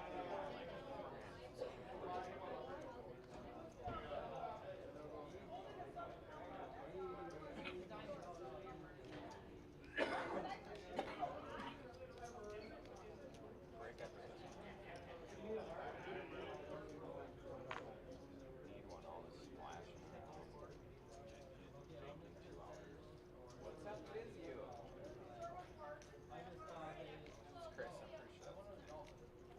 pretty sure that's Currently taking a trip through the field. 1, 2, 3, 4, 5, 6, 7, 8, 9, 10. 11 tables remain. We're commentating from afar right now.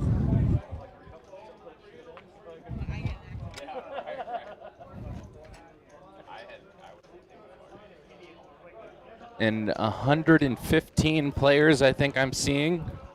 115 players remain.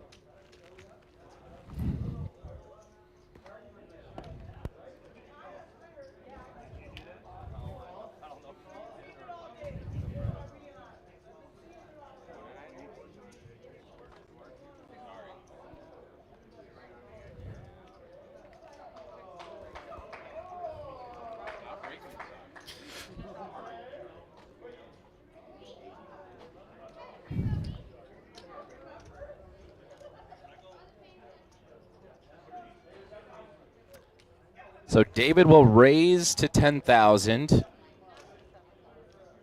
Robert looks to call for 6,000 more.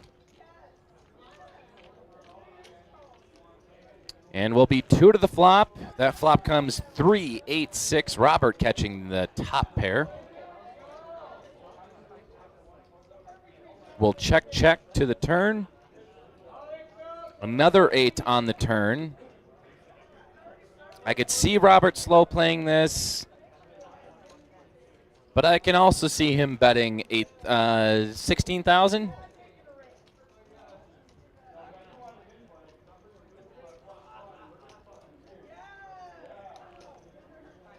David will fold and Rob will scoop up fairly nice size pot. Robert now up to 237,000 in chips. Our short stack at the table, haven't heard much from him. Marlon Leadholm, 21,500 in chips.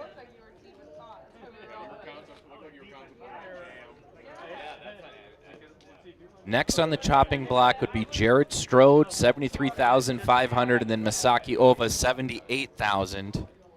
Masaki has battled back from 30,000 chip stack from probably about 30 minutes to an hour ago.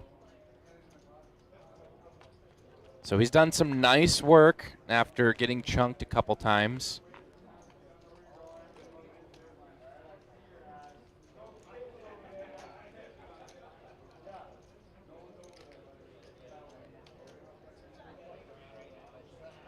Fold over to Jared.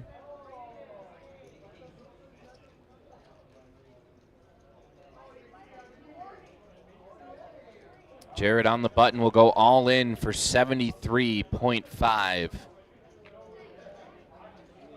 Robert will fold Jack 7. And we'll see what Marlon has, and it looks like he's also going to be going all in for just 17,500. Ace 3 suited versus Jared Strode's Ace 5. Marlon Leadholm's tournament life is at risk here. Marlon's going to want to see a 3. No help there. Jared's still in the lead. Chopportunities are knocking. Pair the board. 5. Jared Strode pairs his 5s instead and will knock out Marlon Leadholm in 100 and somethingth place.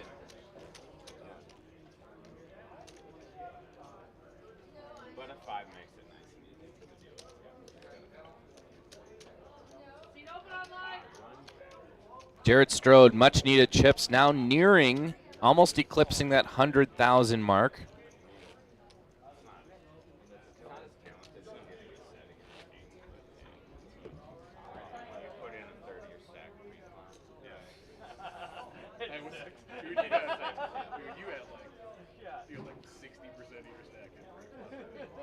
No, I had 30 something. Did you? Yeah. I thought it was over. Yeah. I put in 5 and then I called it 10. Well, he called 2. So then it's like, well, I'm always still seeing a flop even short. Because it's like, if you hit here, you just. Travis Schmaltz now looking down at pocket 7s. Haven't heard a whole lot from him. But he'll raise it up to 10,000.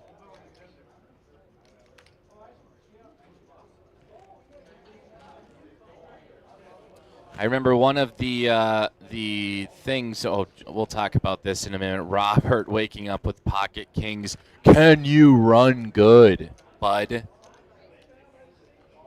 Robert is up 203,000 since beginning with 30,000 in chips. Masaki 10. He's got 70K. He'll fold. So Robert 3 bets to 28,000 after Travis Schmaltz's 10K raise. Will we see a shove here? Either that's pretty much just got to be a call or a fold. I mean, middle pair is not great, even pre-flop. A lot of things can happen out there. We'll have a new player to the table after this hand. Recognize the face, cannot remember the name.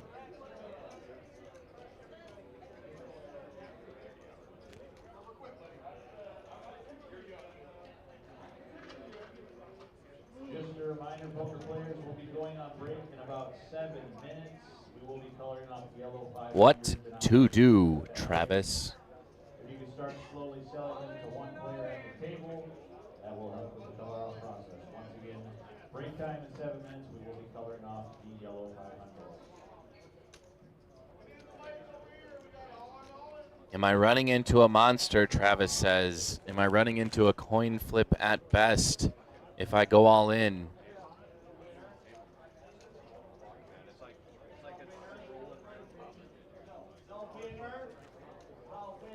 He's going to fold, so Robert will take down Chunk Travis a little bit for at least 10K.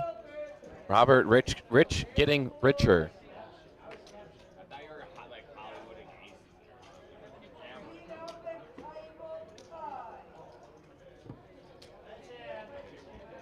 Go put up a graphic here of the cumulative winnings on this table thus far. Tom Gullickson, we just changed his name from Tim to Tom, so he's going to be at 0. But you can see Masaki, Travis, and David have both lost chips.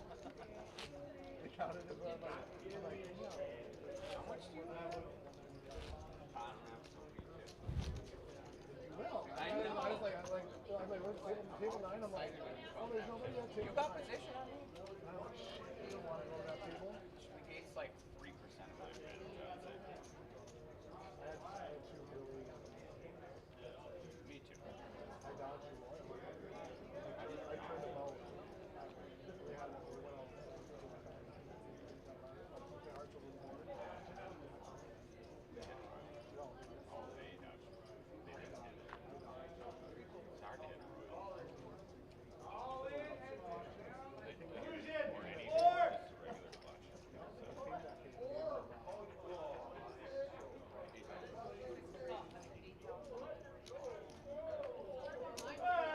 Jared Strode now king queen suited, raising it to 8,000.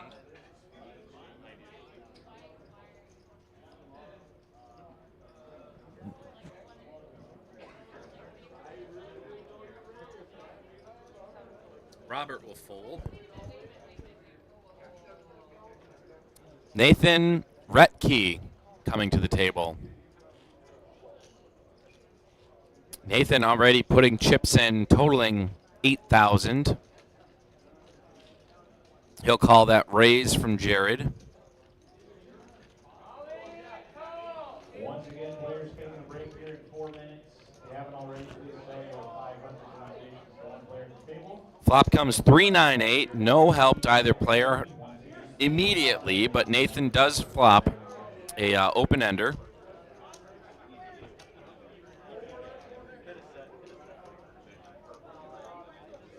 Jared first act reaching for chips.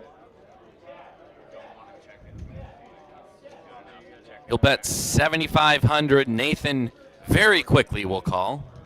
We'll see a turn. Turn is a 5.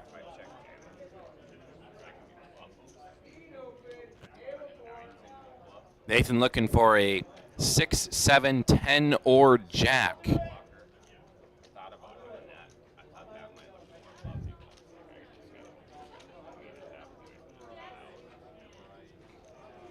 Jared is 69% favored in the hand. Will check. Nathan will check. And another 5 on the river will give Jared Strode the check mark. Will it end up that way? Looks like Robert Urbach will be either leaving us or we are chipping up soon.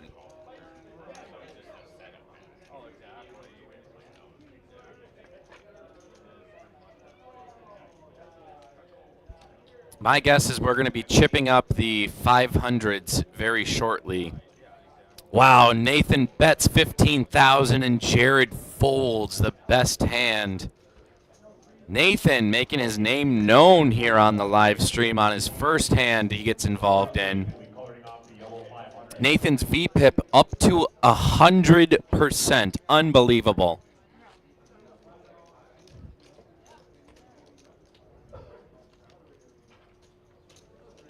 A couple live streams ago, I finally learned what VPIP percentage is, and it's voluntarily putting chips in the pot.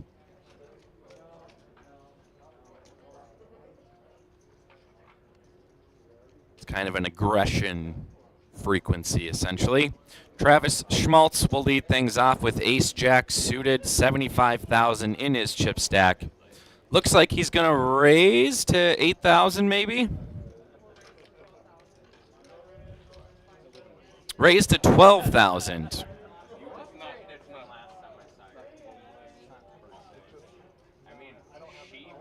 He might not see any action from that.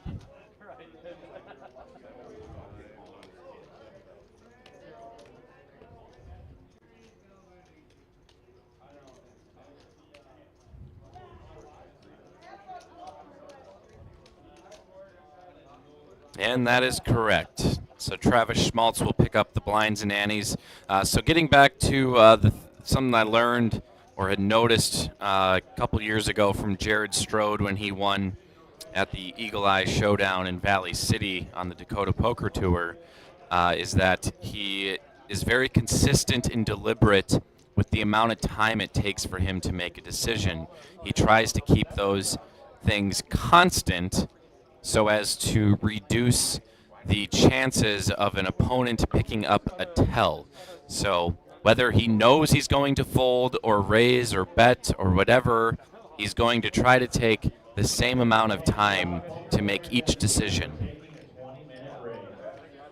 And it does sound like we're going to have a 20-minute break concluding this hand. Robert folds. Nathan will fold. Masaki will fold. Probably. He hasn't yet. There it is. Tom will fold. Alex Molberg, suited connectors. He'll call. Travis Schmaltz looks like he's reaching for chips for a raise out of the big blind. Probably make it 12. 18, 16, something like that. 14,000, 16,000. You guess enough number of times, you're probably going to get it right eventually. So with the raise, Alex will fold, and I do believe that's going to bring us to a 20-minute break. You're watching live coverage of the Casino State Championships. We'll see you guys all on the other side.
back to the small blind of 3,000, big blind 5,000, 5,000.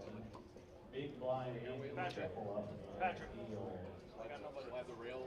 83 players remain after 47 of you will be batting up state for championships under. And welcome back, poker players. We are, I think, down in the 80s. We have 40 more players to eliminate to get down to that magical 48 number.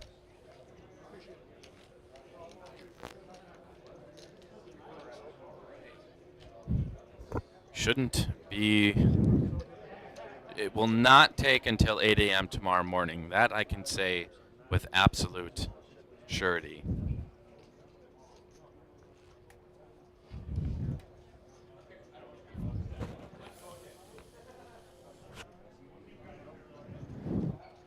Looks like we had a little shuffle of the table. Jared Strode.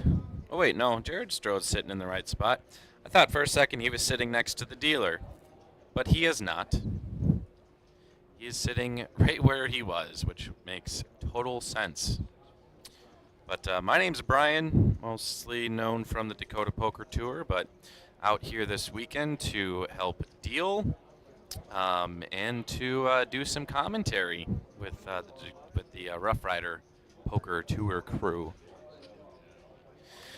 If you're just tuning in, or welcome back, this is the largest poker tournament in North Dakota state history. I believe Jerry said over 1,300 entrants. Prize pool well over 200,000 for Championship Sunday tomorrow. Right now, I think we're sitting at 370 some total entrants. Let me get a more accurate number. 372 entrants. That is 11 entrants shy of Flight C earlier today. I think it was 383 earlier today, now 372. And we're going to start off with our blinds at 3,000, 5,000, maybe not, probably 366. Oh, it is 355. That's interesting. So the blinds are at 3,000, 5,000 with a 5,000 big blind ante. Not a lot on that board compared to hands, but Travis will bet 15,000. David De La Plaine with our lowest VPIP on the table thus far, 11%. Probably will keep bringing that number down lower, because he ain't going to be a part of this pot. Alex Molberg maybe calls. But I don't think you call. I think you would raise in this situation.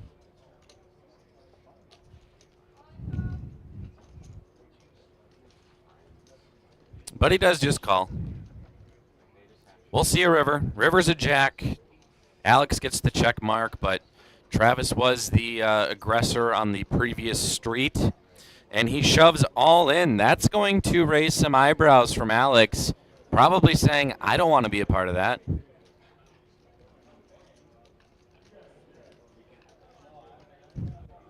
Travis representing strength on that jack. And yeah, Alex will fold. Ace-9, the winning hand. Travis Schmaltz picking up a pot and will be at 129,000.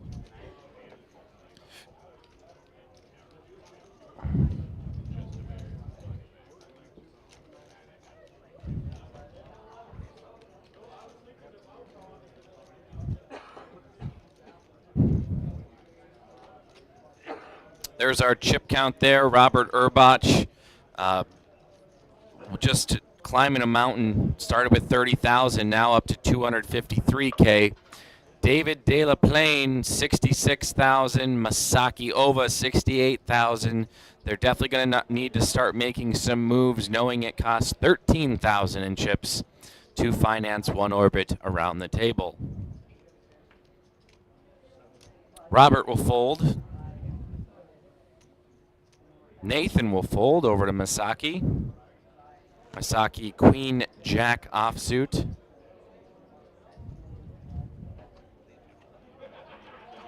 Might see a raise here, might see just a call. Depends on how aggressive Misaki would like to be. Dems looks like raising chips. Raised to 12,000. Over to Alex Molberg.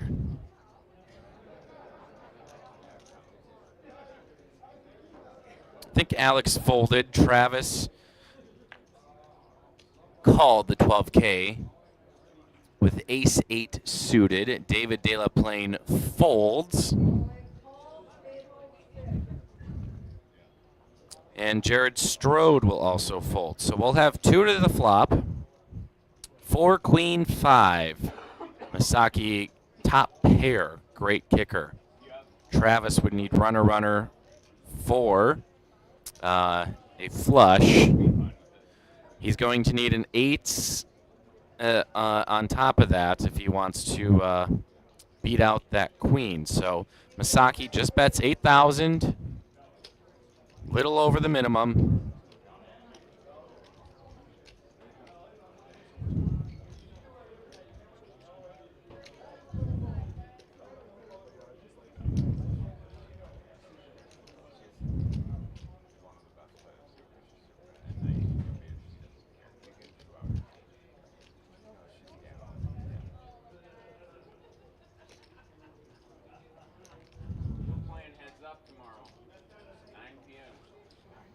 Travis thinking.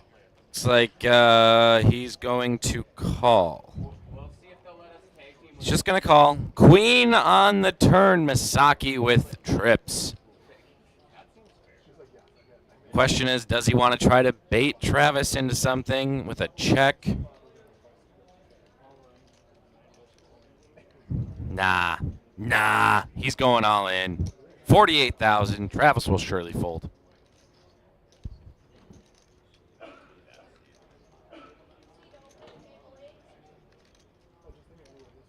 Right.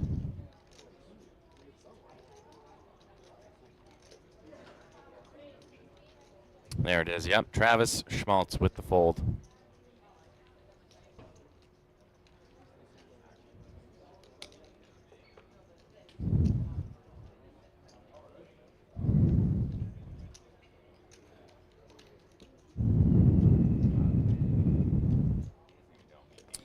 Seat 1 is a new player. We do not have his name yet. But it should be coming any second.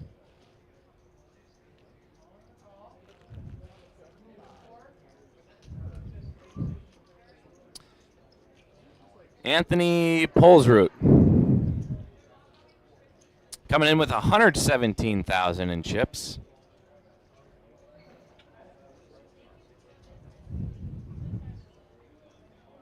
Misaki Ova looking down at ace-jack suited. It's a nice hand to look down at. Looks like he'll probably just call. Raised to 12,000. Anthony Polsroot, 10K, goes all in with pocket tens. Tom Gullickson with ace-jack as well, unsuited. That removes cards from Misaki Ova. And Alex Molberg has pocket queens.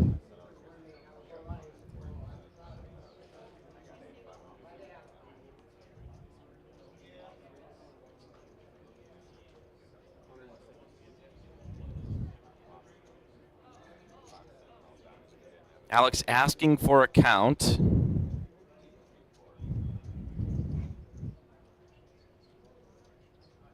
Be left with about 27,000, 22,000 left.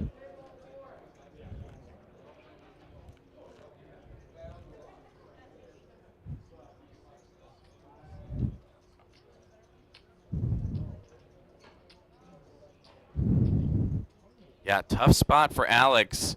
Queens, very strong hand, but with a raise, well, a small raise, but then an all-in for 117,000. You got to be smelling aces or kings. No way could it be, just an ace-king, ace-queen.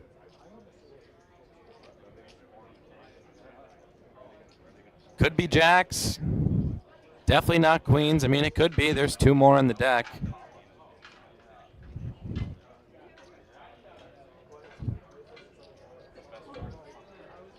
Alex calls here and wins. This would be a massive boost to his chip stack. Put him well on his way to bagging a sizable chip count going into Championship Sunday. But he is stuck in the think tank here.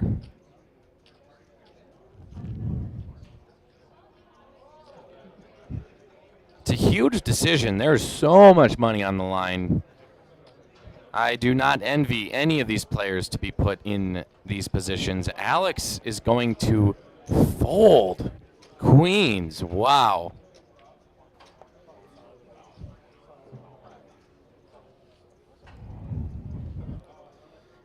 I'm going to call it a good fold. Good fold. Masaki will fold too, I think. Yeah.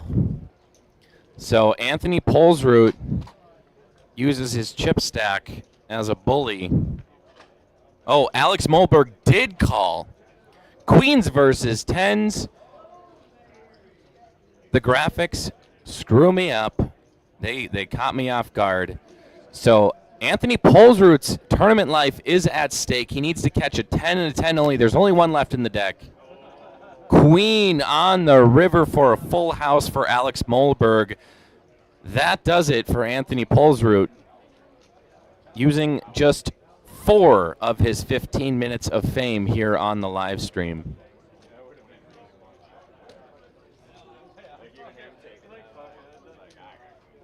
Wow. As I said, it would be a huge boost to his chip stack if he makes the call. Alex Molberg up to 341,000 in chips. Unbelievable. He is our current chip leader at the table. Robert Urbach, 243,000 in chips. Nathan Retke looking good, 221. But now you look down the list, David, Jared, Tom, they're looking at some massive chip stacks on the table, which could also be a good thing. That could be the thought that, hey, those chips are going to be mine. Just got to double up off one of those big stacks, and the tables will turn almost immediately.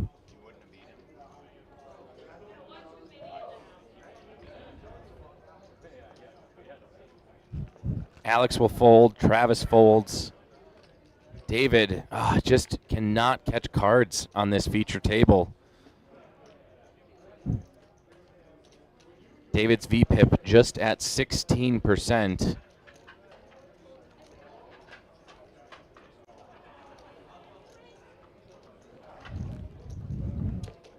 So Robert raises and gets Nathan to fold. So he'll steal his blind and ante.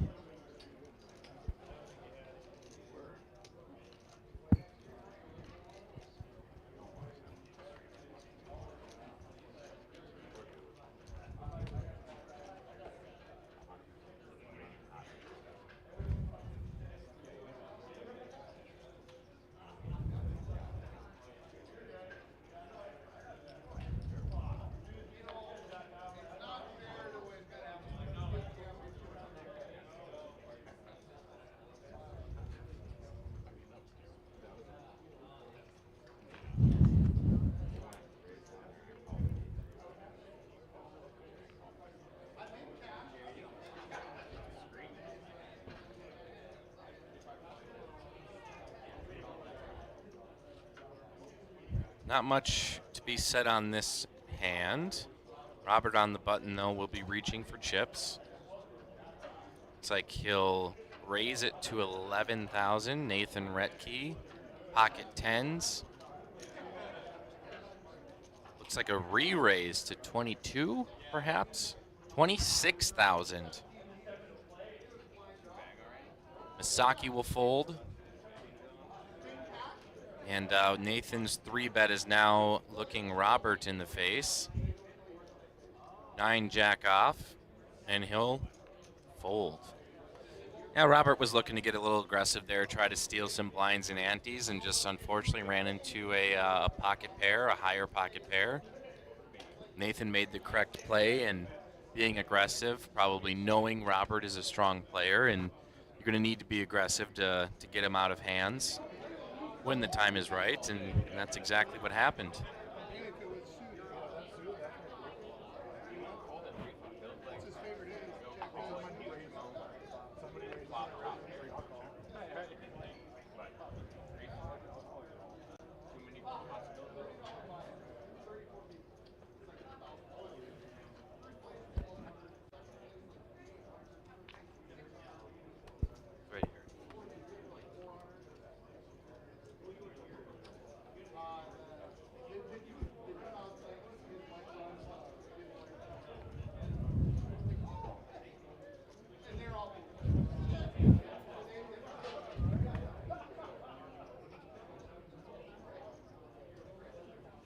Robert will fold. Over to Nathan. I've got some important news, poker players. Unfortunately, it is last call for alcohol. Last call for alcohol has been called in the building. It is nearing 1 a.m. here at Spirit Lake Casino. Get your drinks while you can. I don't think I'll ever have a beverage while I'm working out here because you cannot deal and have alcoholic beverages.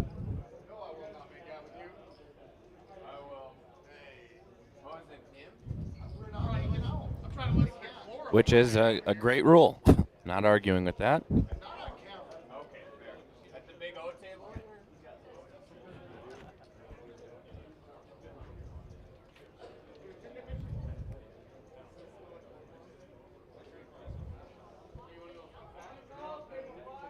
Tomorrow, though, surely for New Year's Eve, once that clock strikes midnight, Travis Schmaltz picking up Jack King offsuit.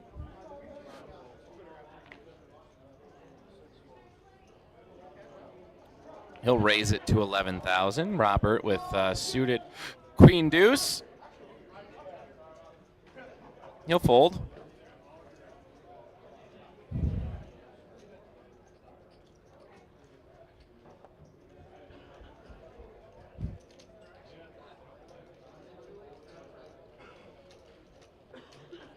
Tom Gullickson will fold his suited connectors. Looks like we'll have another new player to the table. Some fresh meat for these poker players to eat up, chew, and spit out. Seat 1 has not been looking good on this feature table. Travis will win that pot.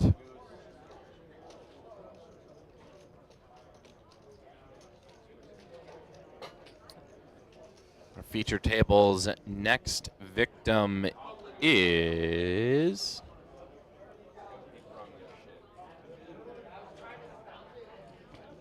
Andrew Lynch, coming in with 86,000 in chips. He will be fourth to last. We've got one player over 300,000. Nathan and Robert are over 200,000. Travis has over 100,000. Rest of our players 86,000 or less. Robert wakes up to pocket aces. As I said earlier, can you run good, bud? See how he treats these aces.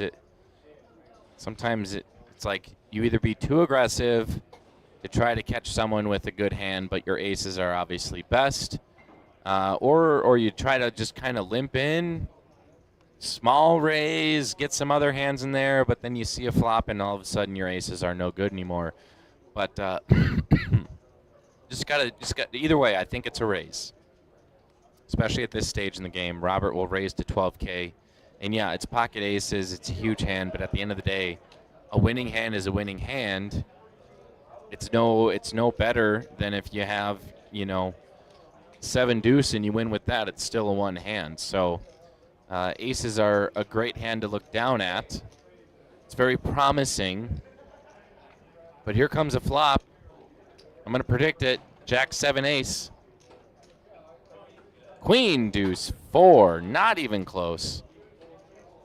Robert still in the lead, huge favorite to win. Travis will need runner.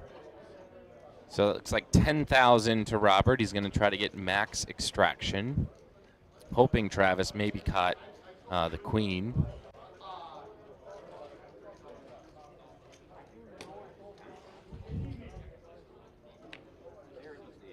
And that's kind of the best you can do. Robert showing he had aces.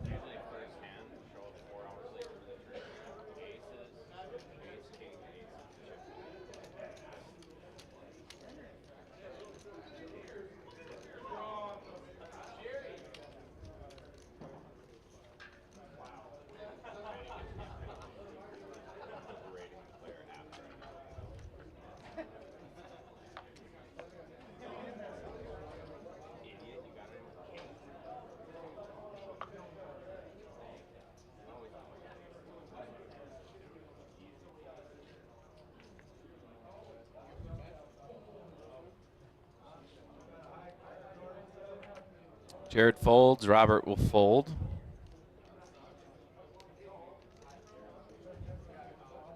Robert again noticing a pattern in his play style is whether he's folding, betting, or raising. He's always going to look at his cards, put them back in place, pause, and then make his action. So it's those kinds of consistencies that can really help you stay on your mental game too, and to help lessen the chances of opponents picking up on a tell, a potential tell. However, I guess the downside to that is if you don't stick to your routine or something, and someone might sniff something's up. Maybe you're too excited, or you're really trying to get a bluff through, and depending on the situation, might be the ultimate demise to your life in the tournament.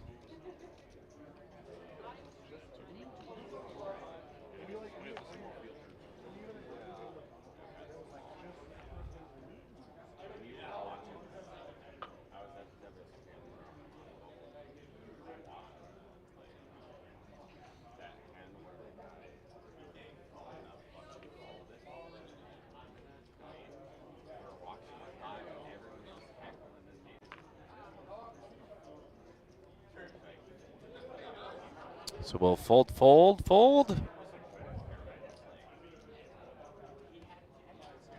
Andrew will fold.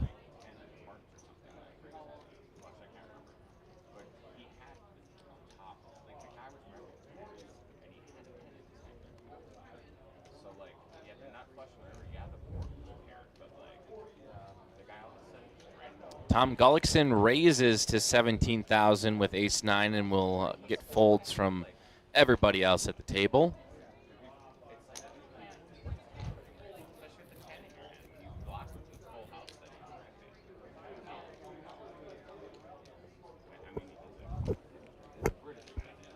These days definitely do get long, and blessing and a curse. There's no time limit in poker, but very rarely does that mean it's short. Especially when these tournaments are this deep. 272 players, even getting down to 12.5%. Looks like we have 74 players remaining. Maybe it's going to go faster. I'm not going to say anything. Shut your mouth, Brian. Andrew Lynch picking up ace-jack suited. Looks like he'll make a raise potentially. Raise to 12,000.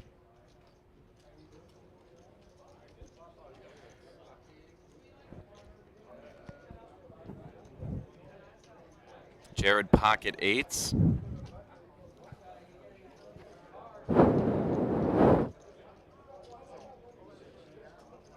It's going to move all in. Just 55,000 to go. 58.5 total. See, Robert looks, puts his cards back. then makes his move. You might be able to tell that he's going to fold. A little bit more slouching forward. We'll see maybe what a raise or a bet looks like, or a call. We'll try to pay attention to that to keep our minds active. But we have an all-in from Jared and a call from Andrew Lynch. Jared with a much-needed double-up. 10-9-3, no help to Andrew. He's going to need an ace or a jack only. A 10 opens up 12 total outs for Andrew, picking up the flush draw. And a 9 on the river. Counterfeits Jared. Oh, no. Pairs the board. Andrew's got the ace kicker, and Jared Strode is eliminated from the tournament. I am not aware if he has a bag for tomorrow's tournament or not.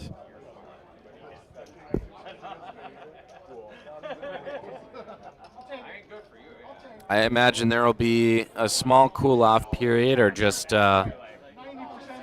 take a mental break, and he might perhaps head over to the cash game out back.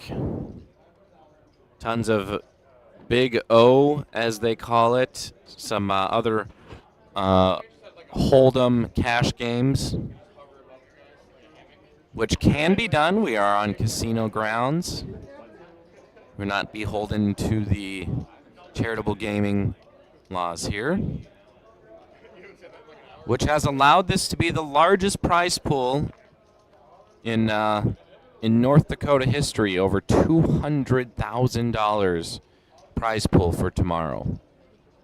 Estimated was 150, and boy did they underestimate.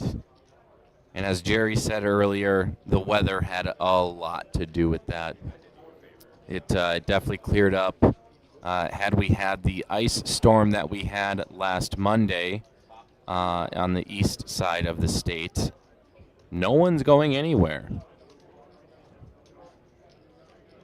Literally 1 inch to 2 inches of ice on trees, signs, houses. I know in Fargo, tree branches were falling down left and right. A medium-sized tree branch fell right next to the house, my house.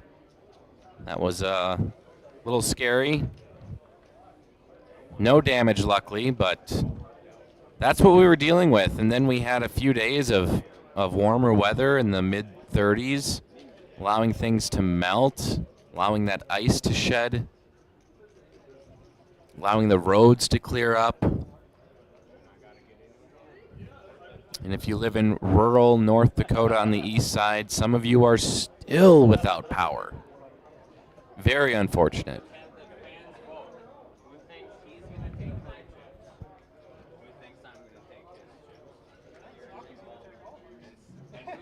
I think Saki will take everybody.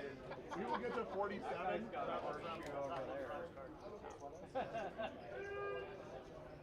Saki will be one of 8 remaining. That's how we get down to 47. I got people at one time. Top 10 player at this table.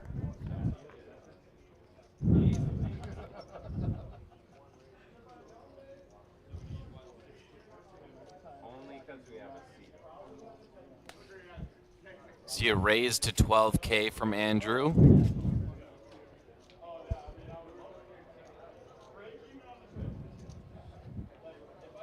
There was a little less of a slouch forward, signifying a fold, but still fairly consistent. I think you'd have to be very hyper aware to pick up on tendencies of all players. That's the one part of poker that I am most impressed with, is other players' ability to read each other, and even the top tier players around here to pick up tells on the other ones. That takes being able to pick up on all those very, very acute cues, nonverbal cues. There's our chip count there. David De La Plane, just 8 big blinds left. Sounds like blinds went up to 3,000, 6,000 with a 6,000 big blind ante. Now costs 15,000 in chips to finance one orbit around the table. Stealing blinds and antes for David is going to be a huge boost to his chip stack.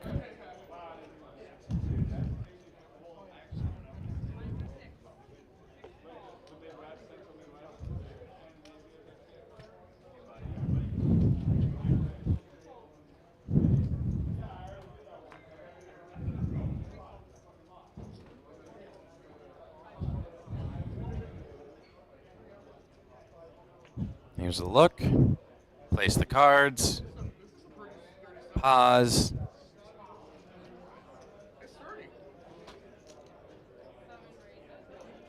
Okay, so that's what a raise to 13,000 looks like.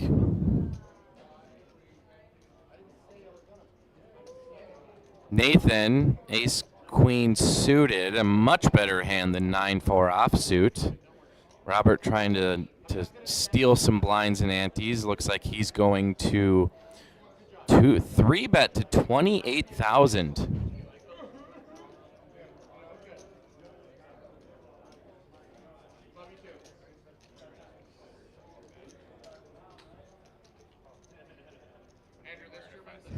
Another 15,000 to Robert. What does he want to pay it to see a flop? I mean, he could,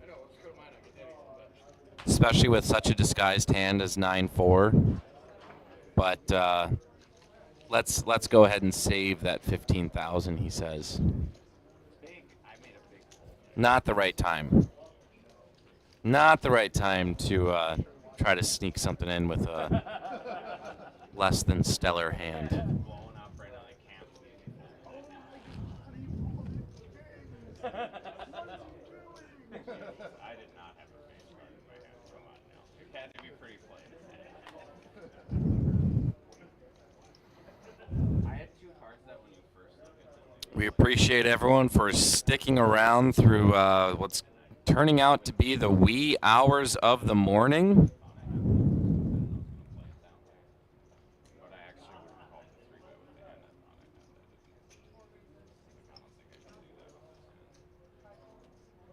Give some more shout-outs. Danny Carlberg, Kimmy Stewart, Eric Anderson, Ricky Anderson. Ricky Anderson saying, played that hand bad. Not sure what hand that was. Oh boy, Travis Schmaltz. Ace-Jack suited. Raises to 16,000. Rob waking up 2 aces again. 3 bets to 36,000. Nathan Retke has no choice but to get out of there. Same thing with Misaki.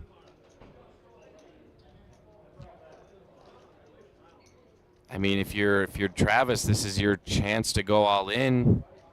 It's your time, perhaps. Ace-Jack suited's pretty good. Let's think about it, though, Travis. Tournament life at stake. There's no re-raise unless it's an all-in.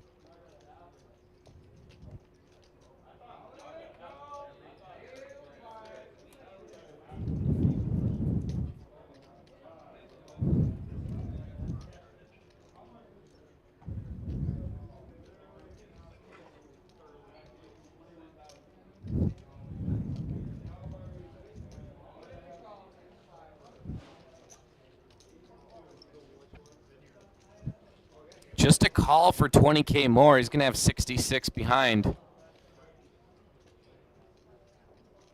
7 deuce 8 on the flop.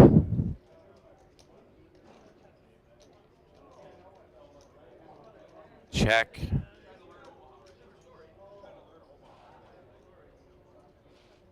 Robert will put enough chips in there to put Travis all in. He's done his damage. He's chunked him for 20K or 36,000. There's not much more you can do, Travis.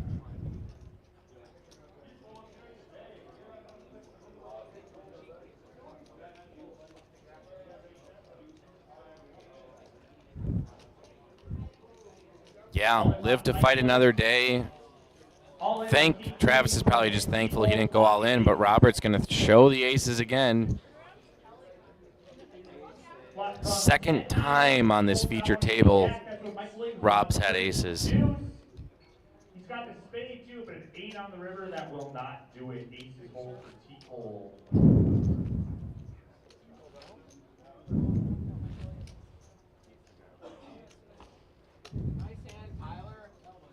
And as I see, we just finished up with this aces hands, I look down at the live stream, and it's Rob's other aces, so pretty much exactly 15 minutes apart. Travis Schmaltz, ace-jack suited, back-to-back hands. Now he's going to go all in. De La Plaine goes all in with kings. Robert will not be a part of this hand. David was all in to call. Nathan folds. Masaki will probably fold.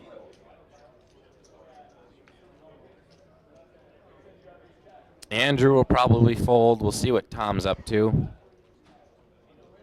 8-7, yeah, that's a fold.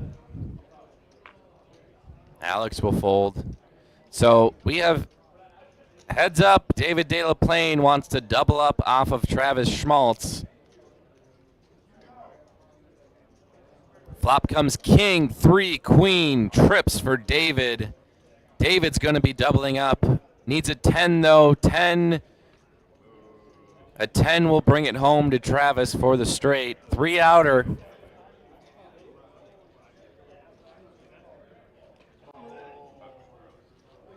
And it is a 10. Disgusting. Travis Schmaltz rivers the straight on David, cracking his trip kings. That's a heartbreaker.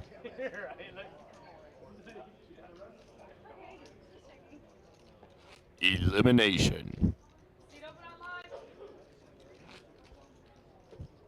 Wow. David had a VPIP of 12%.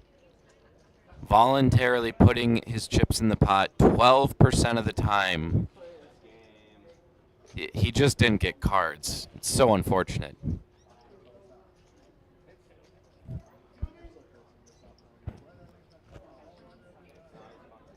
We're definitely below that 74 of 372 left. We are nearing the magical 47 number. Tom Gullickson, also a man who has not caught much action. VPIP of just 4%. Robert raises to 13. Nathan will call.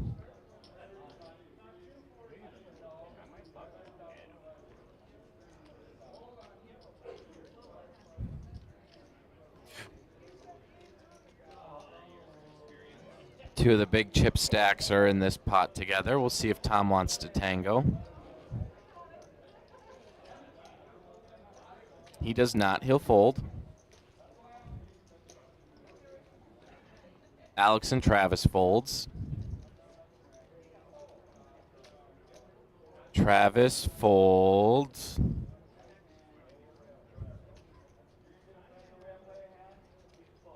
Travis. Oh, he's in the big blind. 7K more, yeah. Okay, I ain't mad about that. 9, 7, 9 on the flop. 2 hearts. Nathan with the flush draw. Travis will check. Rob checks. Nathan checks. 5 on the turn. Robert pairs his 5s.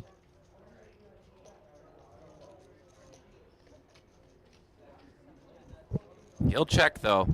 Nathan, sensing weakness, he'll throw some chips out there. 16,000.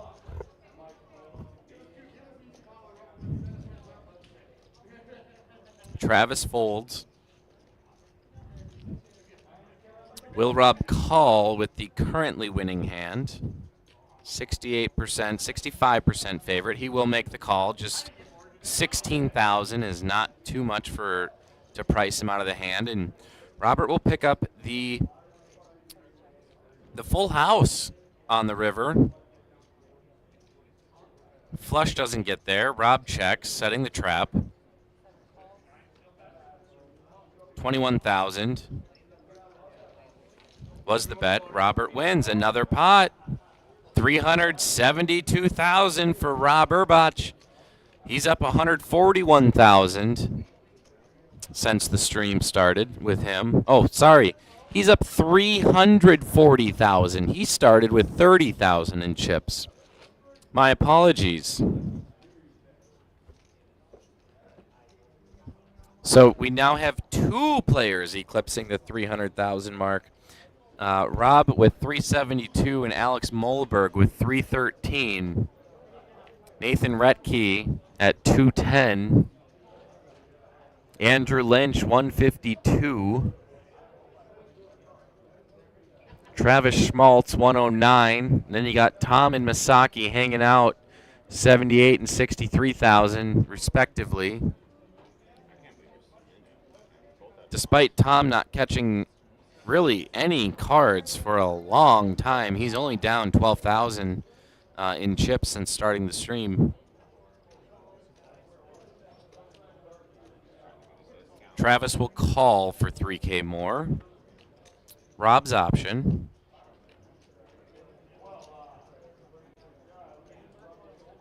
He'll check.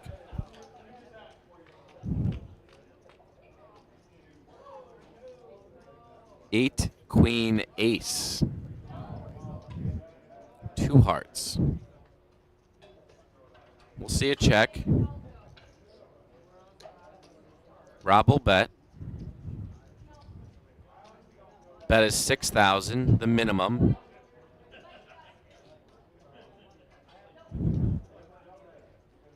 And Travis will fold.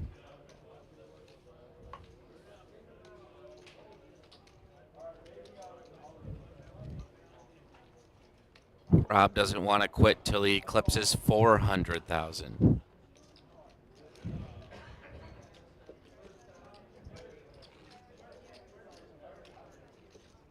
Cannot say it enough. We want to thank all of the dealers and RPT, DPT staff for coming out, putting on a great tournament, the largest tournament in North Dakota history. Some of these dealers have been going since 9 a.m. this morning. A true feat, maybe even a bigger feat than just playing poker. Because as dealers, when it's break, you still have to sort your cards. You might have to sit at the table if it's a color-up break. You really don't have much time.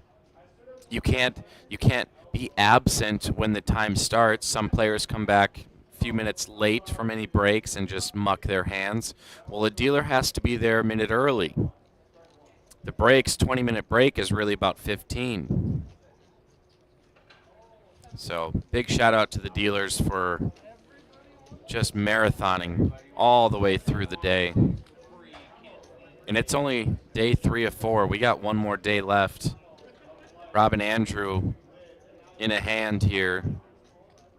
Both spike and ace. Andrew's got the better.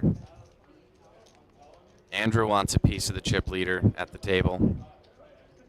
Bet is 28,000. Both players have a Broadway draw. Another 8 on the turn gives both players 2 pair, and their kickers don't play. We're looking at a choppy chop right now.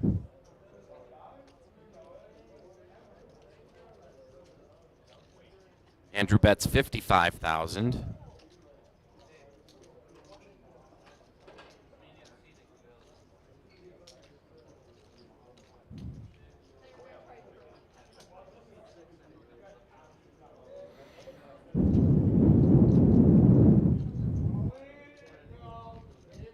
Looks like we will have a new player at the table. Despite what you might think, his name probably isn't Dad.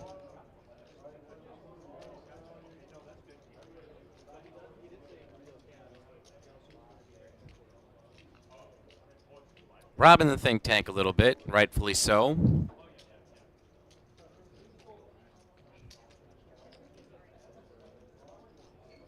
Just a raise to 16,000 a call. Check bet 28,000 and a call. Check bet 55K.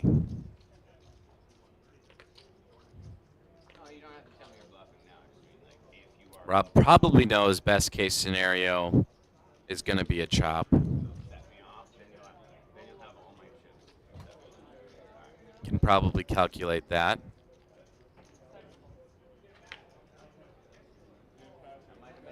And he shows he folds the ace. Could have been a chop pot, but Andrew Lynch just placing out the right size bets to get Rob out of there.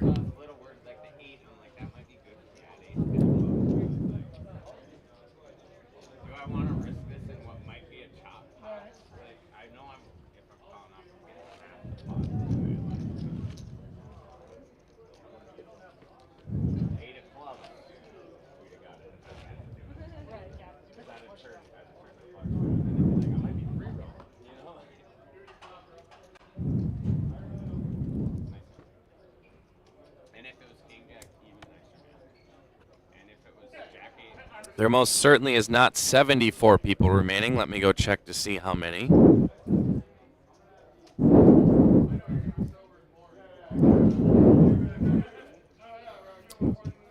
"64 players are remaining in the field. So you can take 10 off that number. 64 need to play down to 47. Every hand is bringing us just a little bit closer to that 12.5%. This is flight D of D. Players have been battling through 4 flights. Starting yesterday was flights A and B. Today is C and D. If you make it to that top 12.5%, you get to bag your chips. If you bag twice, take the larger bag, get paid out $7.10 for your smaller bag. Pretty good deal.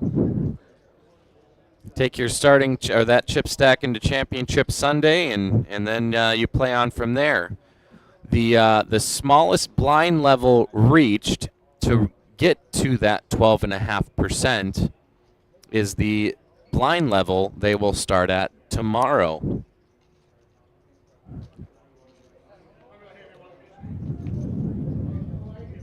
All in pot, table 7, 9, 10, all in or squeeze. Queen in the window.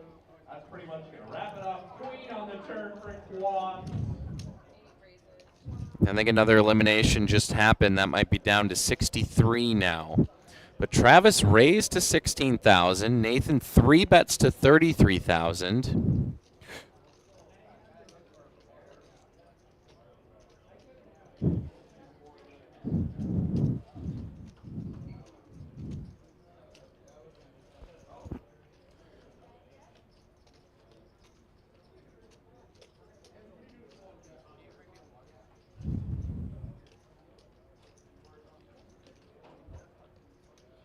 Man, Travis has been in some tough situations at this feature table.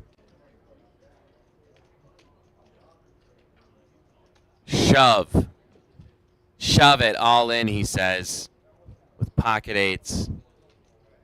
So a 4 bet to shove all in for 107,000. Probably knows Nathan has a good hand, but is it strong enough to call 107,000 total? 123,000. Make that.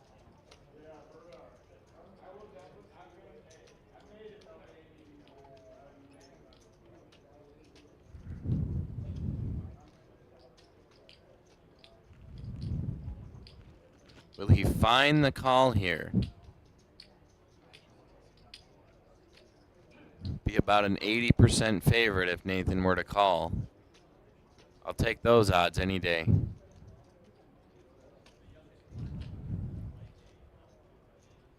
Nathan, of course, worried about running into Jacks, queens, kings, aces, but he does make the call. He's going to be ecstatic, finding he's up against 8. 5, ace, 7 on the flop. Needs to dodge 2 outs, and that is an 8. King on the turn. No 8. 9 on the river will eliminate Travis Schmaltz in probably 62nd or 61st place. Nathan Retke gaining more chips. He's now past the 300,000 mark, 333 to be exact. He's up 137,000 on the table.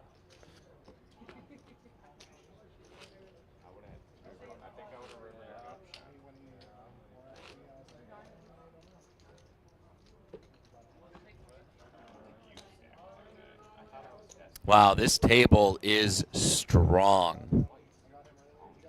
I'm not sure what the rest of the field looks like, but it seems to me that 3 players at over 300,000. We got one nearly eclipsing 300,000. This is a strong table. And Masaki has not caught cards for a long time. His VPIP has dropped. Just 48,000 left. Can easily get called off by any one of these players.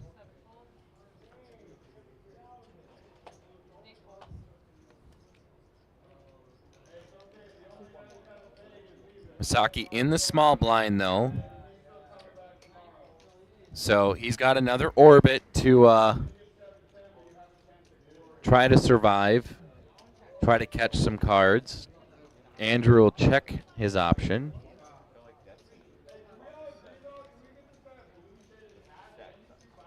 Nine, deuce, 10 on the flop. Jared pairs his 9s. He's got middle pair. Andrew checks.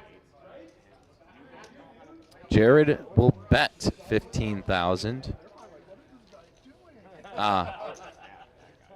Jared is dad.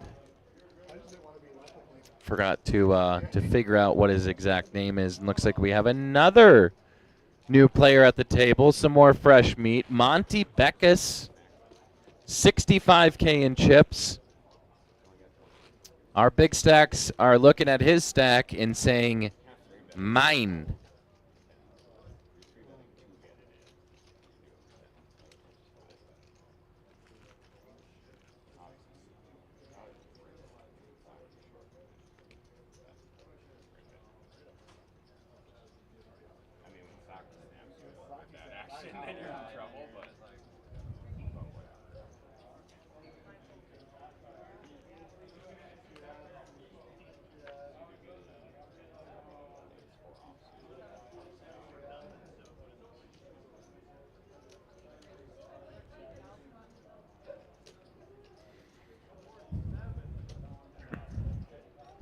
Once again, Masaki not catching cards. He was in this situation not too long ago. Did get a double up, I think, to around 70,000. But he is down 30,000 on the table. Andrew Lynch with 9-3 offsuit, 3 bets to 33,000. After a Nathan Retke raise to 13. Nathan, I believe, will call. 3, king, 10 on the flop. Andrew gets bottom pair.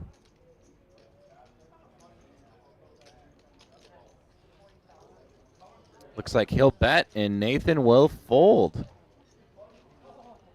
And looks like he exposed his hands. Naughty. Keep it to yourself.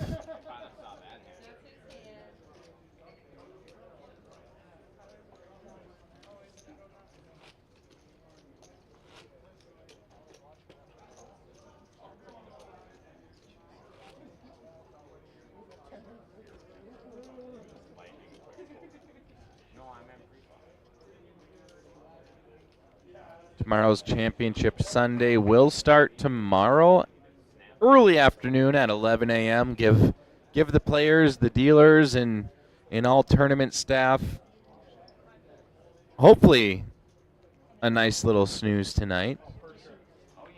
Jared Burkett, ace queen offsuit. Looks like he'll raise it up.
We got a double all in. Sorry, I had to take a quick 2-minute break. Masaki catches a high card. He's all in. Monty's all in with pocket eights, and Andrew Lynch has pocket nines. Andrew Lynch could eliminate 2 players in one fell swoop. An ace does not help anyone. Andrew, a 75% favorite to win the hand. And a queen on the river gives Masaki a straight running up and down Broadway, baby. He'll triple up and knock Monty Beckus out in the process. Almost a triple up.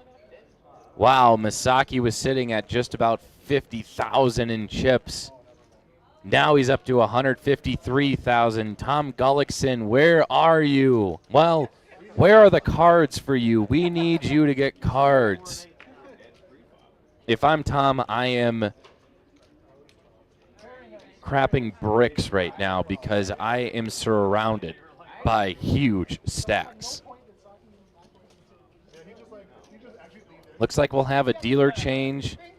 We're going to, in just a few minutes, I think, or a couple minutes, we'll have a raise in blinds.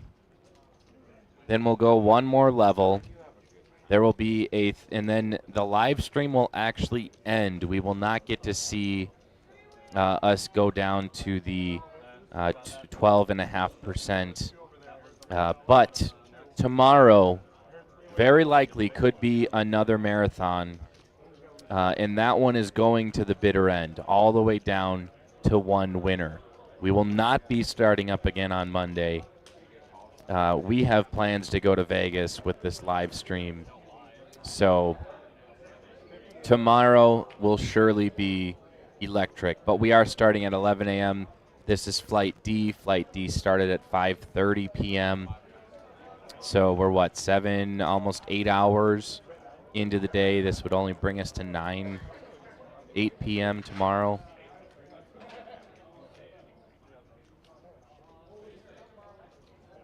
And we won't have a field, I don't think, of the 200. I don't remember how many people it was. 372. I don't think we'll have a field of 372. If you do want to come down to Devil's Lake, there is a last chance tournament tomorrow. Let me see if I can pull that up quick.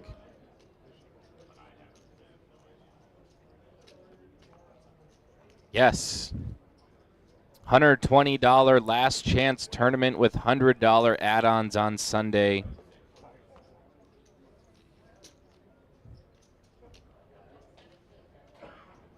So if you want to come down, you want to play some poker but haven't gotten a bag, there's still a last chance tournament tomorrow. That starts off at later in the day, we'll call it. I don't see a time on here.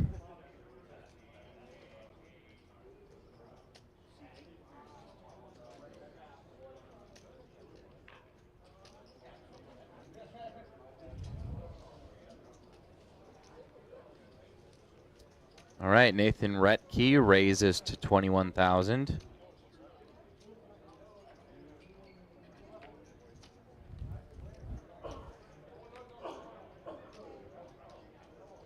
Tom, we feel bad for you, buddy.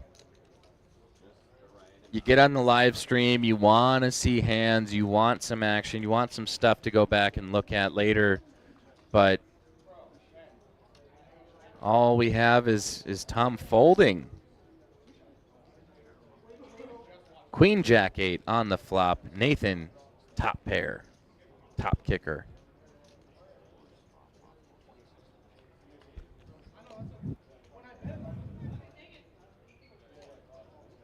Blinds have gone up to 4, 8, and 8. I believe they were just 3, 6, 6. Now costs 20,000 in chips to finance one orbit around the table. At that price, Tom is going to be going all in very soon. He's got no choice. Do you want to do that with 20,000 left in your stack, or 63,000 in your stack? If you're all in with about 20,000, 30,000, well, guess what? You're going to have to go all in again just to have something to write home about.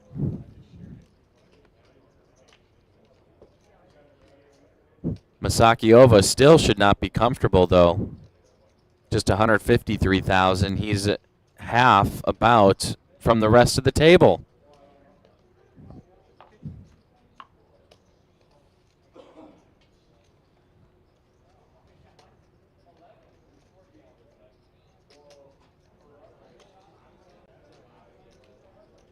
Another shout out to Bo Hillis on the RPT Facebook live stream.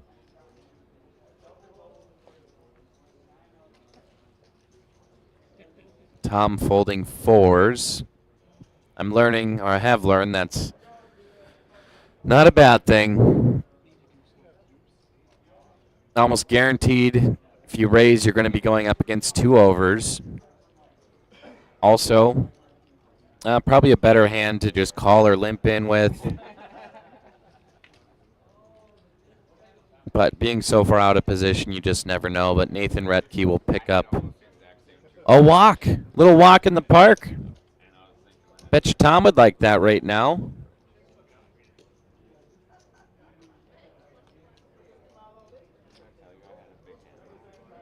This is our Casino State Championship in St. Michael, North Dakota on the Devil's Lake. At the Spirit Lake Resort and Casino. There's your chip count again. Jeff Schmidt, new blood on the table. Little does he know, these players are tough. They are catching cards. And they are knocking people out left and right. Andrew Lynch, king, queen, offsuit.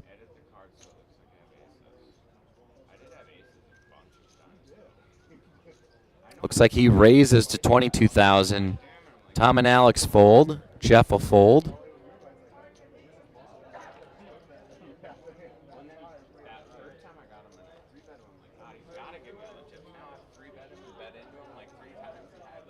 And looks like Andrew might be scooping up a pot here. Blinds and antes.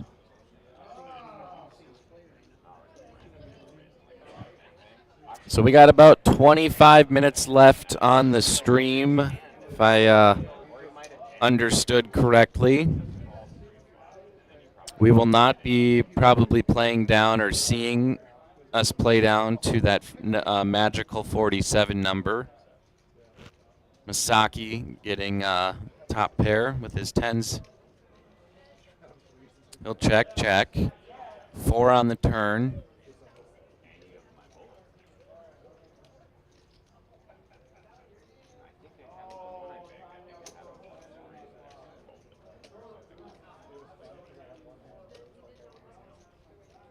Masaki bets 17,000. Andrew folds. Masaki creeping up towards that 200,000 in chips. He's got to be a little bit happier. He's had a lot of ups and downs. He's now up 100,000 since joining the feature table.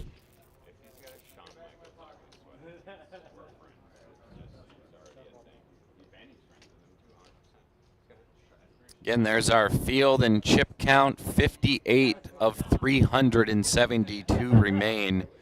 If I remember right, Jerry said there was over 1,200, maybe even 1,300 entries into the 4 flights that are concluding tonight.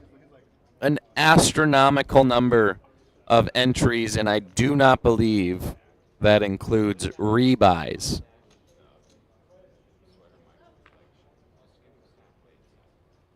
Tom again, goodness, can we just get this man some cards? Love to see him double up, at least make it interesting.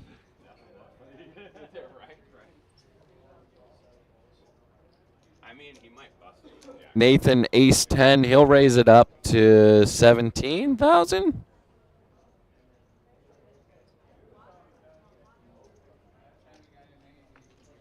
It's up to the big blind now, Andrew Lynch. He folds.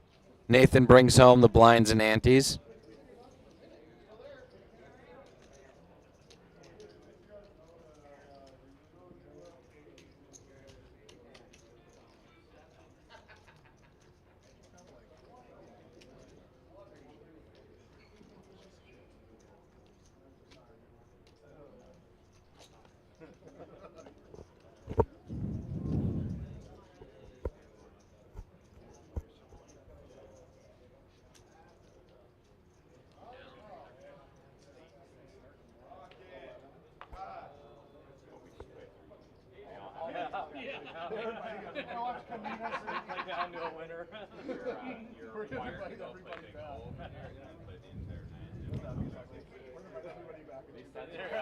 They're probably all here. She's freaking bad. They're probably all right here.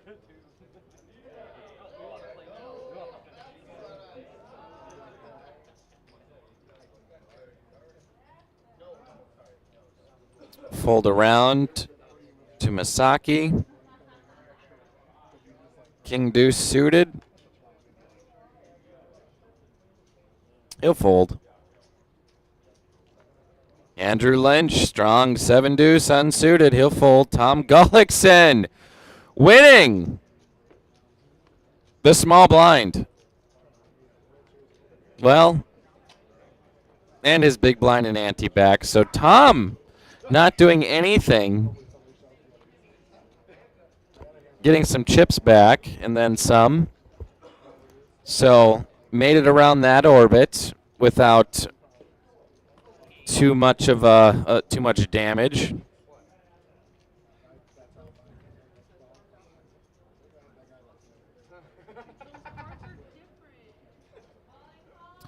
Let's hope Tom can maybe catch another couple cards and double up his chip stack real quick.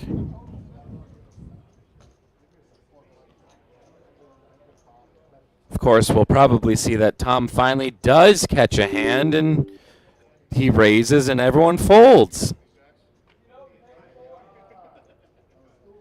Which even then would be fine. Your starting pot is $20,000 with the blind, or $20,000 in chips with the blinds and antes.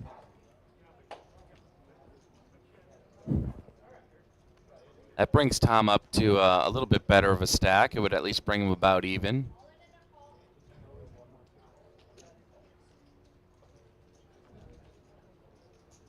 Oh, hello.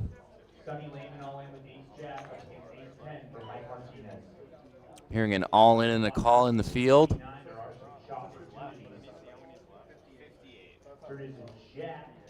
Sonny still needs to avoid a king or an 8. 4 on the river, Sonny Lehman doubling up. And it was a double up in the field, no elimination.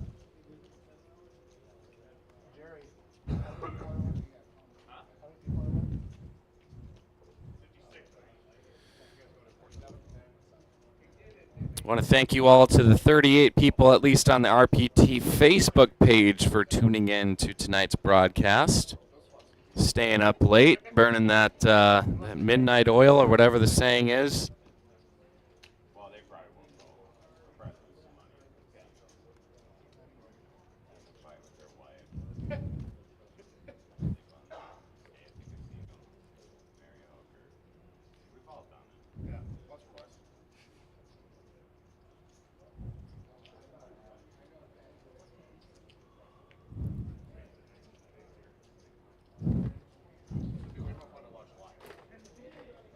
Jared Burkett with ace-9 suited, or as we like to call him, Dad.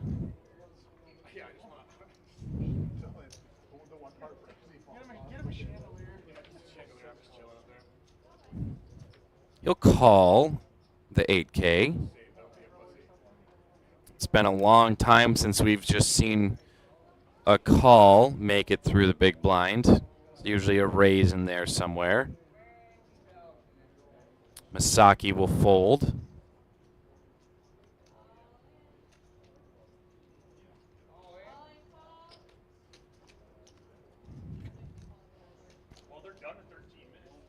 And Andrew, I think, will also call, or did he raise?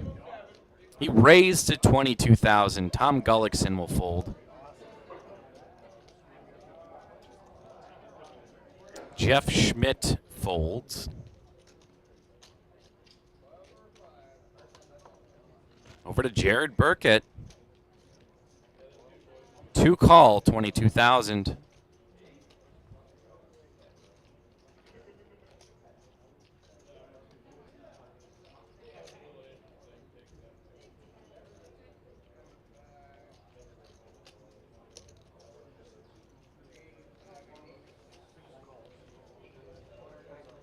And he does, so we will see a flop 6-3 suited versus ace-9 suited, 3-7 queen. On the flop, Andrew Lynch gets the biggest piece of that pie. Jared will check.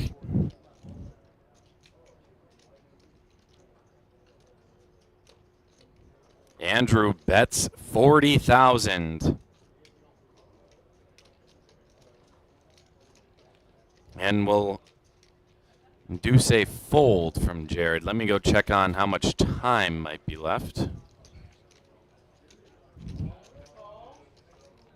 It's looking like 12 minutes remain on this level. At the end of that 12 minutes, the live stream will conclude. Players will be going on a 30-minute break, I believe. And then they will restart and finish to that magical number 47. Just 9 players to go to be eliminated. That's why they, I was gonna say it's 2 in the morning. That's why they put us here. Like, you don't need to move anybody. We don't need to move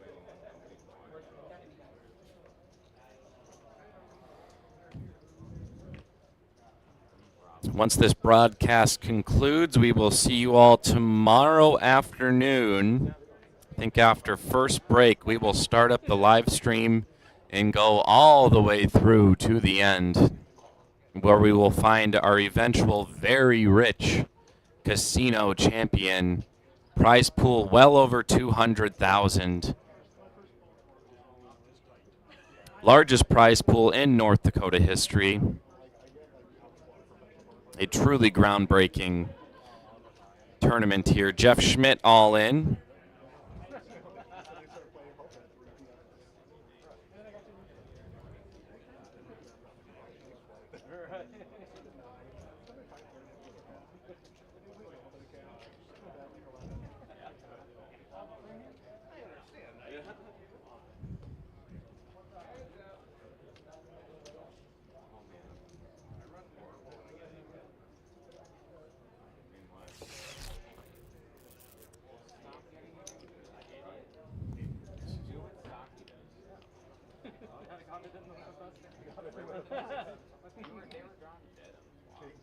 Just 10 minutes remain until we will, in 7 seconds, but that is in counting, so it's probably more like 10 minutes exactly now.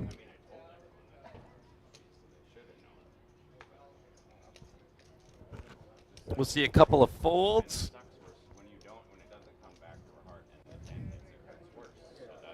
Tom folding another hand. Geez, absolute garbage all night long. Then here comes Jeff Schmidt, pocket nines. We caught something all in, 142,000. Will Rob have something to call him down with? No, 7-4 suited though.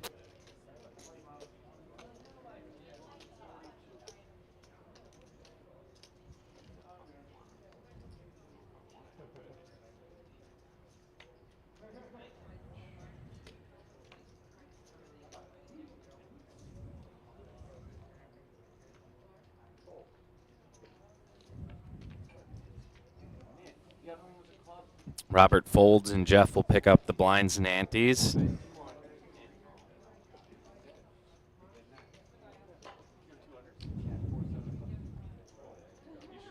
Man, if only Tom could catch a pocket pair, a higher pocket pair than 4s or 5s, whatever he had earlier.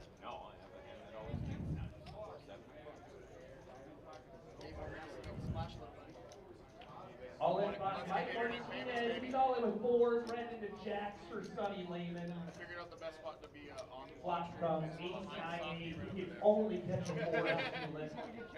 There's an 18 to 2 outer on the river. But it's an 8 that will not do it.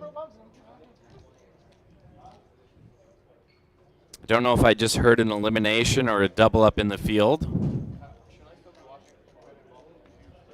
I heard Jerry calling an all-in and a call from the main ballroom.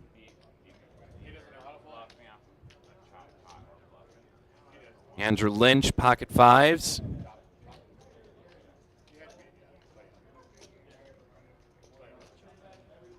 And he'll make a bet, and Tom's going to be folding. Tom now down to a 2% VPIP. Very unfortunate. This is the definition of card dead. And Rob wakes up to ace-king. See if he'll call the raise to 23,000. I'm pretty sure he will. There it is. Look at the cards. Pause. And then a call. Maybe a raise. That might have been a raise. Yeah, 3-bet to 84,000. Andrew folds. Nice.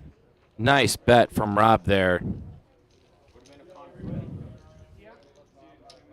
scoop up a raised pre-flop pot. Get it in there. Double up. I mean, Get like, it in. you got about 6 minutes and we're going home. Pocket five. I beat ace king. Just said I beat ace king. You guys back. Just two players now sit above 300,000, and that is Nathan Retke and Rob. Alex Molberg has been quiet as of late, still sitting at 278,000. Tom is our only player below 100,000.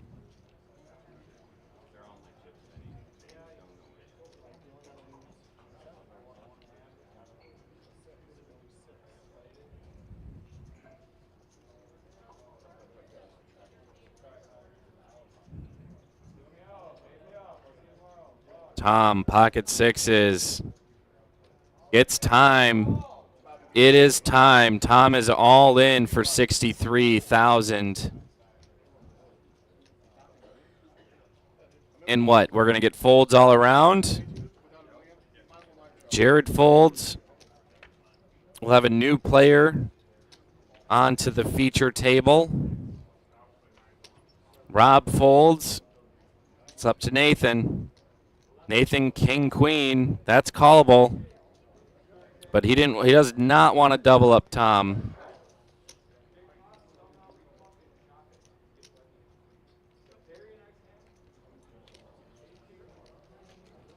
So Tom will scoop the blinds and antes. Much needed scoop up. Hey Tom, you are raising that VPIP by 2%. You're now up to 4%. 4 minutes, 45 seconds remain on this level until we end our live stream broadcast this evening. These players will play down to 47. And currently, there is going to be 53. I just heard a seat open at 54. There's 53 players remaining in the field.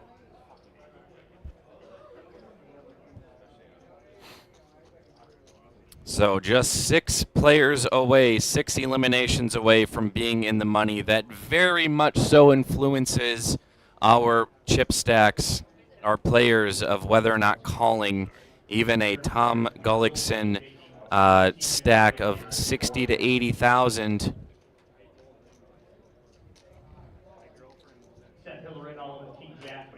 You're going to want to bag as many chips as you can going into Championship Sunday tomorrow.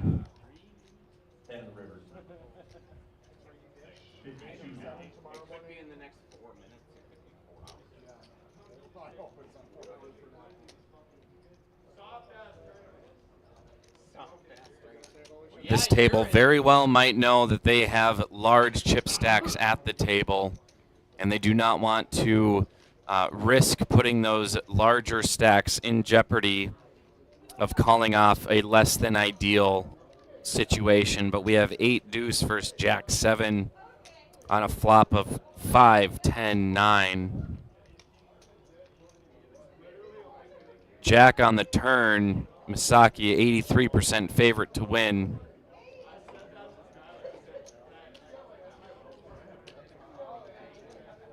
Misaki will bet 10,000. Andrew Lynch calls.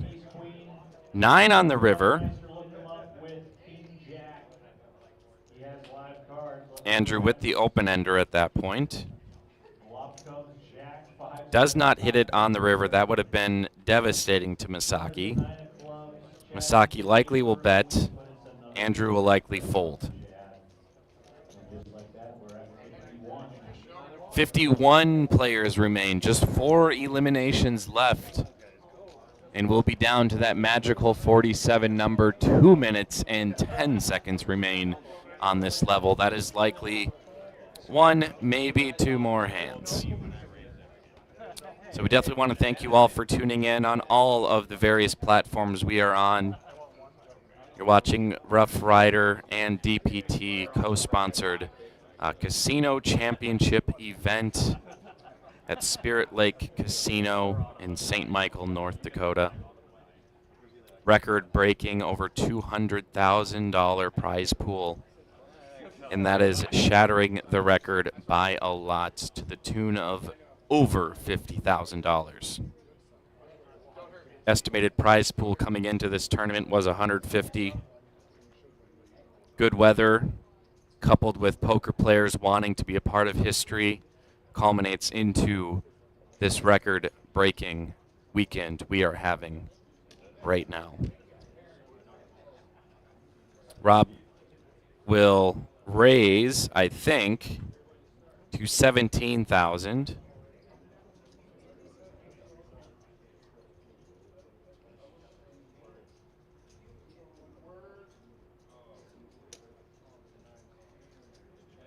Misaki might just call. Tom Gullickson looking up at the sky. Why must I get crappy cards hand after hand? Can definitely sense some frustration from Tom right now. Flop comes queen, queen, 6.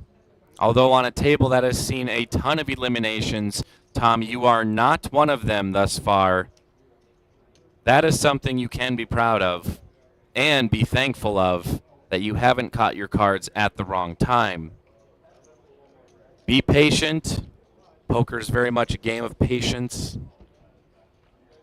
If you don't have patience, you're going to make a mistake. Ultimately, your tournament life will come to, at best, a coin flip. Not a 20-minute break, it'll be a 15-minute break. There's no color off. We'll be back in 15 minutes. And that break has concluded. This will be our final hand.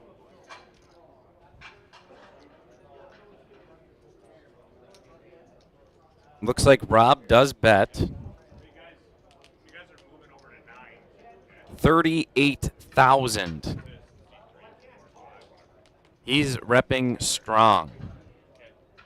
Is it too strong, though, or Misaki can kind of sense some weakness? He does have a bottom pair, and he will fold. So, with that, everyone else is taking a break. Thank you all for tuning in. We have some sleep to tend to. Thanks for tuning in. We'll be back tomorrow around 1:30, 2 p.m. to see who will be crowned champion. Have a good night, everyone.